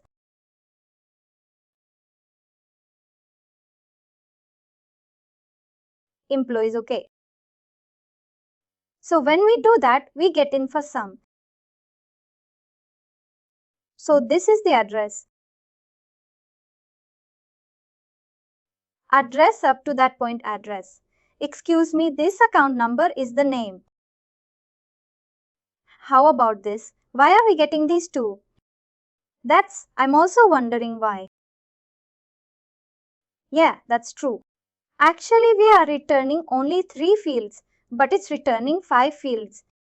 Yet, wondered why the 2 bills extra coming. Yeah, that's true. So I'm thinking, is the get is getting everything? Yeah. So now what we do is okay.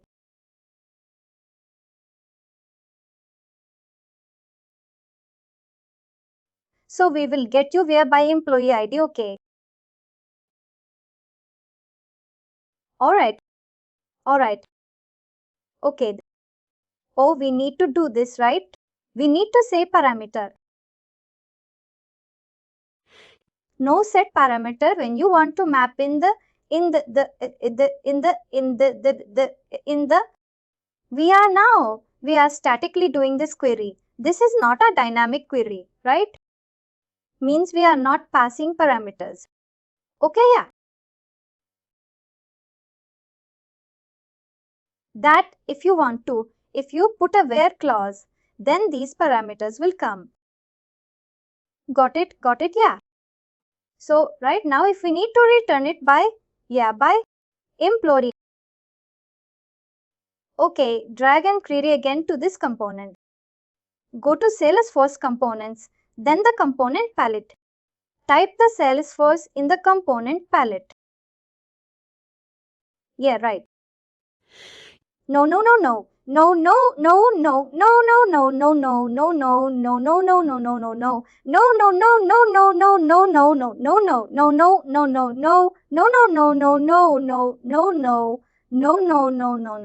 Yeah, set the Salesforce, type the Salesforce and go to query.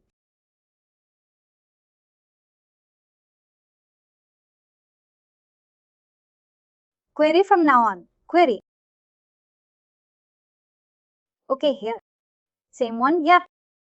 Drag it and put after the logger in the second. Oh, I see now. So we only did the get. So we have to do all of this, yeah. Now copy the query from the first step. Yeah, copy that entire query and paste over here.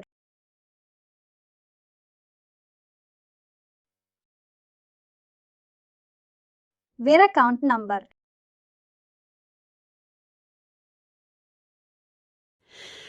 is equal to colon, some account number or something, colon, right. 2 dots colon. 2 dot. Yeah, colon. Yeah, is equal to colon. Yeah, is equal to also there. Say that again.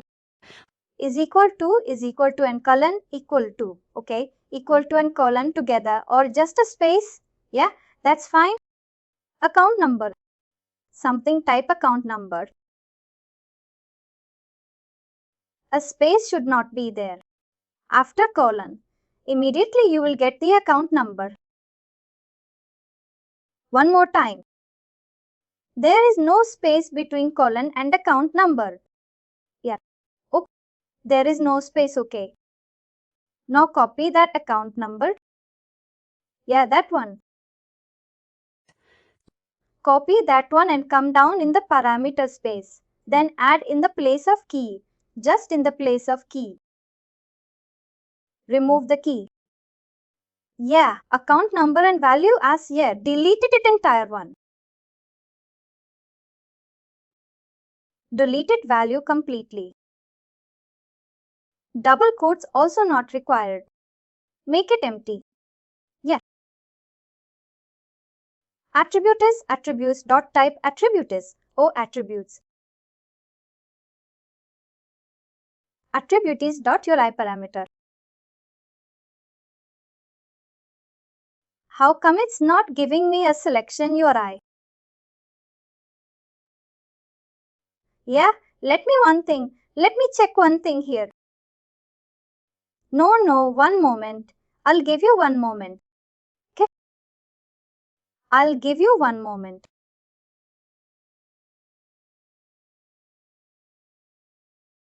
I think it's this thing, one moment. Adam, one moment, Adam. What's that? One moment. I'm typing over here employee ID. This is the one we are passing, right? Employee ID. This is the one. UI parameter? I had doubt. Are you passing this one?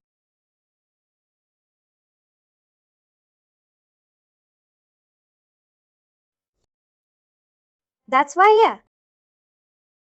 It's not required now.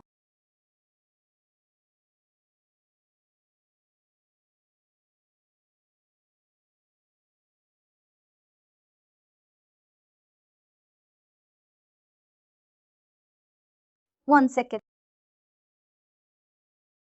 Got. So account number we map to. So the URI. Yeah, URI parameter.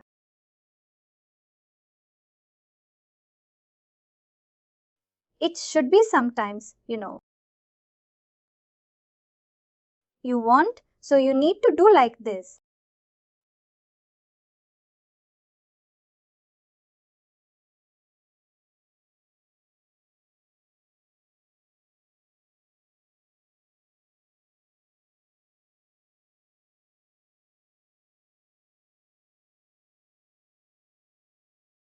Like this, you need to put single quote and put it by single quotes. Okay.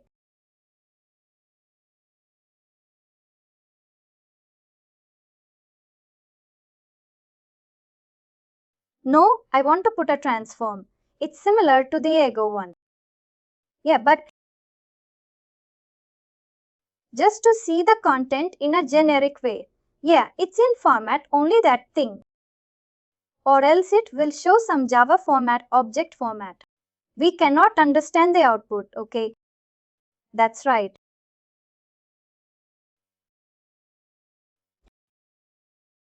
Now we can try it out. It's already there. Yeah, it's already there deploying.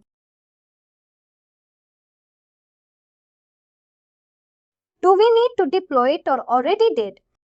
Yeah, it's starting one moment. It's deploying. It's deployed. Now you can try. Go to Postman.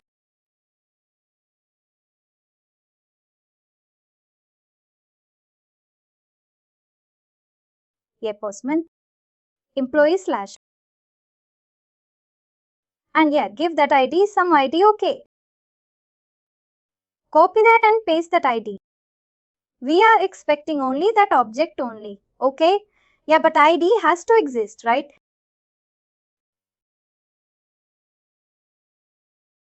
Yeah, ID has to exist. Then only we get that object, otherwise we won't get it.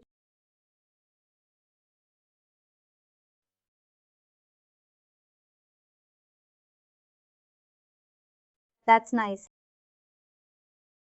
So this is, you want to get an employee based on that specific object. Yeah, that's right.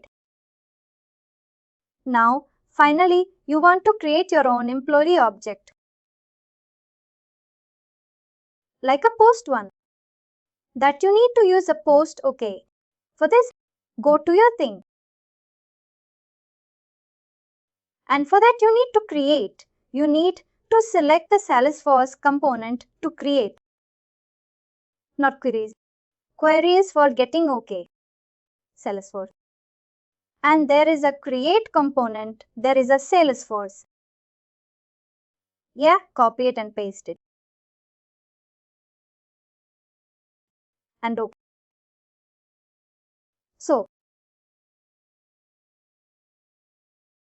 So you have to select that thing. The object, which object you want to create.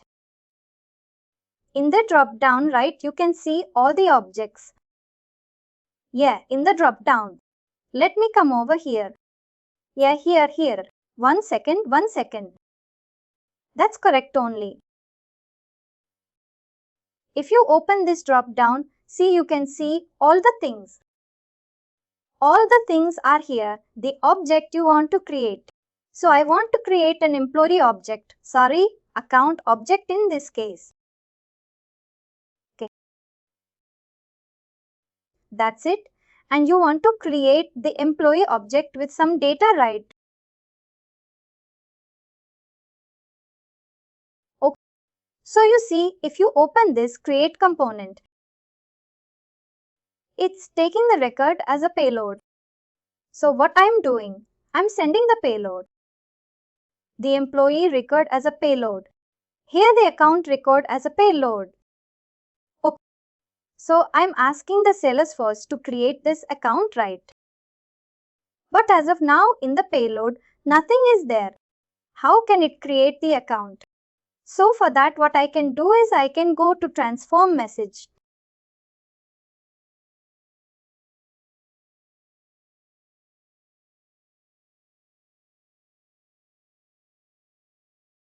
Import that. See now as part of this thing. Let me see. They want to give the account name information. And I want to give the, let me see this thing. It was a name and account number. Account number. It's account number. Name type account number. Type is account. Okay, name.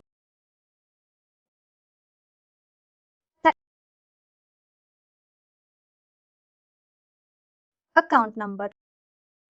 Where is account number?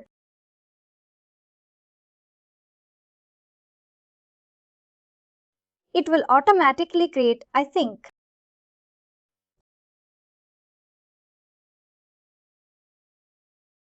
What are the attributes without question mark? All these question marks, right? So they're optional, right? Optional. Yeah, I see the account number here. Where is it? Scroll a little bit down. Right here, like, yeah. And address.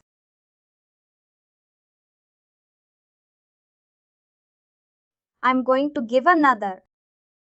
Maybe change the number. Yeah, I guess we'll return the error, right?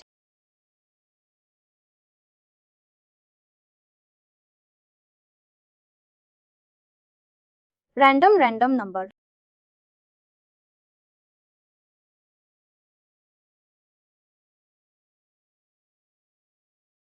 What is the type it is accepting? Let me see the type. Account type, okay. I'll put the same number. Oh,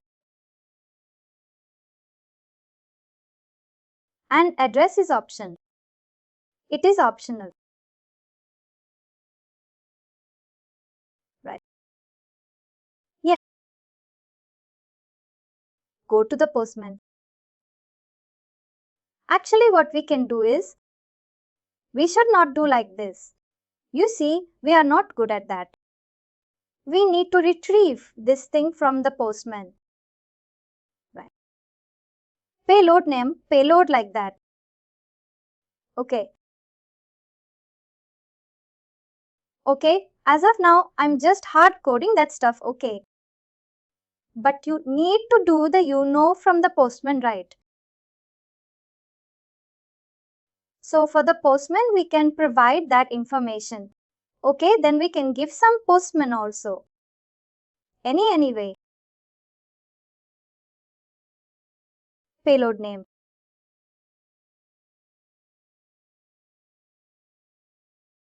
That makes sense. Or else it doesn't make sense. Reload.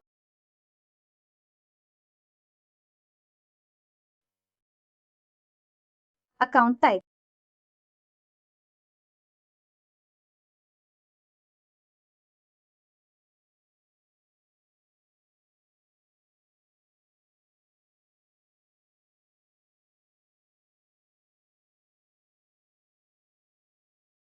Oh,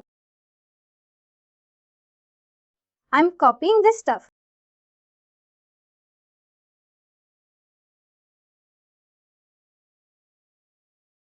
Go to here.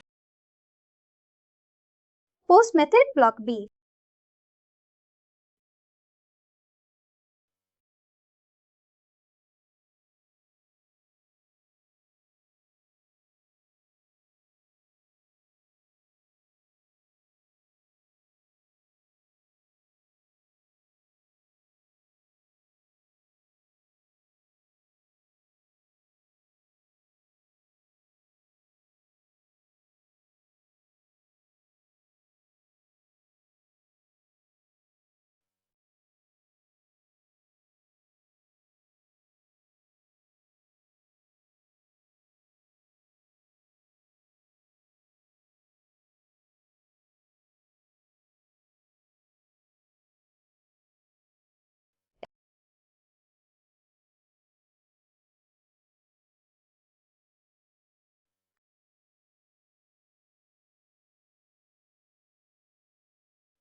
Type. I'm going to save it for type. What's the pass?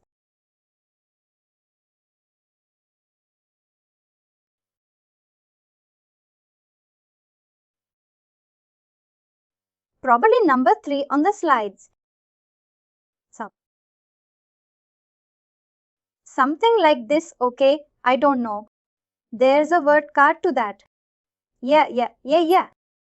It is synonymous.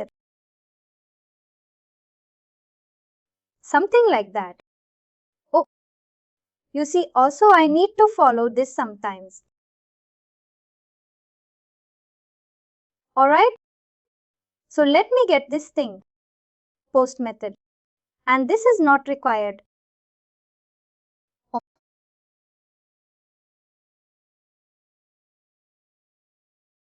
thank you.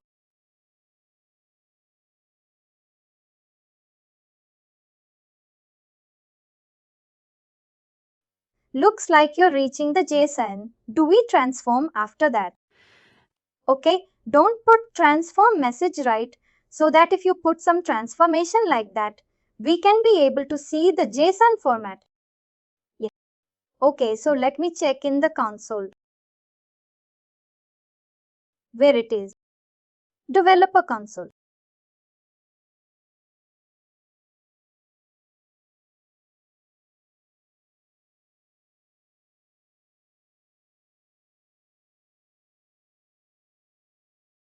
It's not here. Check over here. Maybe the bottom. Maybe the top one.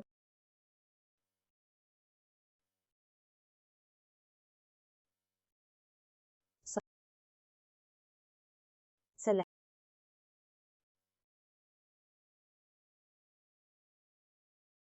Oh, account.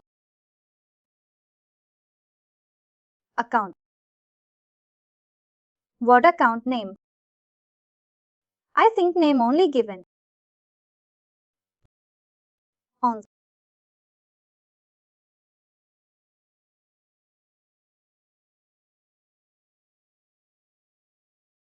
I'm not sure. From echo or accounts, I'm not sure.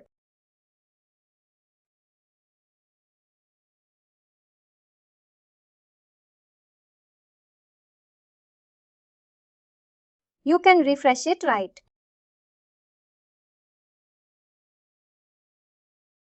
Yeah, refresh. Yeah, you can refresh. This is a table. Oh,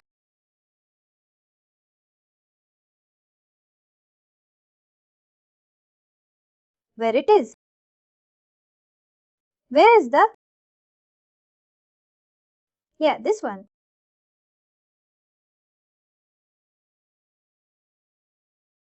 I'm now an error passing.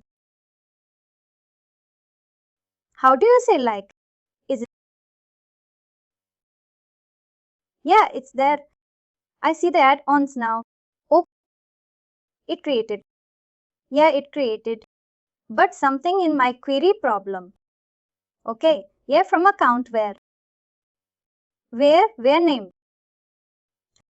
Like accounts. Space like yeah. And put a, single quote between. Yeah, like you could do that. Single quote require. You could do a single quote, just add ons. Okay.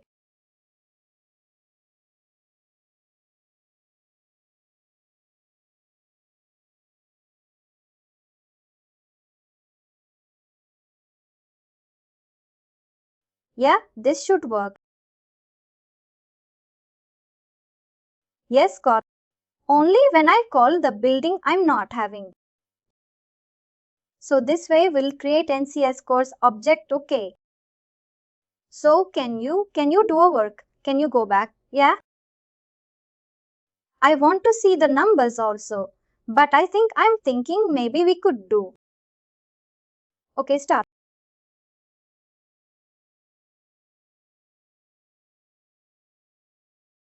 Just to the star and see.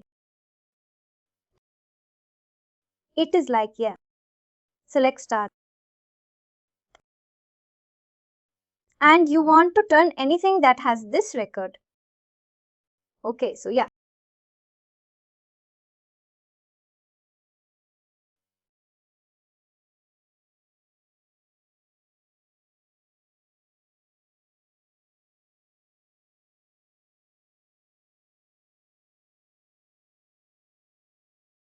So yeah. So yeah. So yeah. So yeah. So yeah. So yeah. So yeah. So yeah. So yeah. So yeah. So yeah. This is a first step. You need to practice this one. I will definitely do that. This is a really, all the stuff was a good concept. But this is where I think, by doing something like this, it's a practical thing. So I'm going to practice more.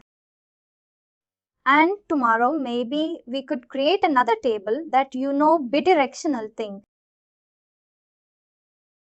Yeah, so you do one thing, keep your database ready with the table.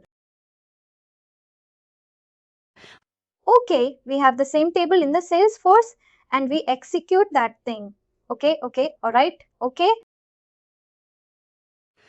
And one more thing I want to recommend, you try to create an account over here. Let me open an account the one moment. Where is your browser? I can steal anyone, right? Yeah, the third last one. Okay, why it is not open any browser, any problem? Yeah, stick is going to another screen. Yeah, and go for Amazon services. Amazon website.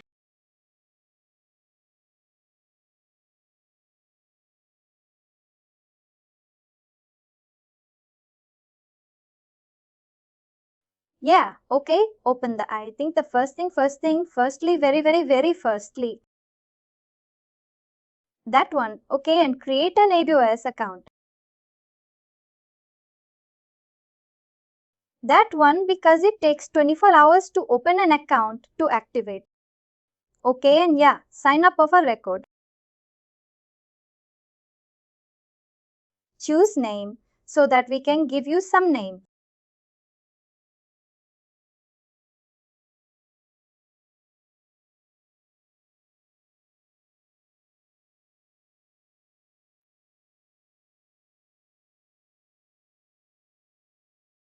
That's my account name.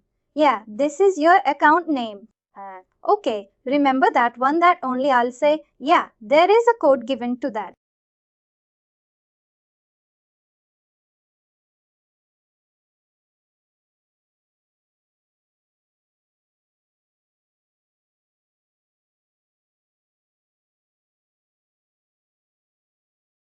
Could I get this first?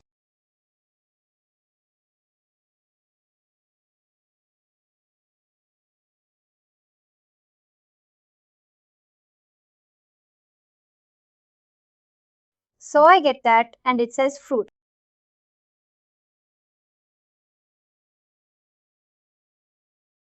Yeah, root is fine. You already created an account. No, I just get a verification. I want to click the verification. Then give your email address over here. What do I do now? Yeah, your email address.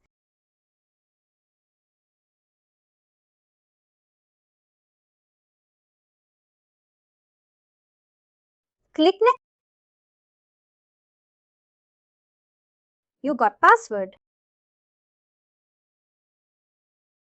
It's really good password. Yeah, very good. What's way?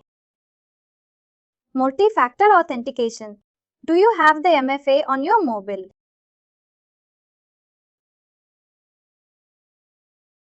I have no idea. What does that mean? Means from your mobile. There is some authentication app is there in your mobile. Okay, you need to install that mobile app. What is it called? You can go to and open your mobile.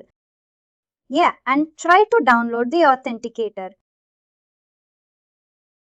1 second. That name is. I may have the. What is that called? Yeah. Authenticator. Authenticator, yeah. Download and install the app authenticator. I saw it way back. I did that for my work. Yeah, I have also using the same for the work. And you can add one more account in this authenticator. It's called authenticator. Yeah, authenticator. And on the top right corner, you can find three dots, three vertical dots. If you open the app, so if I search it, I should find it right. If I have it, yes, and it's called earphone. I think you already created Buddy. You already have an account in Amazon, right? Then you go to your smartphone and try to install the authenticator. You already have the authenticator app. You need to add this account to this authenticator. But I'm not finding the authenticator. You don't have the authenticator.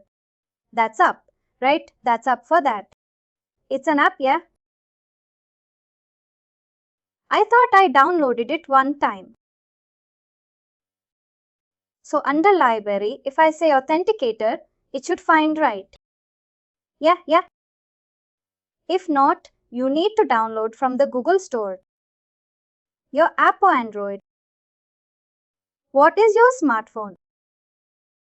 Yes. Authenticator app. It's in a blue color actually. Most of it is in blue color. Oh, I see, got it. I thought I had that. You installed that app. I'm showing right now. I thought I had it, but somehow there are so many authenticators available in the market. Maybe you are downloading the one which is the commercial one. So now we're going out. Authenticator 2FA authentication app. It's a multi-factor authentication. Not only password. It means too much security. You want to give more security for that. You need to give your authentication from mobile also. So one small feature you need to implement today, that is you are creating some accounts in the Salesforce, right?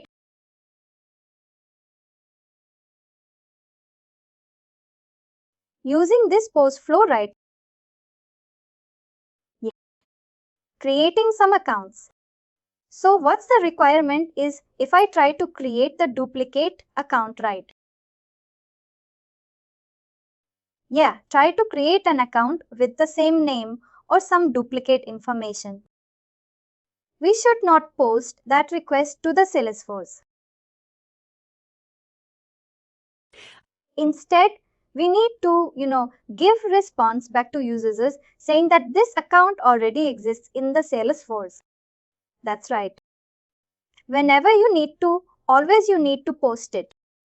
You need information to the Salesforce to create an account. Oh. So how do we implement that feature? Tomorrow the same kind of requirement comes. Just brainstorm how we can implement that kind of thing. I think I don't know. In my normal way is that at first I check if that account exists. Yeah.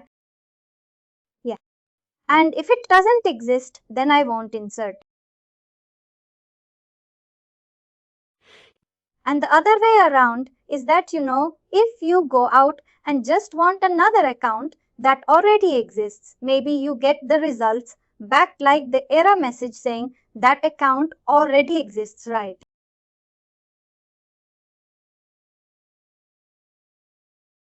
The database won't allow you to do it.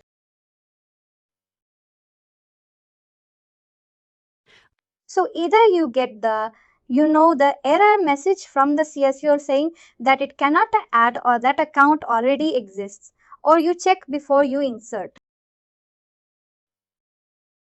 That's how I think. That is good.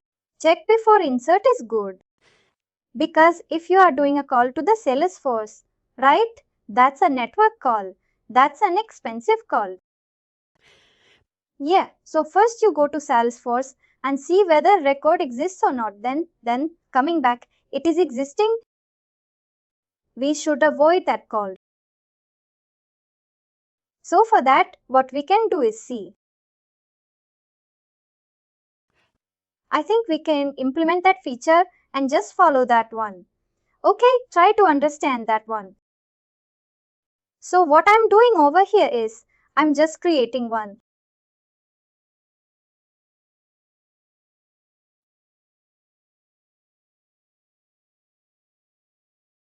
I feel that this way control.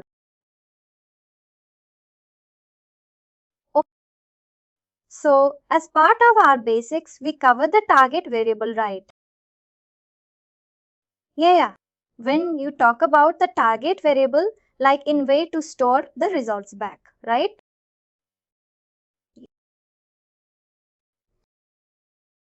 So what I can do is I'm creating one task from the SQL.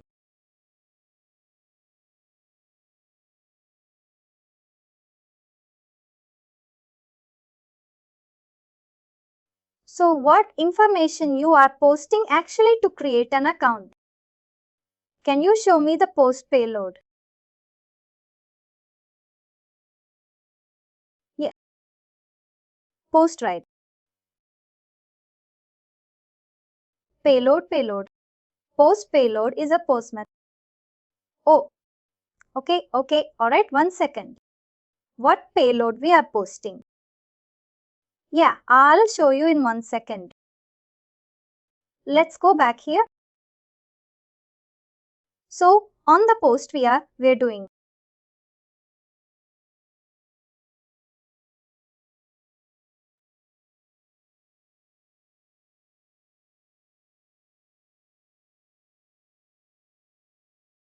Cancel this. So I think all we're doing is that I don't know. So this is the post. This is get type. This is get. Let me see the body. Okay, body, here you can see.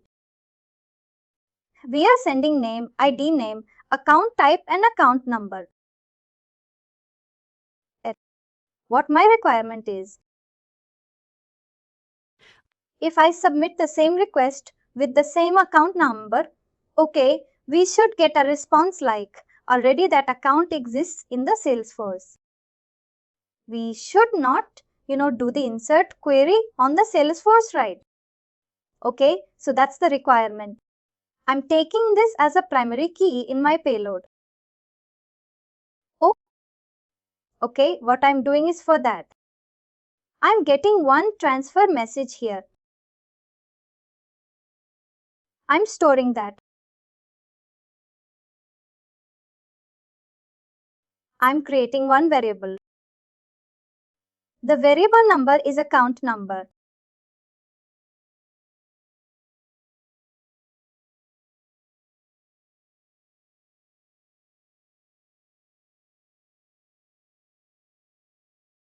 See, the variable is account number. I don't want the payload.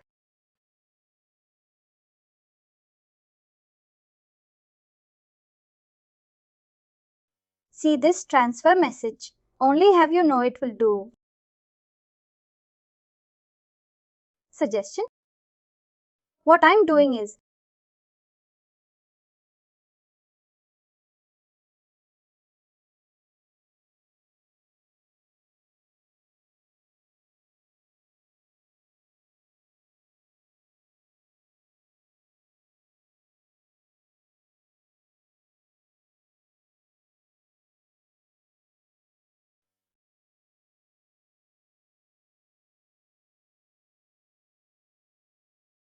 just I'm storing that number in the variable. So next part I'm doing is I'm creating one variable, one more variable.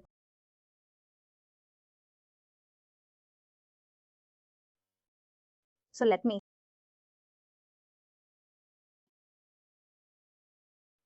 create.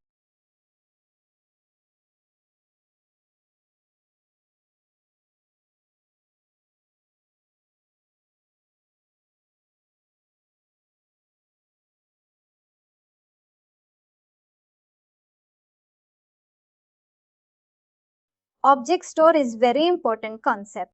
And as we got, chances to discuss that one. Okay. So in the object store, there is something called contents.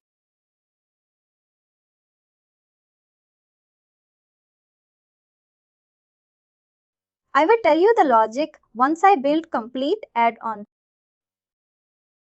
Try to watch now.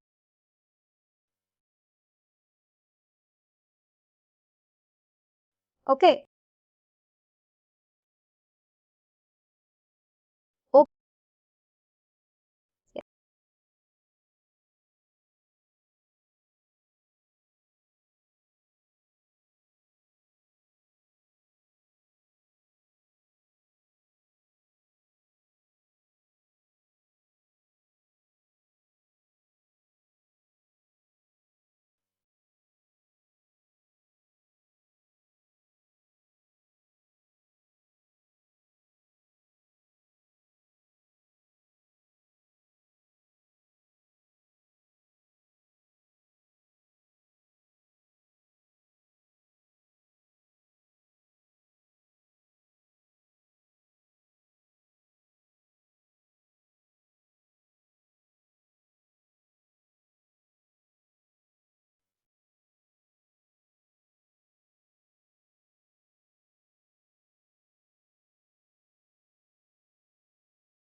Okay now.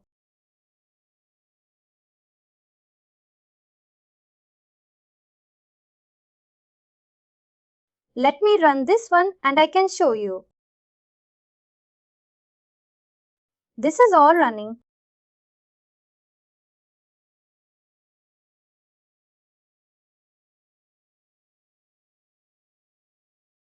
This is started. I am going to Postman.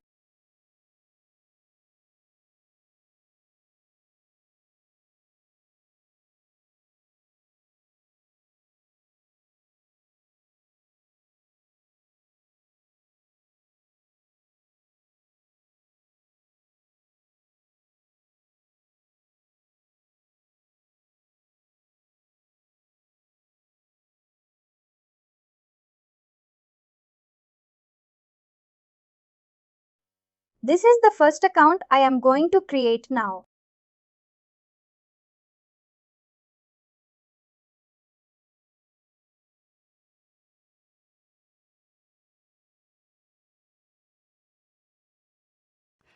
So success to the account got created and success to indicates that the account successfully created. This is the message we need to see. I took it the same account again.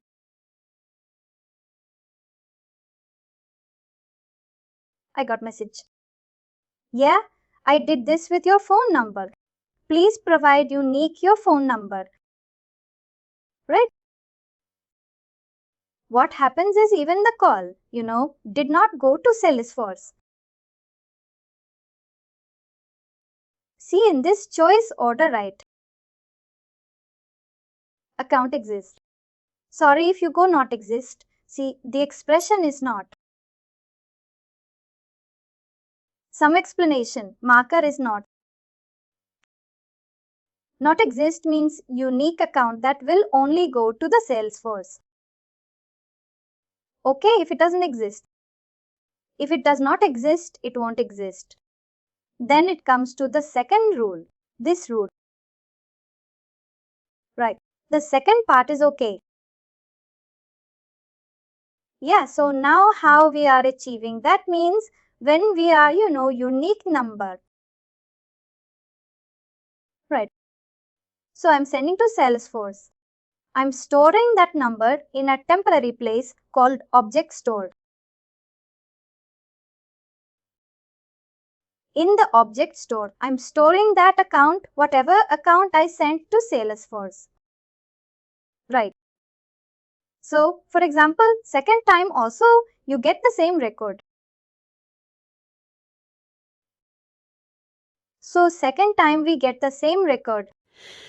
What happens is this contains, we check that record already exists in this object store or not. We store that entry in this point. And second, we got that request. It checks the object store. That entry is already in the object store or not. Yes, it is in an object store. Then what happens? It will send it to second path. This is the default path. Okay, if you got unique, this becomes false so that it will go to the upper path. This path.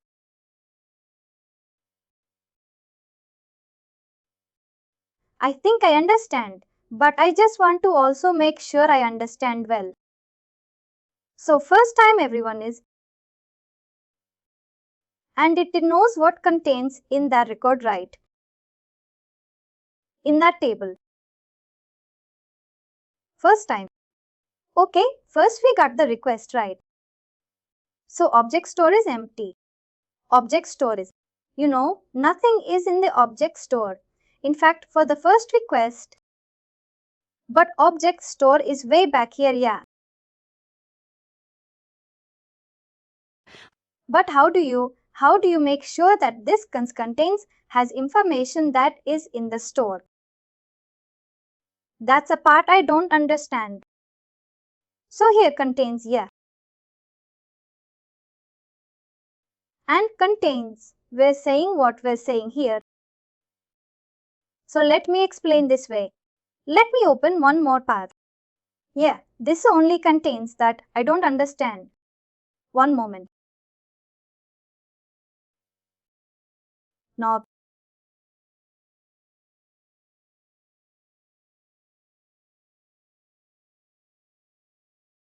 Paint or Notepad. You are not bad. I got it. So what is object store?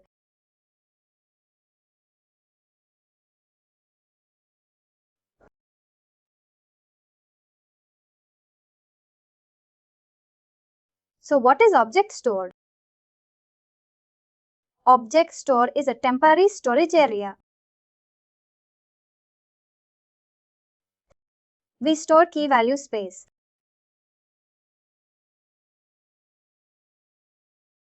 Key value space.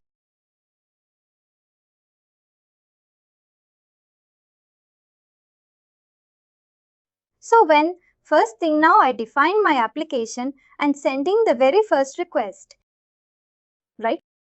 At that moment my object store is empty. No information of the store. Right? Very first request. Alright, but where is the object store in our flow? Is it the one called store? Yes, there is an object store.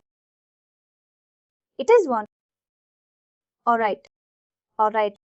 When the first request comes, my object store is it's empty. Nothing is no entry there in my object store. So first question what I do? I send to Salesforce. Send a request to Salesforce.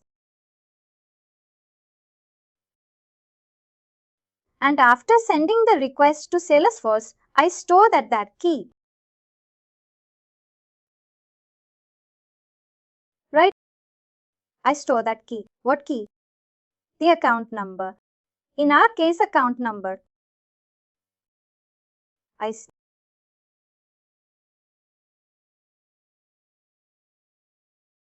Account number in object store. Alright, an object store is a stored object there. Now, after sending the first request, I have some entry in object store, right? See. With my account number, I have, my account payload. With this account number, one entry is there. Right. Now what happens if I get the same request again? Second request.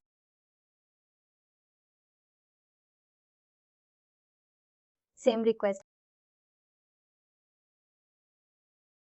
So it checks the object store first. If any entry is there in object store, that is doing a contains. Contains is a component. So are you saying then second time? Alright, this is the only area that I wasn't getting. And so second time. Yeah. Alright. So first thing, yeah. I know it was empty. So go ahead, continue to explain second time. I just want to understand the flow of the second time. How does it? It checks. Is this account number? Second time, whatever we send. Account number? That account number exists in object store or not? Object store, I'm sending OS. Just to know. Shortcut. So what happens? It is because in the first account, store account number in object store, right? So right here. Right there, second time when you check in this stuff. When you check in, the number exists. Yeah. How the flow checks what's in here? While we're here you can see the contents. What is object store name? Account number object store. Yeah. So here also sees the store. What is the object store? Account number. Object store means these two content components are using same object store. Right? This guy is. So yeah. So is this one has a, I don't know. So is this the one that checks if the account exists in the store, or this one has whatever the store information has? If you see the component name get stored. So it is storing the, new account information. The record. The record. Yeah, it will store the new one. Okay, and this means, is that a phone number already exists in that object area or not? But does it? Does it? Does it ask if this guy has the number or he has a copy of whatever that store is here? That's a part of that I'm not getting. Yeah, see what objects to restore is the key value case, right? That keeps the information. It stores the information. Yeah, what is the key over here? A call number is the key. So I can remember whatever we are sending from our, our payload. Yeah, I'm reading this one as a key. This one should be unique all the time. That's right. So in the object store, I'm storing that as a key and value as the payload I sent, and that one as a value. I send to the Salesforce and store that information. That's right. First type is good. If I need the flow, if the application the same, request again second time. Yeah, the same. Then what happens? It comes over here, and in the contents we check that entry. The same number in this object store exists or not. And so this means, this is the part. Yeah, I want to understand. So yeah. Does he ask if the store has the information? Or he has a copy? Whatever that store, whatever was done here. He has a copy of it, and he knows and all the account numbers that's in the store. Does he add? Does he ask and check it, or does he has the copy of whatever the store is? I like has. Let me open. Are you following my question? And I got 1 second. And open it when you speak. Yeah.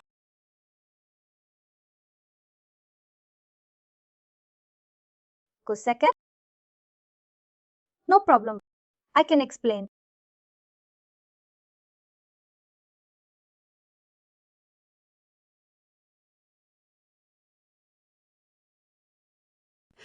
So if he already has the information because he asked a storeway. Do I have this account number? And if that's the case, then I make sense. But somehow if he has a copy of whatever the storekeepers is, no, you won't have.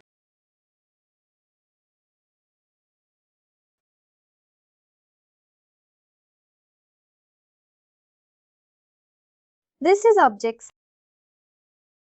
So yeah.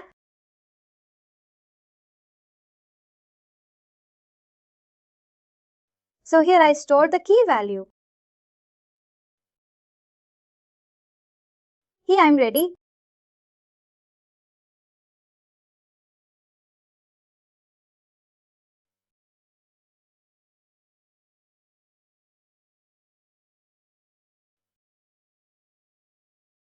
Here I got number as a key number. Yeah. Right. So This is a place in your JVM. In your Mule run, that is a place. So there are a few components that will talk to this place. One is store component.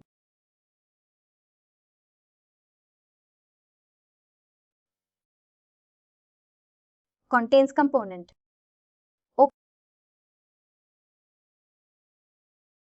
Store a new entry to this object store.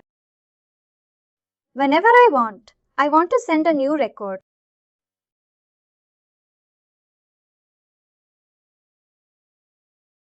Using content come, what I check is that key already exists or not. I send a key and a vary that key already there in the store or not. If already there, not there, it will be false. Nothing is storing in this component or in this company. There are only, tools that you talk to. Object store. Verify object store only those. This is the one to store it. Object store. This component to verify the entry exists or not.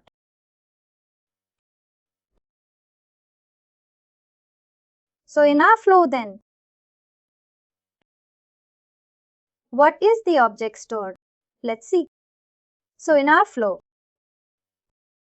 I'm running here, right? So this is my object store. Object store names. They call number of the store. Okay, alright. So then what that means? Then based on your explanation, when the second time we got a number of requests, the containers object checks and object store, if it has that column, and if it does, then it's not going to send to it does. If I call the project just right, what will you do? It will create a variable. Is a context variable and a sends through this. Through this variable. Okay, is a context become true? If you're going to, this become false. Here I'm checking. Here I'm checking is not true means. Also, it's a pretty. If already at this point, I've written this. False, right? Politics returns true. If you not just pass off. Negation. So if it is not exist, then it goes to transform message and then creates.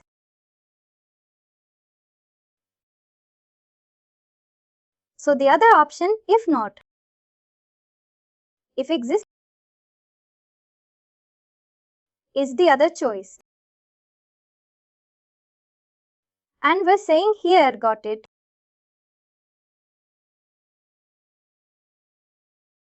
Different ones.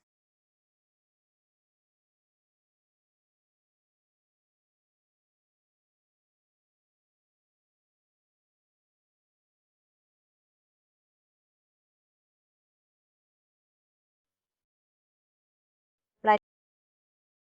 Yeah.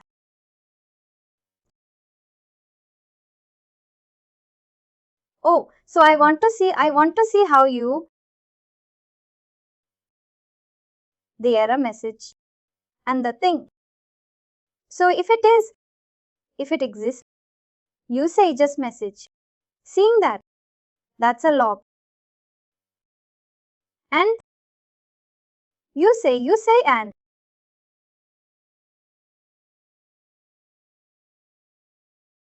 Yeah. This is. You get this account number.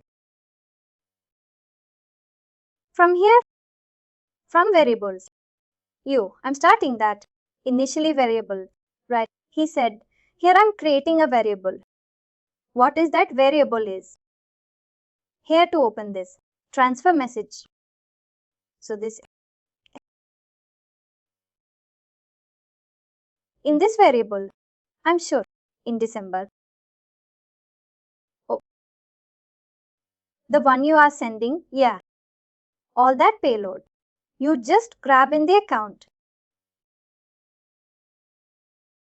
And then, you see that? So talk to me, having understand. What is the thing I saw earlier? This is a list. If read, don't want to confuse that with what we can do. And simply, yeah, this is also. You can store like this payload dot a phone number variable. A phone number is equal to a phone number. Right. Here also, you can change. This is not required. A phone number.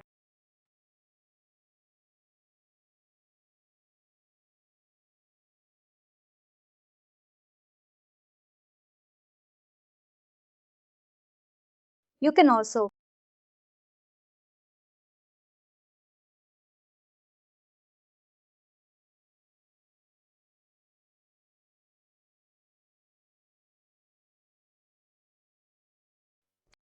But very first of all, what we're doing is we are creating a variable.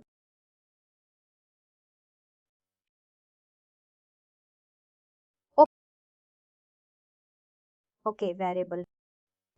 Very well.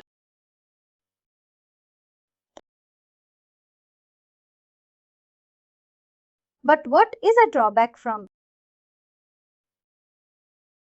If you want to create variables, what did you do? You need to drag competence. Right, your flow become only lengthy and complicated. So if such requirement is there, what we can do is using one transformation component. You can have number of variables. I like that. Okay, one variable I created here. What is my variable name is a phone number. And what I'm storing inside that this variable payload F1 number. Right in the payload, we are sending a phone number, right? This thing I'm storing inside that variable. What variable? A phone number variable.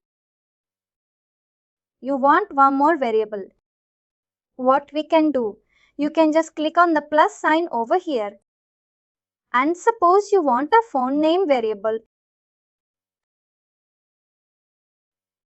Give the variable name a phone name.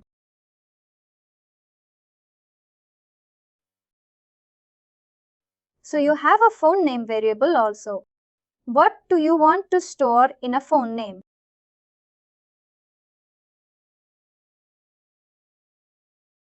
I want to store this name. Yeah. So then I go here and make it to JSON first.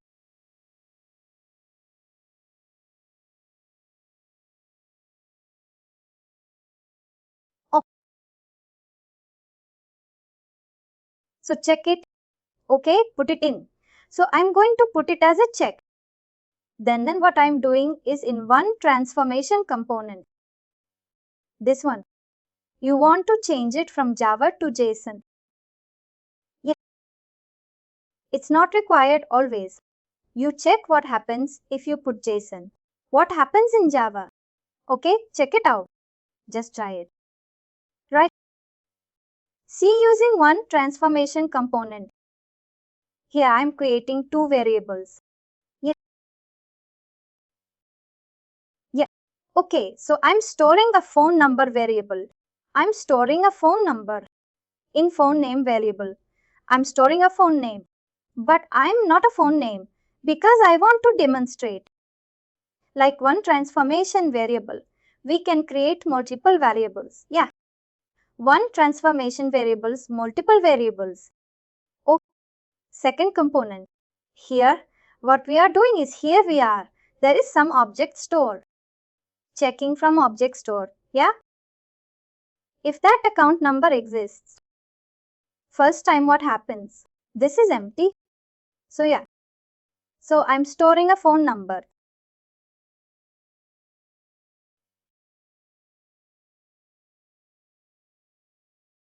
So I'm storing a phone number.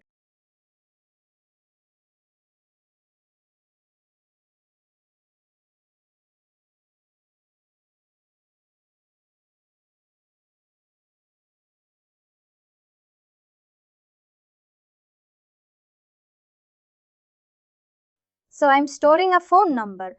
So I'm storing a phone number. So I'm storing a phone number. I'm storing a phone number. So I'm storing a phone number. So I'm storing a phone number giving add onto yeah.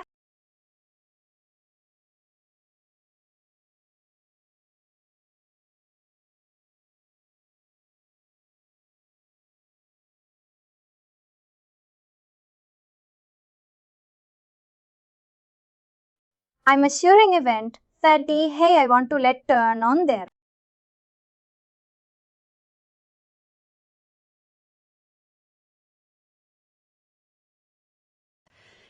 We are going to execute I'm Gillet. You're excited at everything that is happening, though we are not sending any username password. You open the video you're able to access, right? So this is not a good practice. To do a basic security, there are some security standards out there. Okay. So let's see. Today we apply some basic security.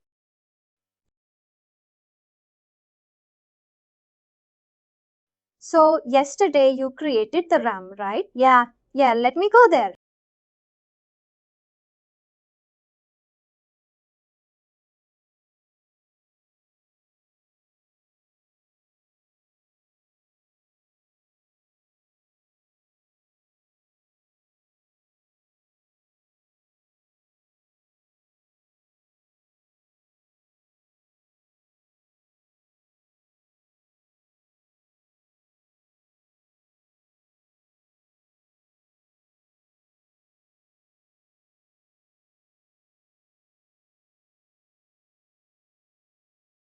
Yeah, very good.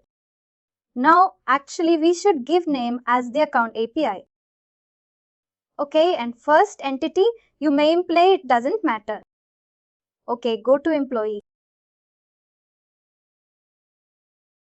Okay, and publish to exchange.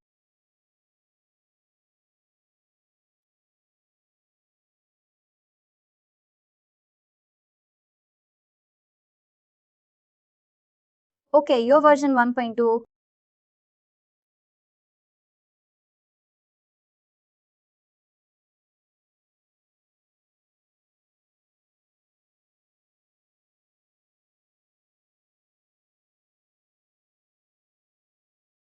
Publish it. Yeah, proceed, publish to exchange.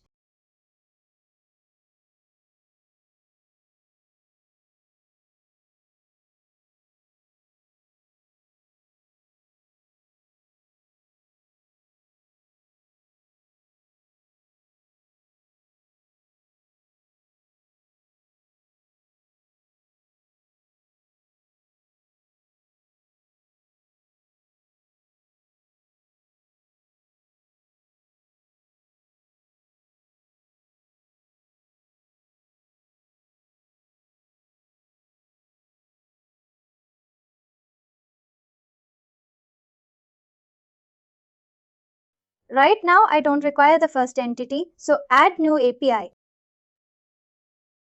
I want to use a new gateway. Write or apply OK existing application, basic endpoint.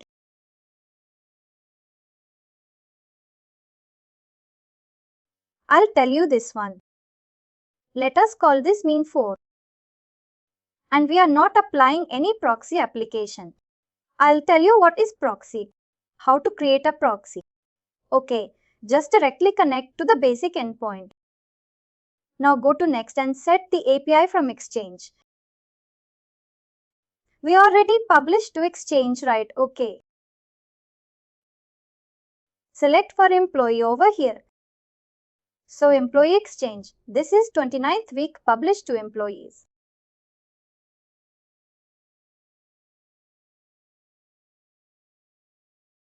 This is the version U API version 2.2. Okay, next.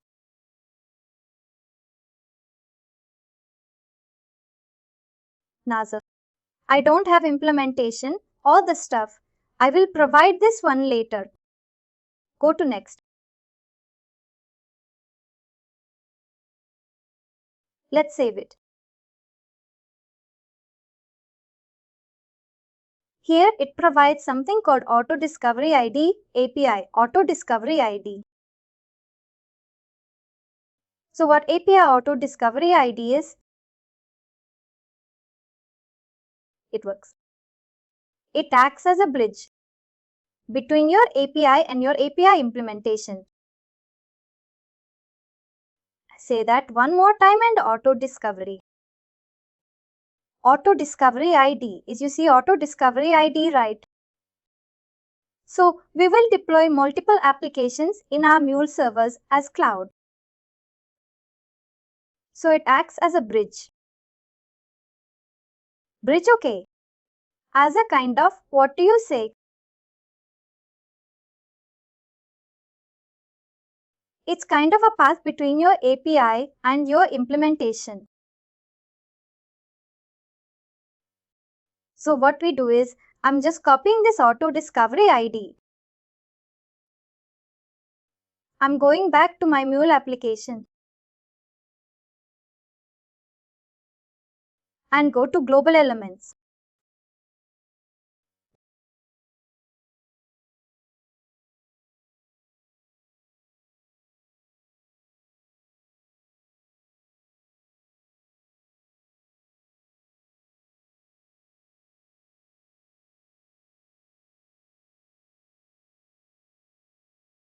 Hold on, that employee API is the project that we're using.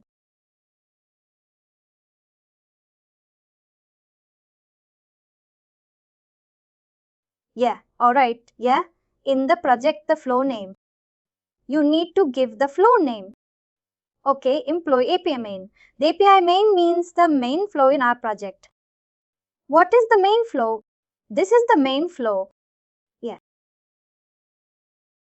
Employee, what you do that routes that lands over here first. From here it routes to different getter poster. You know you to toe to the right, so you need this one main flow. Oh. Next, what I'm doing is, I want to apply this to cloud. So where is my project?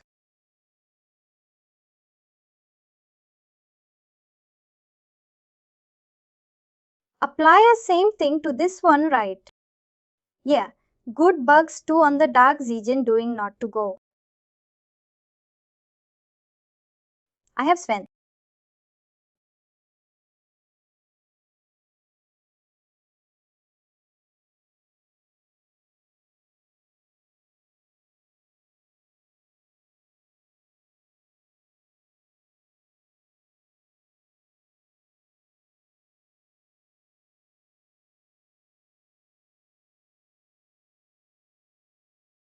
English.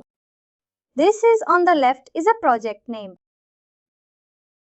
Yeah, and the main name is, that is the full name.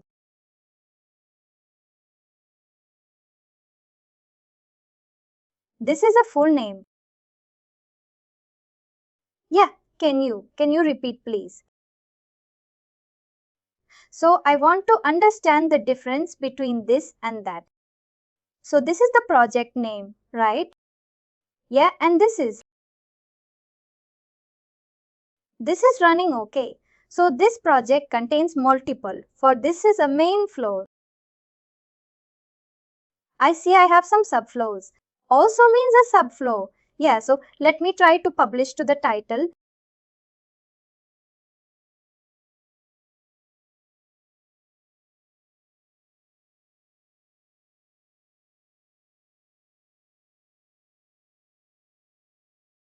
Oh, I think it's doing this here.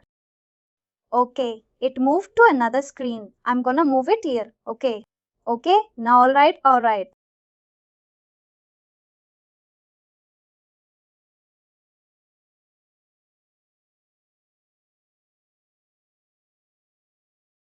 Deploy application.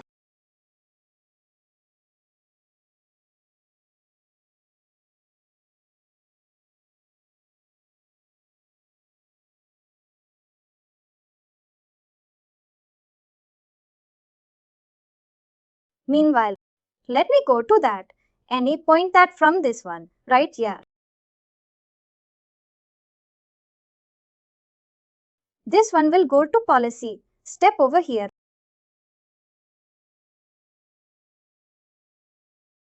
Add a policy.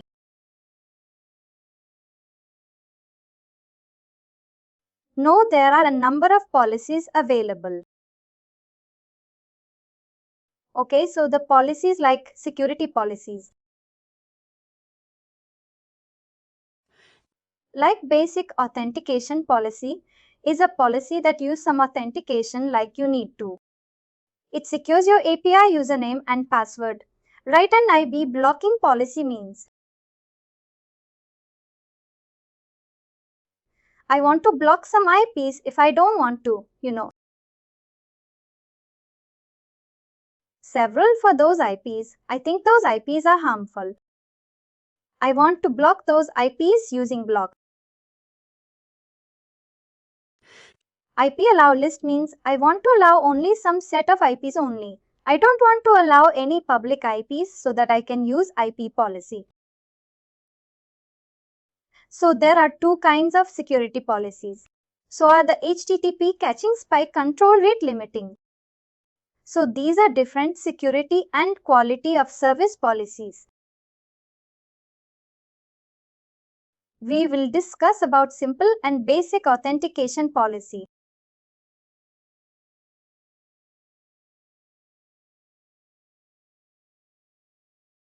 Then you will the username and password.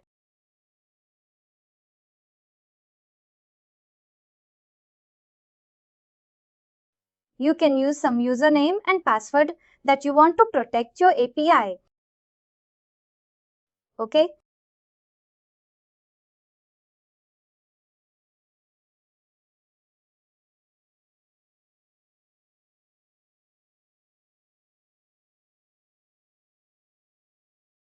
Okay?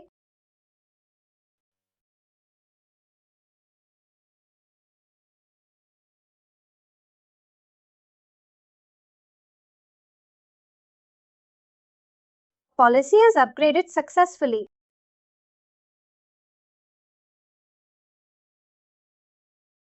As of now, for this employee API, we have this basic authentication policy. Okay.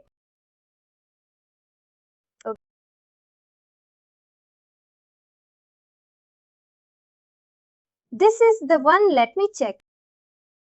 The runtime manager.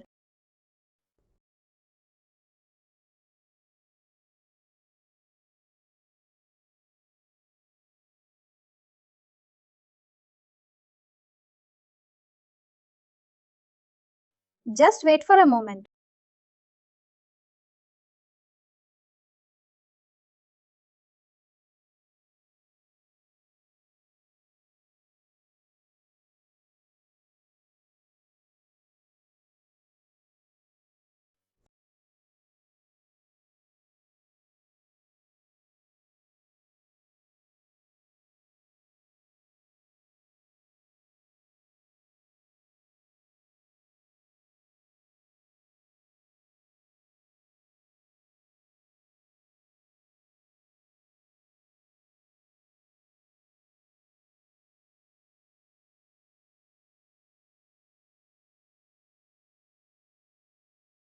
Starting the application.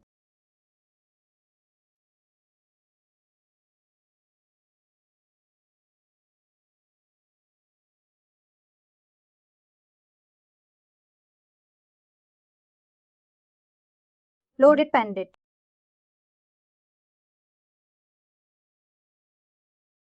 Load it.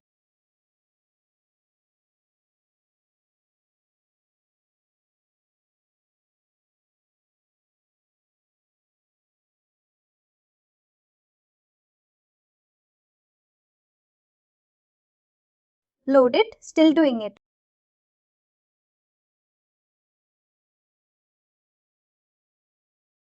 Warning.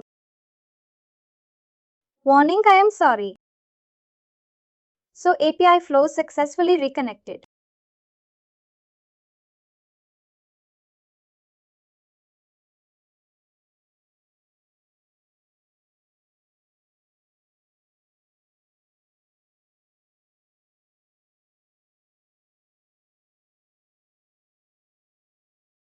Cloud deployment takes some time because the cloud write gets the worker on those things.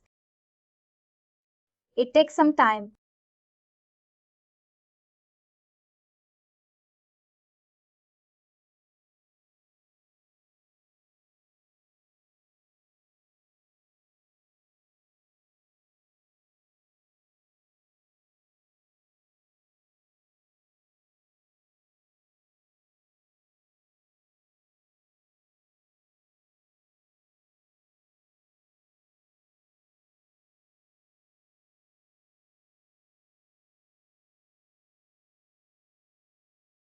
This is going to take some time. Let's see if it's not loaded or not in all the projects.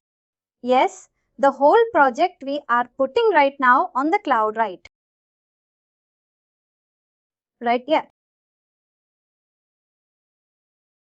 Anyway, so Salesforce also on the cloud, right? So we don't get issue in the project. But if you have database component, we can't publish it in Salesforce Cloud because database is running on Android. And if you deploy, you won't get it right. In that case, you need to configure the database that is running on the cloud. In that case, okay, that's really good one.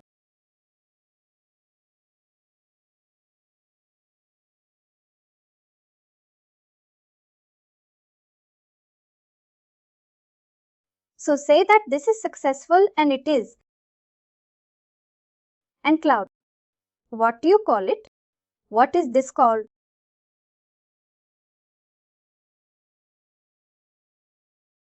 What cloud? What's the cloud name? Cloud Hub, yeah. Let me stop these things. You're not. You can stop and you can start. Because you're multiple. Let me do successful. So if the things are running in the cloud, Cloud Hub, right? That means you can access it anywhere. And it will be running right all the time. Yes, it will be running all the time. Anytime you can access.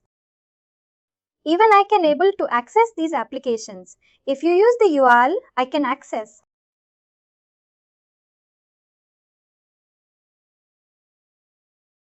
So the policy or the account we created is so that people won't see it or won't access it on the Cloud Hub. Cloud Hub. So what you're asking is you create an account, right? It's that username and password, right? Yeah. Yeah, that we're securing our API, okay? We're securing our API with the username and password. What will be? We create an API. We deploy the API, right? So we don't want anybody to access that API without providing any credentials, right? So everybody can see it. Yeah, if I have URL, I can able to access your application, right? Yeah. So that is not good. So we need to provide some kind of basic security to your application. So we just provided username and password security to the application. Yeah, so when I want to access that application, I need to pass username and password. Then only I get results. So, but they can see it, right? They can see the API. If they want to see the API, you need to do. What you can do is you need to publish. Yeah, exchange. You need to publish to public. This is API developer, right? So this one you need to share to public.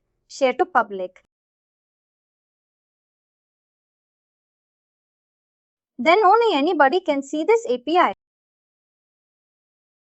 If it is not public, only you and this platform users only can able to see the API. Then if someone figure out the URL, they still need to authenticate, right? Yeah, correct.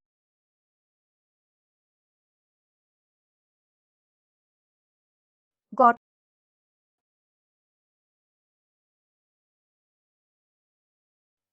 I don't know it's supposed to take that much time, but there's no errors in the logs.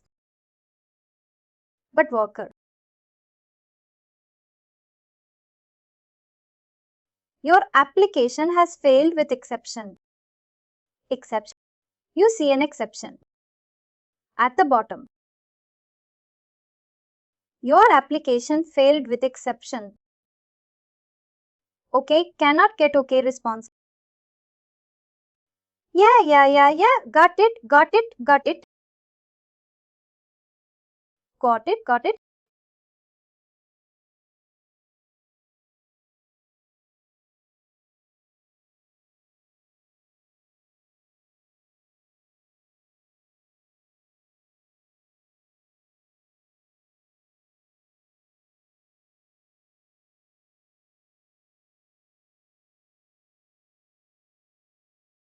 What we can do is one moment, please. What we can do is over here, write the deployment section.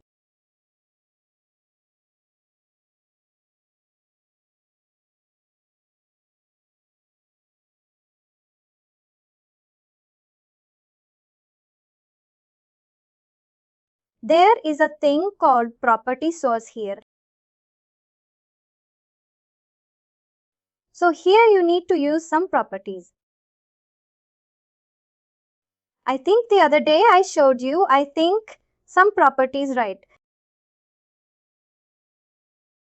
Do you give this property anytime in your application while deploying? I don't remember. Let me see.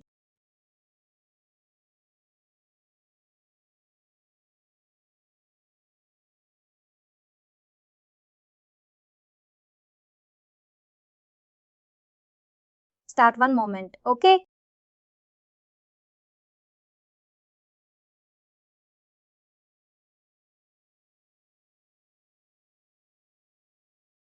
Sometimes you expect some properties. All you need to do is access management. And finally, do not forget to like, share and subscribe to our channel.